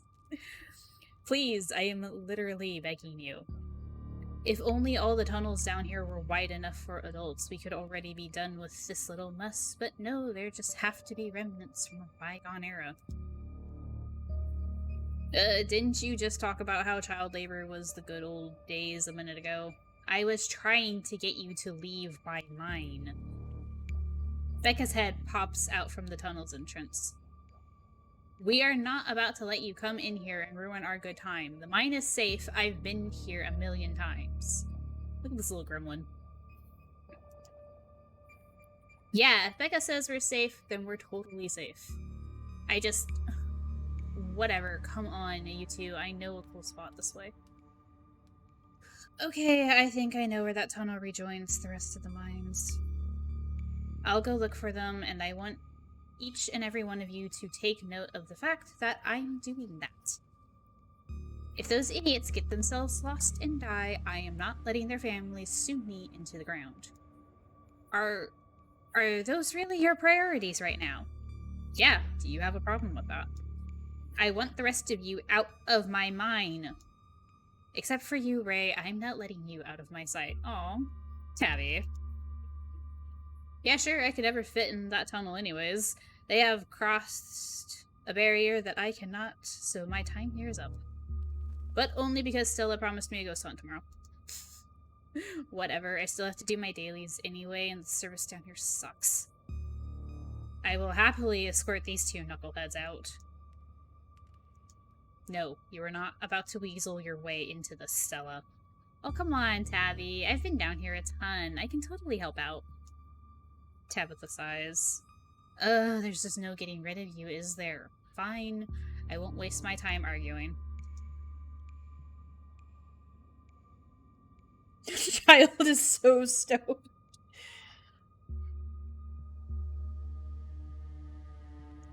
I don't care for Becca. No, yeah, she is the worst kind of teenager.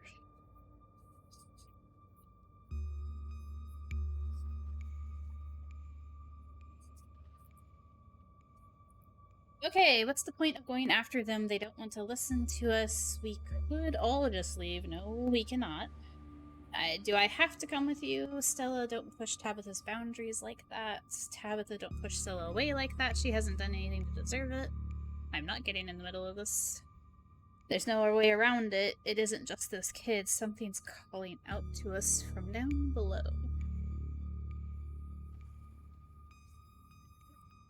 Oh yeah, he has like a, but it's like a joint or something instead of a carrot. The hat. Oh yeah, he also has a...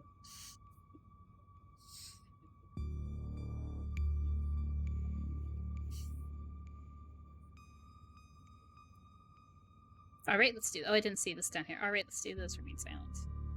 I recognize the hats.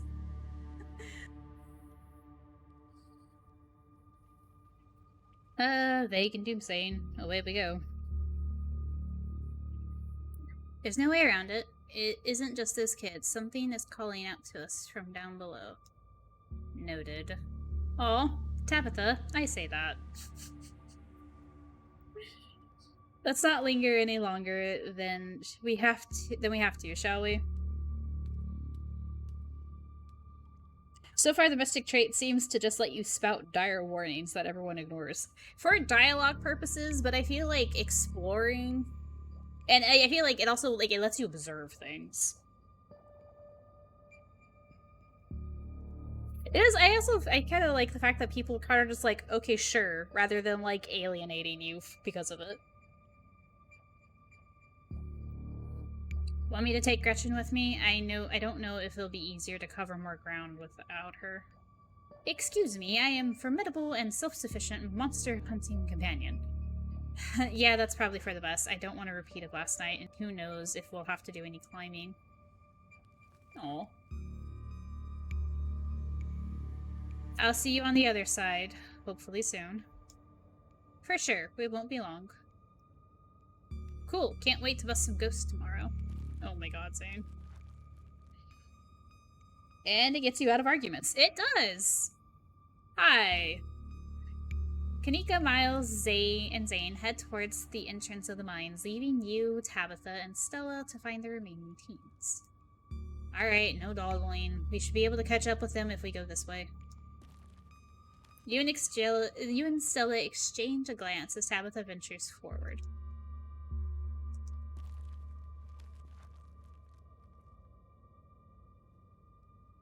What, the mystical random spouting of things to get out of an argument? As the three of you move deeper into the mine, you hear echoes of conversation bounce across the walls. But Becca, why are we doing this again? I thought you thought Tabitha was, like, really cool. Why are you trying to get her all mad? Oh. We're doing this because Tabitha is really cool. She doesn't let anyone boss her around, so we can't just let her boss us around. Logic. Someone puts me in the middle of something, just spout something vague and slightly off-putting and refuse to elaborate. Honestly, maybe. You at in the middle of this, so Tabby. God. Aw, you hear that, Tabby? Someone thinks you're cool. I can't believe she used to hang out with that nobody like Stella. Hey.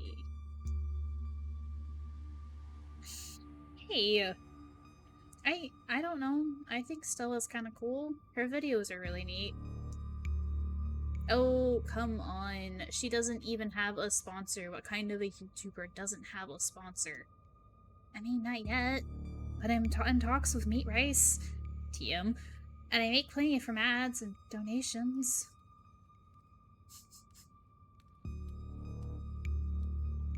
How does it feel to have a teen girl think you're cool, Tabitha? Dang, Stella, Meat Rice, that's a big deal. Oh man, I wish they were gossiping about me. I'm just glad they're not gossiping about me. Press on. Beware the Ides of March. Walks away, exactly. 1, 2, and then 3. Do we want them to gossip about me? Alright, okay. Get Tabby madder at you? Oh my god. How does it feel to have a teen girl think you're cool, Tabitha? I feel nothing about it. The opinions of children don't interest me. Alright. I don't know. Kinda hesitated there. You're reading into things that aren't there, Stella. Just because your livelihood revolves around what people think of you doesn't mean that I care what people think of me. Congratulations on your sponsor, though. Aww! We didn't puke in front of the entire town for nothing. It's the first thing she said I respect. Meat Rice! Also, Tabitha's like, she's all congratulations, aw. Dang, Stella Meat Rice, that's a big deal. They're like on every big podcast. Thank you. It feels like a really big step up for the channel. I just wish Becca hadn't said all those things she said tonight.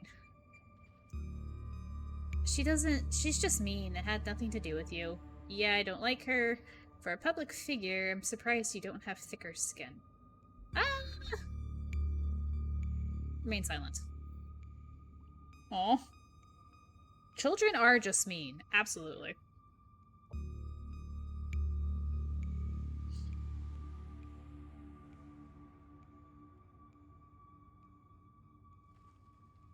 Or they can be.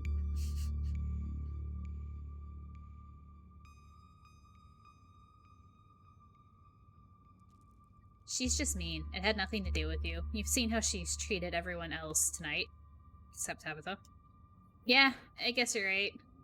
I'm surprised you don't have thicker skin about this, Stella. You never struck me as someone who let other people's opinions bother you. See, we didn't have to say the third one. Tabitha's got it. If you did, I wouldn't have to try so hard to keep you off my property. Well, I know you don't mean it. Agree to disagree.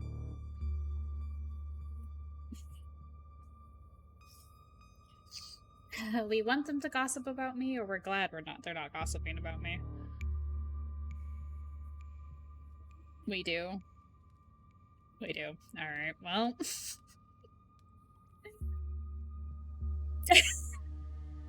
Oh, goodness, no. We ate the mystery slime. God. We have a bag of peanuts that a maybe murderer gave us on a bus. Oh man, I wish they were gossiping about me. Gosh, I'm not so sure about that. I know they're just teens, but some of that stuff stunk. We do...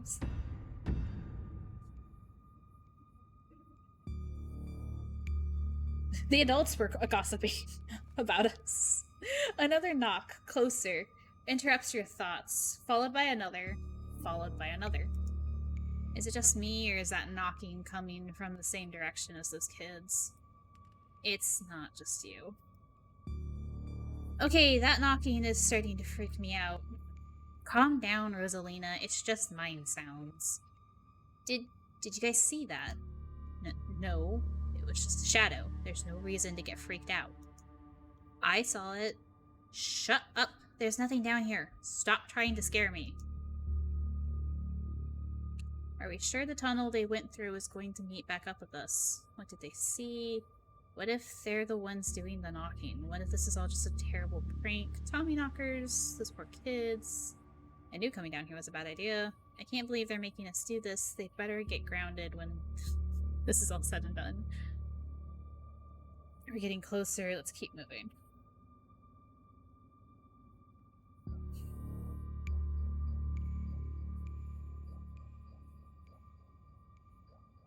Are we sure the tunnel they went through is going to meet back up with us? Yes, I'm familiar with all the old maps of this place. There should be a central chamber not too far from here, where everything joins back up. Oh, okay. 1 second. If they'll let us go through more. What did they see? Tommy knockers? It's not Tommy knockers. They're probably just jumping at their own shadows. You said it yourself, Stella. As soon as they got out of our sight, their bravado would vanish into a puff of smoke. It's probably just rocks falling somewhere deeper in the mine, which is also bad for obvious reasons.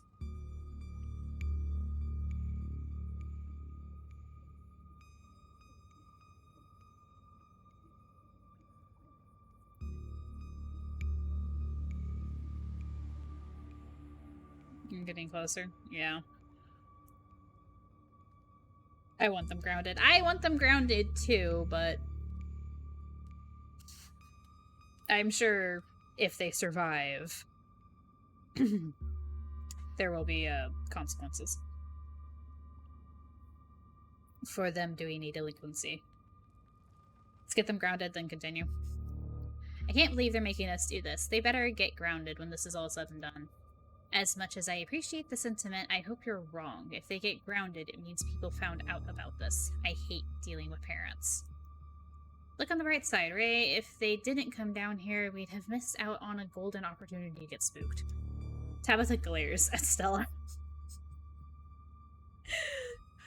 We're getting closer. Let's keep moving. As you progress deeper into the mine, the knocking grows more frequent. It's still distant, but it's much louder than before. The tunnel ends abruptly in front of you. A century-old ladder is the only way forward. In the darkness beyond, you can still hear the echoes of terrified teens, their panicked arguing bouncing down in the pitch-black corridors. The pit radiates rage, a white-hot anger. It hates you. But at the heart of it, you can sense something else. The quiet hum of a darker presence. The heart calls to you, desperate to be witnessed. And here we are. The tunnel they crawled through passes through the chamber below. It shouldn't be hard to find them once we get down there. I've never been this far in. Congratulations, Stella. You got what you wanted. Tabitha crawls up to the ladder and disappears over its edge. Alright, let's do this. Stella hoists herself over the edge and begins to climb down. Let's follow them down into the pit. You walk to the ladder and climb down.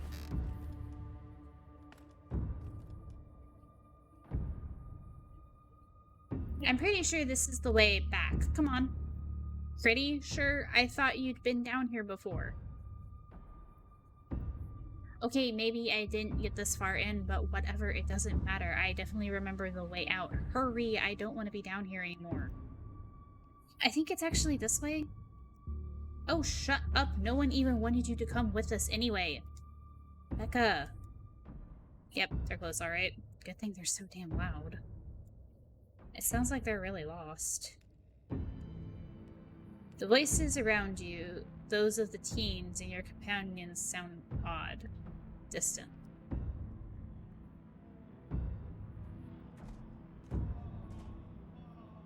There's something in the darkness before you that's much louder, though you don't hear it. You don't hear it, but you can feel it in your chest. A desperate need to perceive and be perceived. Wrap yourself in the darkness of the pit. Hey, are you alright, Ray? Bear witness. What do you think you're doing? Get away from there. Your cousin dives towards you, but not before the light from your phone illuminates the...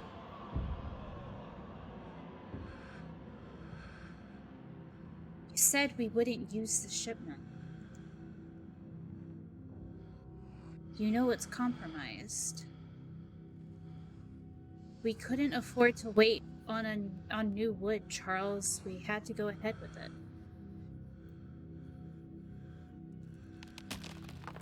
Oh. It's still sturdy enough. It'll get the job done. Ray?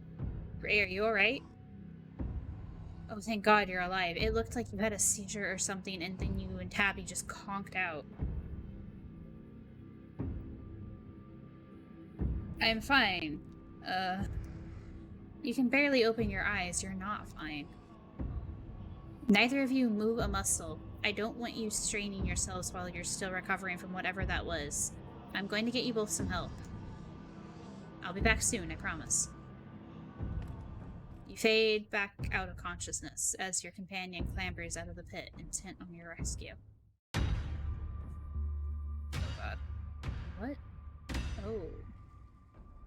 You raise up on your elbows, head still swimming from the visions, your surroundings coming back into focus. Your head throbs as the knocking continues, now magnitudes more intense than ever. Through it, you once again hear the panicked voices of bickering teenagers echoing down the stone corridors. Becca, you're just getting us more lost. It's this way. If you're so sure, why don't you just leave? I can't believe I let Alexis talk me into inviting you in the first place. Becca, I'm just trying to help. I said go. Okay, I will. Alexis, you don't have to go with her. You know that, right? Pick a side, Alexis. I'm sure Becca knows where we're going. She wouldn't just lie. Sorry, Rosalina.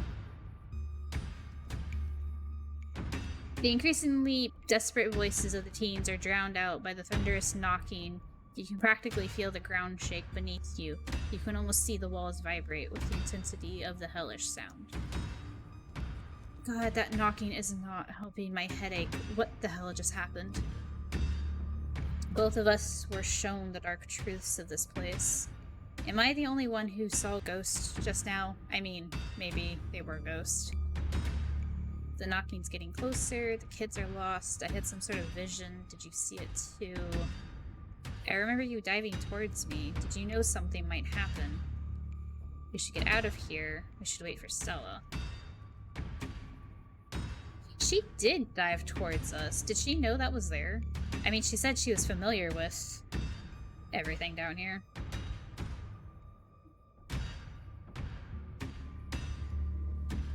I'm gonna have to go back and watch the WOD. That all kind of clicked by kind of quick.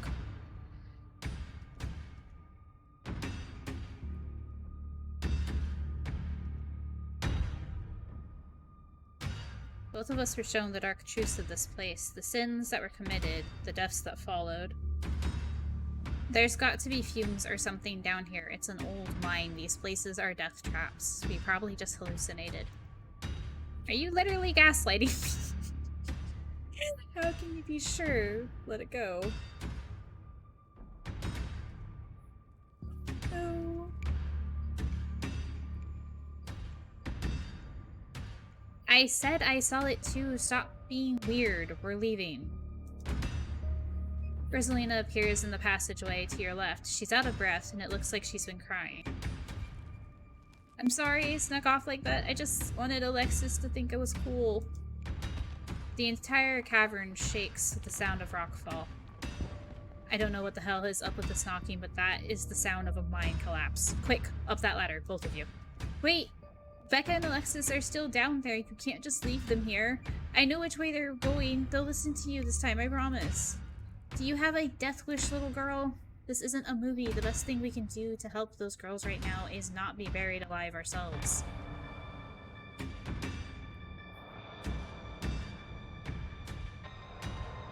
Okay, so we can take Rosalina and leave, or we can go after Becca and Alexis.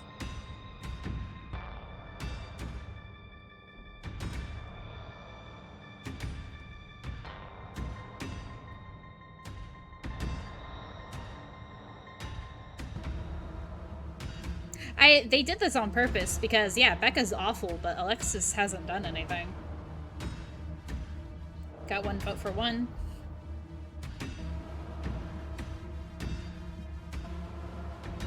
But, like, yeah, that. I am a little inclined with Tabitha here, though. We do need to get out, potentially. Save the game! Good idea.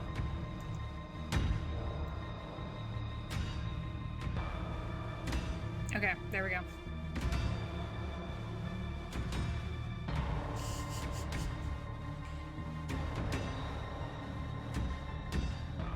We can't trust Stella to remember. Because she's not been this far before. Yeah. One?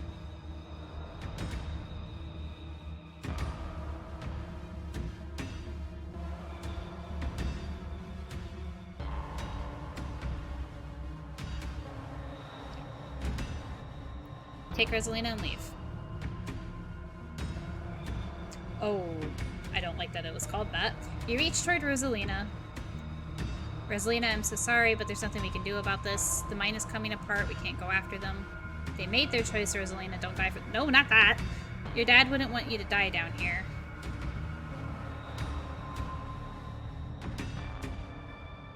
We're doomsayers, not heroes.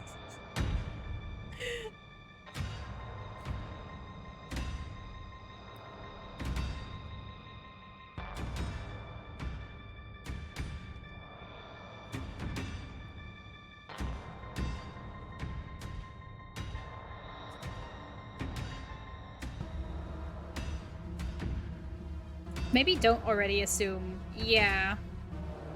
I think either 4 or 1, maybe? 2? Yeah, 2 with their minds coming. Yeah, that logic, I guess. We can't go after them, but we can maybe find them. What if they don't make it? They already crossed that bridge. You can cross it too if you want. I don't care. Tap it up. Rosalina hesitates for a moment. Alexis! Becca! The way out is this way. If you just follow my voice, you'll be able to make it out. Okay, let's go.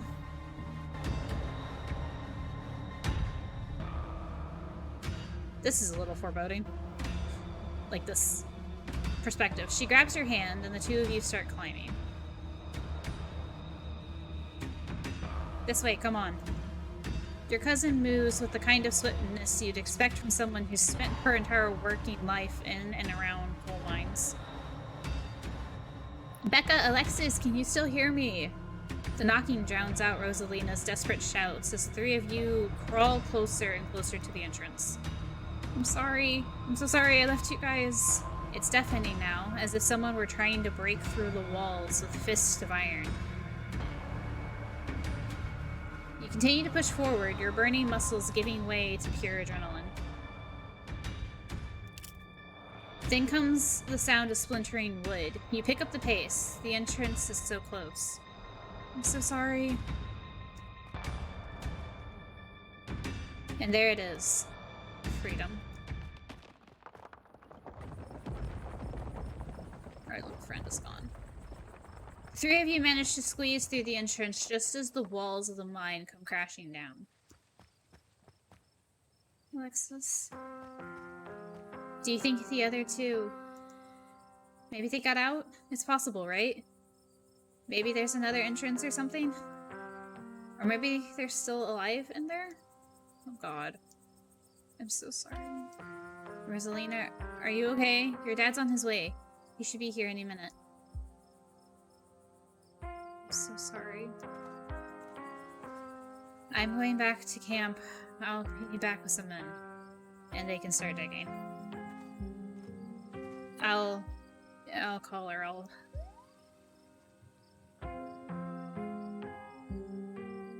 It takes a bit of time, but eventually Tabitha arrives with some men and a machine to start digging through the rubble. You, Stella, and Kanika are afforded a quiet moment to yourselves as the others get to work. Do you think Becca and Alexis are okay? I can't believe you left us down there. Ditchlings. Your vision, the entities in the mine, what happens now remains silent. 6 ads. Let me know how it goes. Got out barely.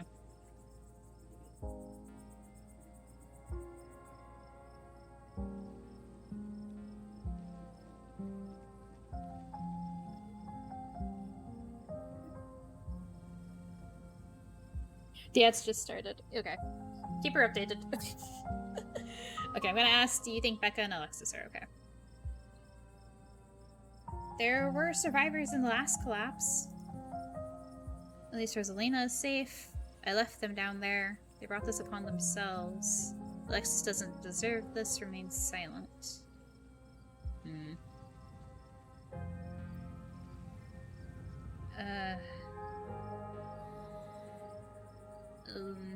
At least Rosalina is safe.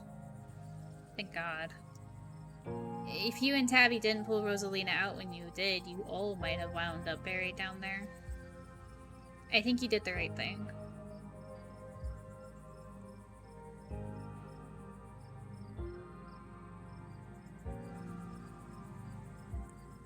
There was a stone carving on the wall of that pit that showed me what happened to this place. Charles Shaw was set up. I think I hallucinated down there. Tabitha thinks we hallucinated.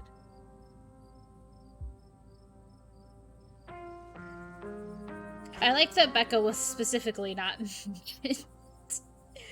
We are glad Rosalina's alive, yes. Oh, you're still telling Lissa. Okay, hold on. I'm gonna say Charles Shaw was set up. How curious.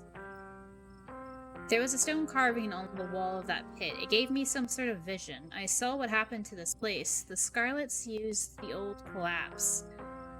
Charles Shaw was set up. No way. Dude was a monster. I mean, the Scarlets were monsters too. They still are. What am I saying? I don't believe in visions. Whatever you saw was probably just an auto-suggestion. I don't know, Neeks. You weren't down there. Ray and Tabby had, like, simultaneous seizures next to a creepy stone carving. It was like something out of a movie.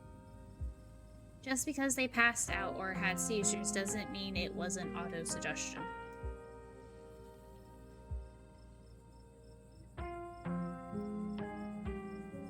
I saw something down there, like the shadows of dead miners. I'm pretty sure Tabitha and I saw some ghosts down there. Did you not see them? Everything that happened down there centered around that main chamber where I saw that carving. Are you sure those were Tommy numbers?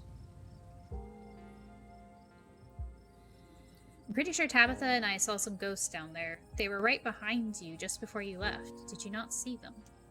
Whoa, I didn't see anything other than the two of you and that carving. That's super weird. Welcome back.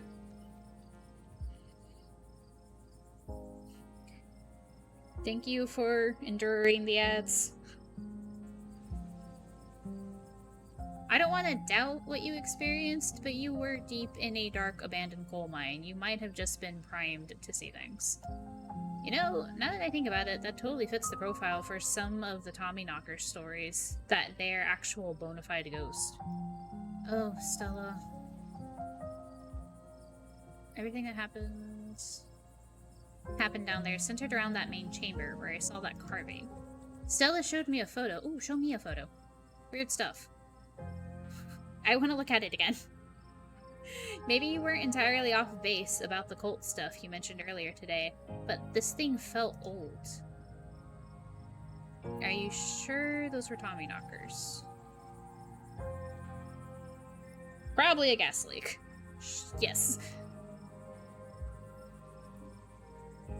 It depends on what you mean by sure. Is anyone really sure of anything? They fit the description pretty well. I don't know what else they'd be. I have no idea what happened in there. I need to do some reading on mine collapses, I guess. Okay, she said she was going for help. She didn't know the mine was collapsing, I guess. I don't feel like poking at her about this. Ditch lanes. Ditch lanes? Something's telling me that this was only the beginning of our ditch lane problem. Do you think it's over? That was our ditch lane problem, right? Case closed, good work, team. Not to be flippant, but that wasn't the end of our ditch lane problem, right?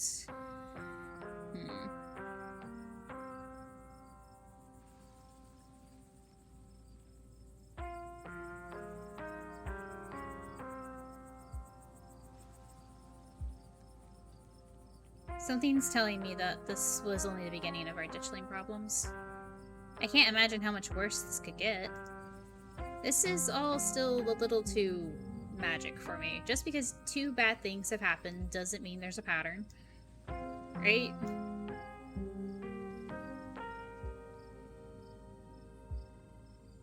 Right?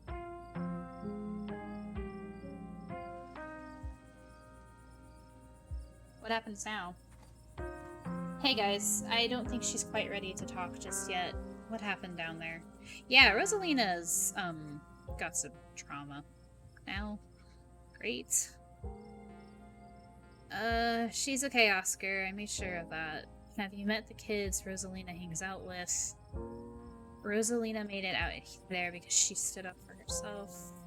There's something terrible in that mine. I think Tommyknockers brought down the mine. I think she was trying to get away from that whole haunted house situation.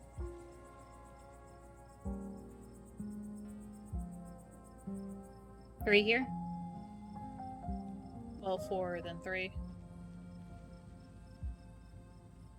1, 2, 3, 4. Yeah.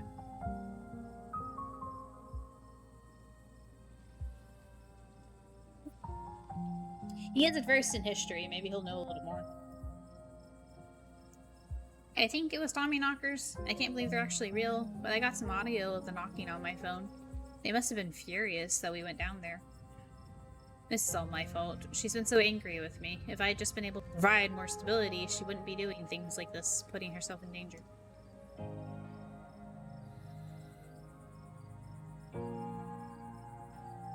Rosalina made it out of there because she stood up for herself. You should be proud. She's a good kid, Oscar. Thanks.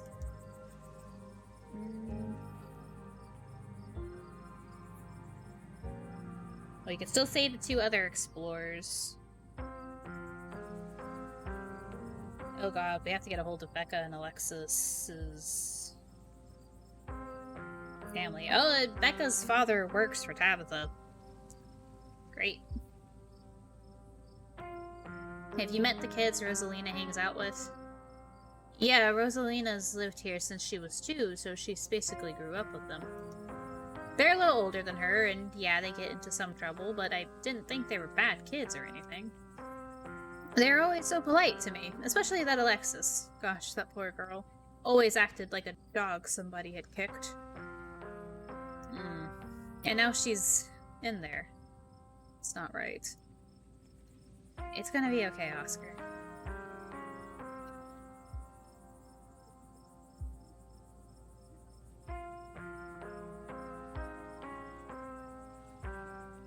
No, I do feel bad for Alexis. Yeah, like, Becca's dad lying to them that the mine was safe. Like, did he actually believe that, or did he just dismiss the... none of them deserved this. They weren't bad kids, just reckless. I don't know what they were expecting.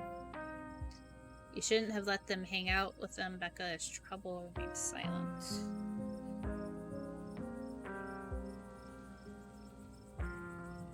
Becca's father? Yeah.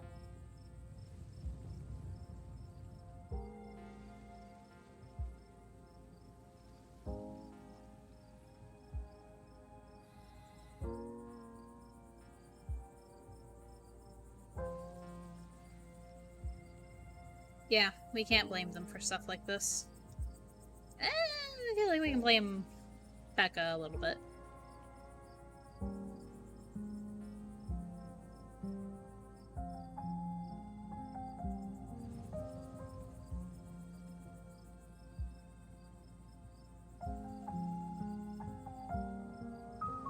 No, we can still blame them.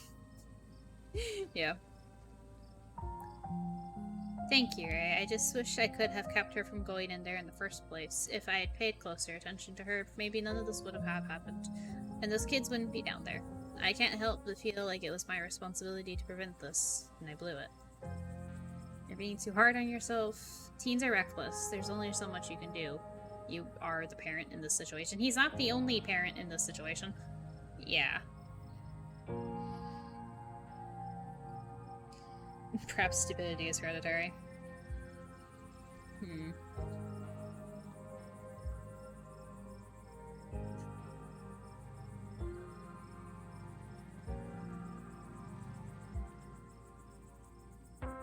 There's only so much you can do, and the shorter the leash, the worse the relationship. Don't blame yourself for choices someone else made.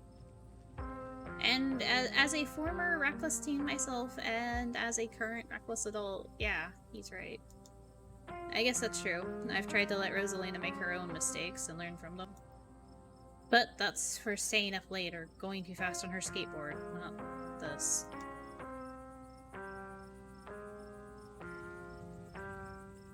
I think she was trying to get away from that whole haunted house situation. You have to understand that I'm not making it up. There's something in that house. We believe you, Oscar. Me and Stella believe you, Oscar. I couldn't let it hurt her, and since I didn't know how to get rid of it, I set up a back room at the library for us. Just until I could figure out how to fix things. I know she hates it, but I thought it would be better for her. Instead, it just drove her away, staying with friends, not checking in, and now this. It's all because of that house. And because of me. Because I haven't been able to fix this. I just wish she could understand. I'll put the spirit to rest. We can perform a seance tomorrow night. Still is right, we believe you. You don't have to be alone in this. We can help. I don't know if I would have believed you before this week, but Rosalina doesn't believe you. Ghosts aren't real. Remain silent. She'll remember this mistake. Yeah, she,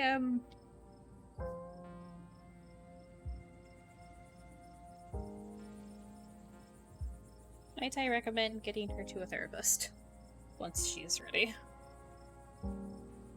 I don't know. A seance. Okay, I'm gonna say this from personal experience. I don't think our character, our dude, has enough people to trust to properly perform a seance, especially if it is in any kind of way malevolent. but that's on my personal take.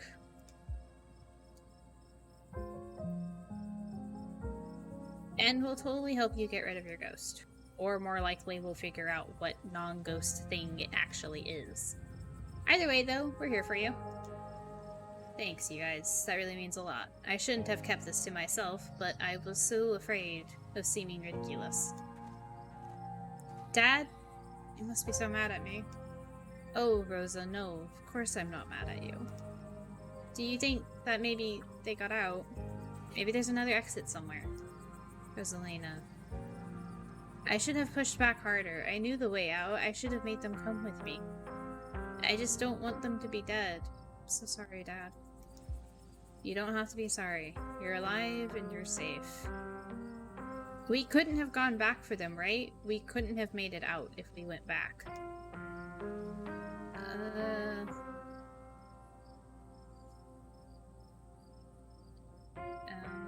You're right, we wouldn't have made it out if we went back for them. We had to make a choice. It's best not to regret it. You made it out because you stood up for yourself. This kind of reiterates what their dad said. She feels guilty when she should be feeling angry. Yeah, that boils down to, like, personal. And I don't think doing this is a... Personally, I don't know. Standing up for herself.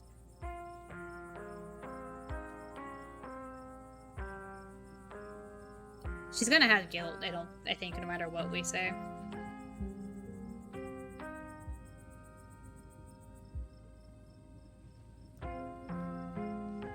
Becca was too proud to listen to you, and Alexis decided to stay with her. It's not fair, though. They didn't deserve to be buried alive for that. I know how difficult this is, and you can be upset for as long as you need to be, Rosa. I think the best thing you can do for your friends right now until we get them out of there is to enjoy the life you have. I know I haven't made that easy for you. I know you've been frustrated with the choices I've made. But I'm going to do what it takes to move us back into our house. We're going to have a good life again, so... I'm sorry I didn't do this sooner. And I'm sorry this is what it took. Dad. Ground the case. We'll be okay, I promise. I'm going to take her home. I guess we'll see the three of you tomorrow, and thank you, okay? You have no idea how much I appreciate what you did for Rosalina. As Oscar and Rosalina leave, your cousin exhaustedly saunters over to you. Alright, Ray, my men are set up to start digging. Let's go home and get some rest. Now hold on a minute, Miss Scarlet. Mind if we have a quick word with your cousin, miss? In private. Okay, fine, just make it quick and don't you dare try to pull anything on him. He did nothing wrong here. Ladies, I'm afraid that means you too. Why? Because suspicion. Because I'm the new person in town and I have been in the wrong place at the wrong time twice now. Don't you need to talk to us? We witnessed this too. Oh, sure, but that can wait. We know where to find y'all. What a coincidence running into you 2 nights in a row. This is my colleague, Deputy Derrickson, the one that pulls, right? They also know where to find you. Yeah, no, it's a very thin excuse. I remember you from that little puking incident in the diner yesterday. Apologies for my absence last night. It was my special bowling night, you see. A man has to have his me time. But I was briefed on the events of last night, even though we're still not sure if what went on could be considered a crime. Duke has been missing since then, though we've found neither hide nor hair of him. Could be he's just on an extended hunting trip. It wouldn't be the first time he's done something like that. I was told the footage showed his supposed body, but we couldn't get that camera working, so no way to confirm until we track him down. Now, I understand both of these were terribly unfortunate accidents that had nothing to do with you being in the area, but As officers of the law, you have to understand that we get a little suspicious when we see the same face multiple times in a row. You live in a very small town. All you see are the same faces. And we have to ask, what exactly were those teenagers doing in a shuttered mine owned by your family? And why were you down there with them? You've got to understand where we're coming from. The two kids, 15 and 14, are buried alive down there. And maybe they're dead. And you were on the premises. Whether or not that was merely coincidence remains to be seen, but we've got to do our diligence here. Actually, it's just Tabitha.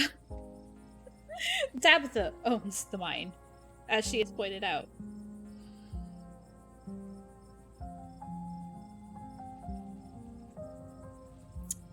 I'll get to your questions, but we also need to talk about the man that's been stalking me.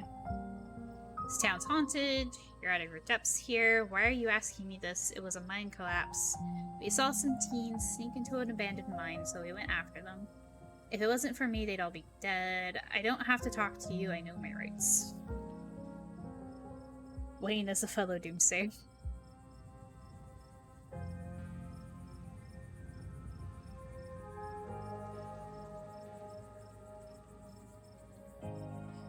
Should we bring up Wayne? We should not slander him like that. No? Okay. Alright then. This town's haunted. You're out of your depths here. Why are you asking me this? It was a mine collapse. We saw some teens sneak in. This is like, so this would be the truth. This is why we were there. Oh! My bad. Whoops. I'm not sure they'd be any use finding Wayne anyway. They've already decided you're the problem. Yeah. I was trying to scroll down. I didn't mean to click. I'm sorry.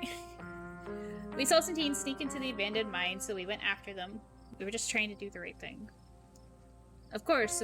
Very noble of you. Pardon our questions, just trying to gather all the facts, you see. Just being thorough, our duty as officers of the law. So you keep mentioning. Well, if there's nothing more you can tell us, I suppose we'll let you go on about your evening. But we may be in touch. Have a good one. What, that's it? Oh my god. Okay. Deputy Derrickson tips his hat. Avery was right, wasn't he? Deputy Derrickson tips his hat to you. The two officers wander back towards the mine, Derrickson taking notes as they examine the scene.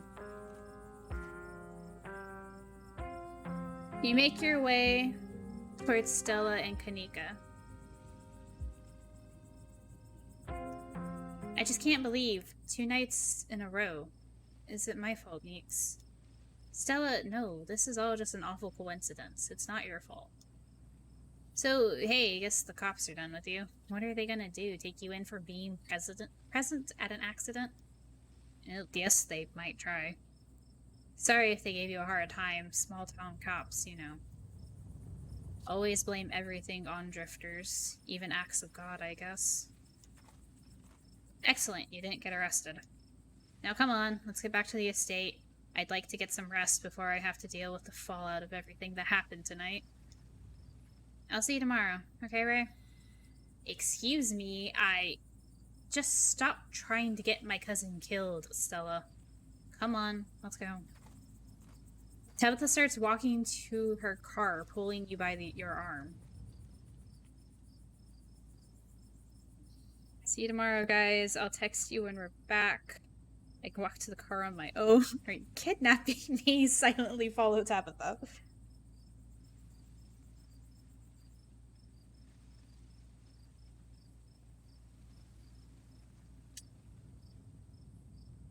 Coffee. Huh.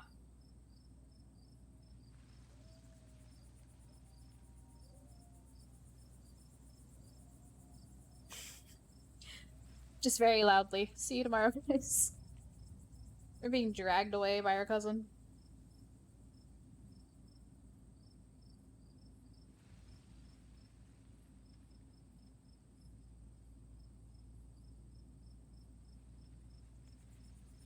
Okay.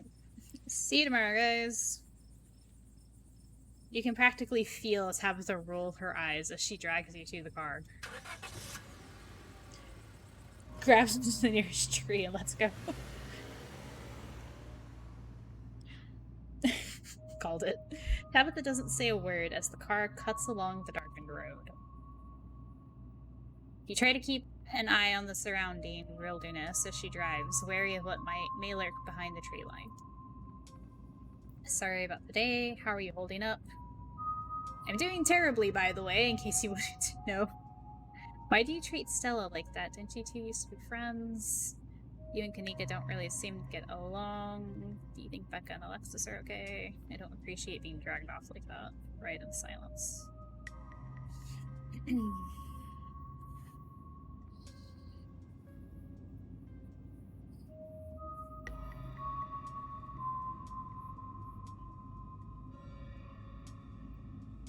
Are you holding up?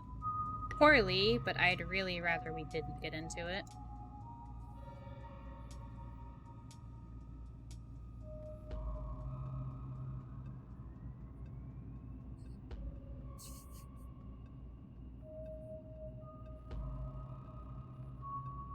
Two again. I'm doing terribly, by the way, in case you wanted to know. Yeah, me too. I've got to focus on the road, though. Fair enough, actually. Stella, Kanika, we could ask about the kids. Apologize. Should we apologize for today? You notice how Wayne's not on here? Or at least, well, maybe it is. Maybe it's hidden in one of the other...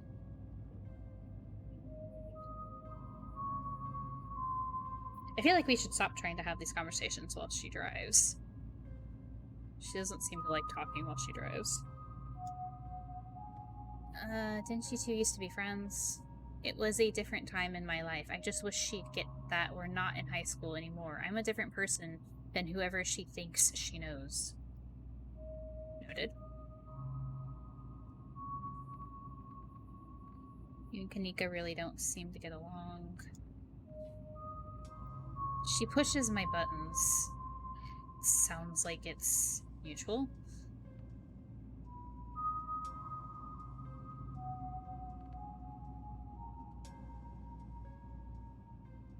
Three for here or one of the earlier ones?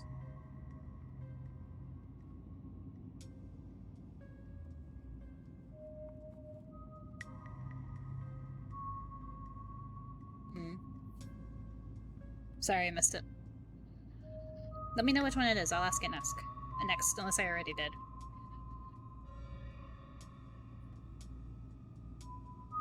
Is there some kind of history there, or... No, now quit talking. I need to focus on the road. Okay. About the kids? Okay. Do you think Becca and Alexis will be okay? We won't know for days at the earliest. Their parents should have kept tighter reins on them. I never got into any trouble like this when I was a teen. I have Pearl Ann to thank for that. You just called your mother by her first name, which I don't normally care about, but it's a little uncommon. Hated it at the time, but that strictness paid off. Ugh, what am I telling you this for? Whoa, are we bonding? Yeah, no, I don't think so. You can tell me stuff. I'd like to know more about you. I really don't think the parents are to blame here. You're right, there are a lot of adults who should have done a better job tonight. I like this because it doesn't say parents, it says adults, implying yourself, to Tabitha, you know, etc.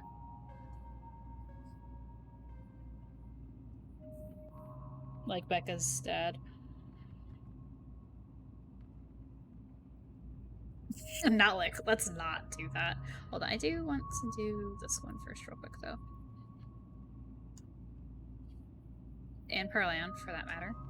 Maybe later this week. I don't have the energy to get into it right now, but I think I'd like that. Don't really think the parents are blamed. There are a lot of adults who should have done a better job tonight.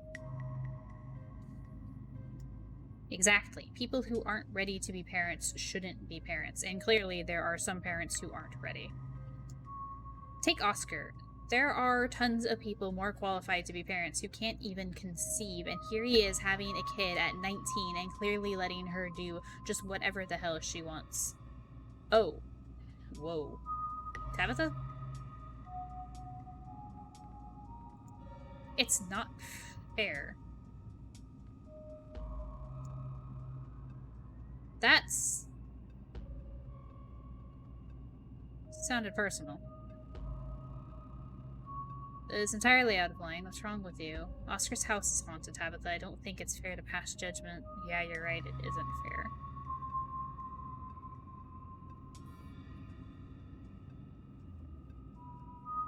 Huh.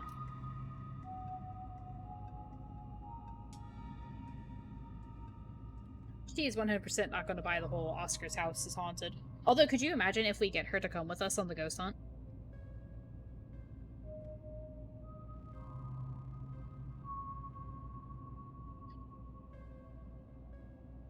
That she specifically brought up, shit, hold on, can I do this safely? This. More qualified parents who can't even conceive. Yeah.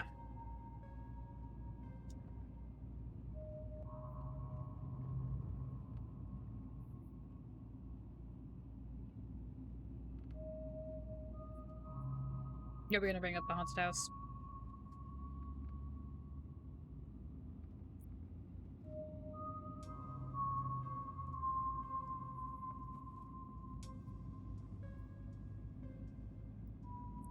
Oscar's house is haunted, Tabitha. I don't think it's fair to judge him. You don't know the whole story. Whatever. Well, okay.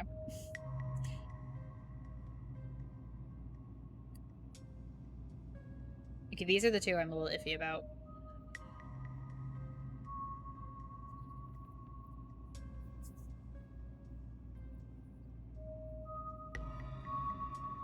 Ride in silence.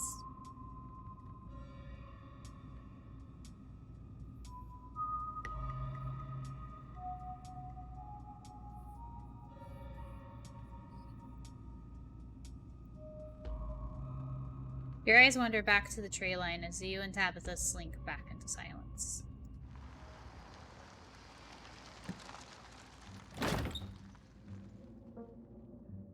You once again cross the threshold into the estate, the musty stench of the decaying mansion greeting you with its undertones of mildew and wood rot. Well, this day was a lot more stressful than it needed to be, and I'm sure it's the precursor to a horrifically stressful week. I'm going to bed. I suggest you do the same. Thanks for calling me about those kids, by the way. It was unexpected. Oh god, yeah, we could have just completely had not called Tabitha. And then all three of them would have been, what, lost in there? Delightful. You could have... No, you should have waited for me. I'm too tired to argue. I'll see you in the morning. Tabitha turns and makes her way up the stairs, her posture defeated. You head up to your room to turn in. You collapse in Tabitha's dusty guest bed, your head empty of thoughts. After your time in the Shaw mine, you barely even notice the dust. Your phone buzzes on the table.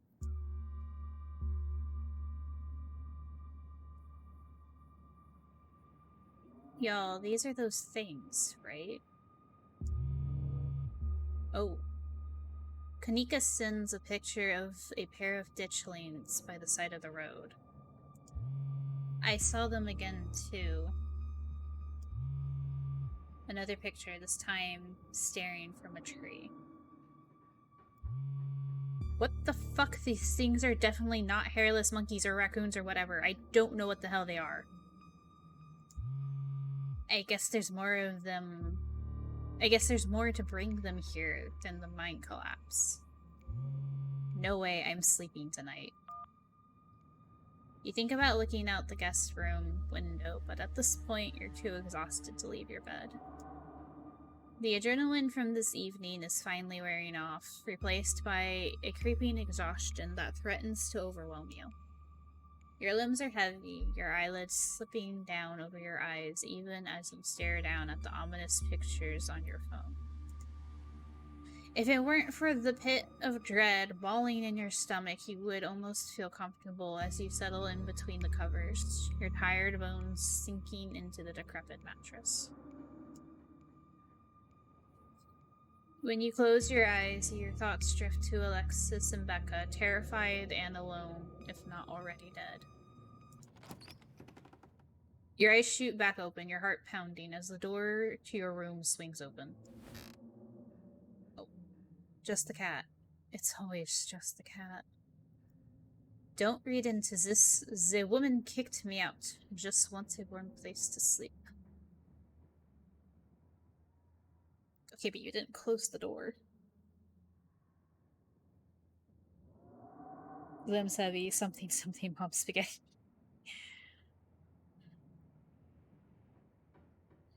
Aww. Hello, Frou-Frou. The woman. Oh, why did... I guess Tabitha maybe didn't want to have anything around her while she's decompressing or dealing with the stressful day. It's nice to see another living being, even one as unfriendly as Tabitha's cat. The comfort of her presence sets your mind at ease, and you finally slip into a deep sleep. Oh.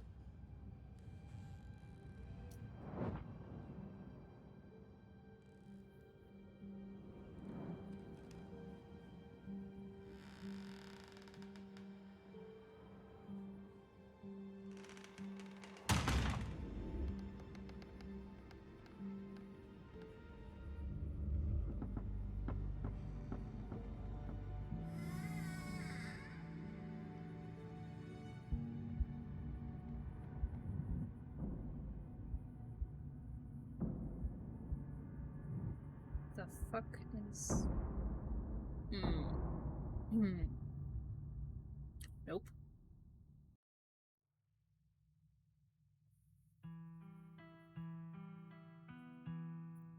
Nope. Like the fungus in the mystery song. It's the end of episode 2. Episode 3 awaits. Proceed if you dare. Please save your game now. Okay. We're gonna keep this corner slot as our save.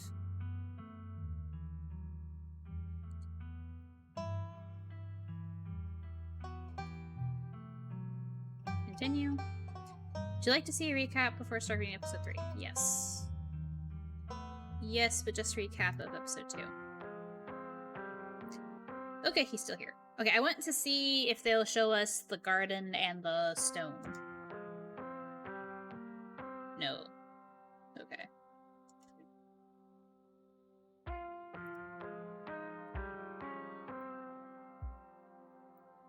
Huh. Something tells me we didn't actually make it back by sunset.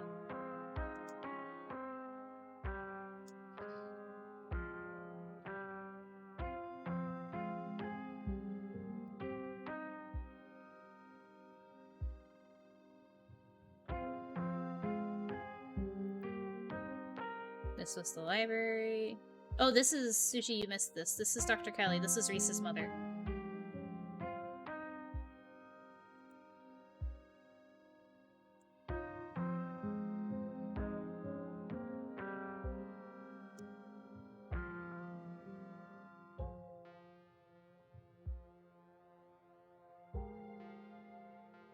It does say Wayne on his jacket.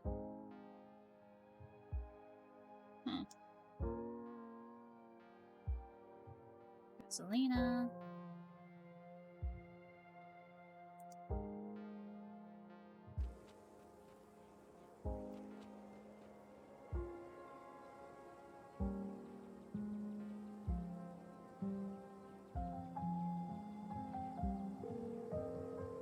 We call Tabitha.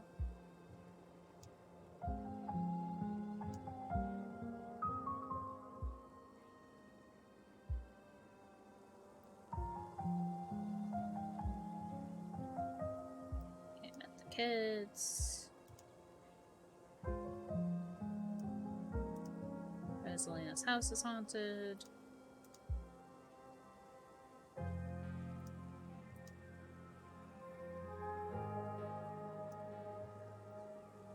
Okay, so this was... I'm trying to see if it'll give me a... Still very quick. I'll go back and clip it and see if I can grab, like, a screenshot of it. And I'll post it into the Discord.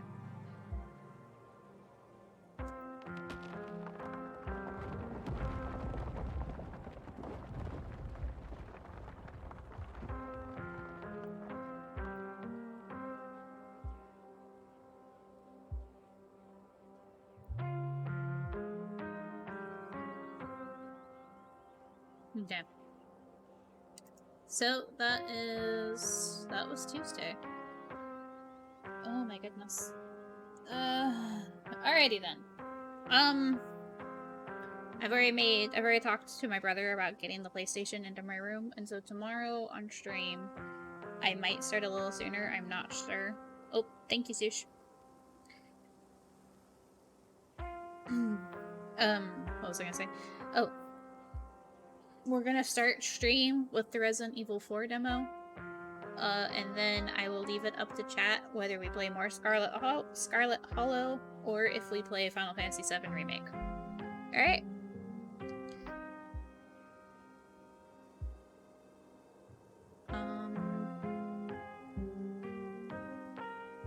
But yeah.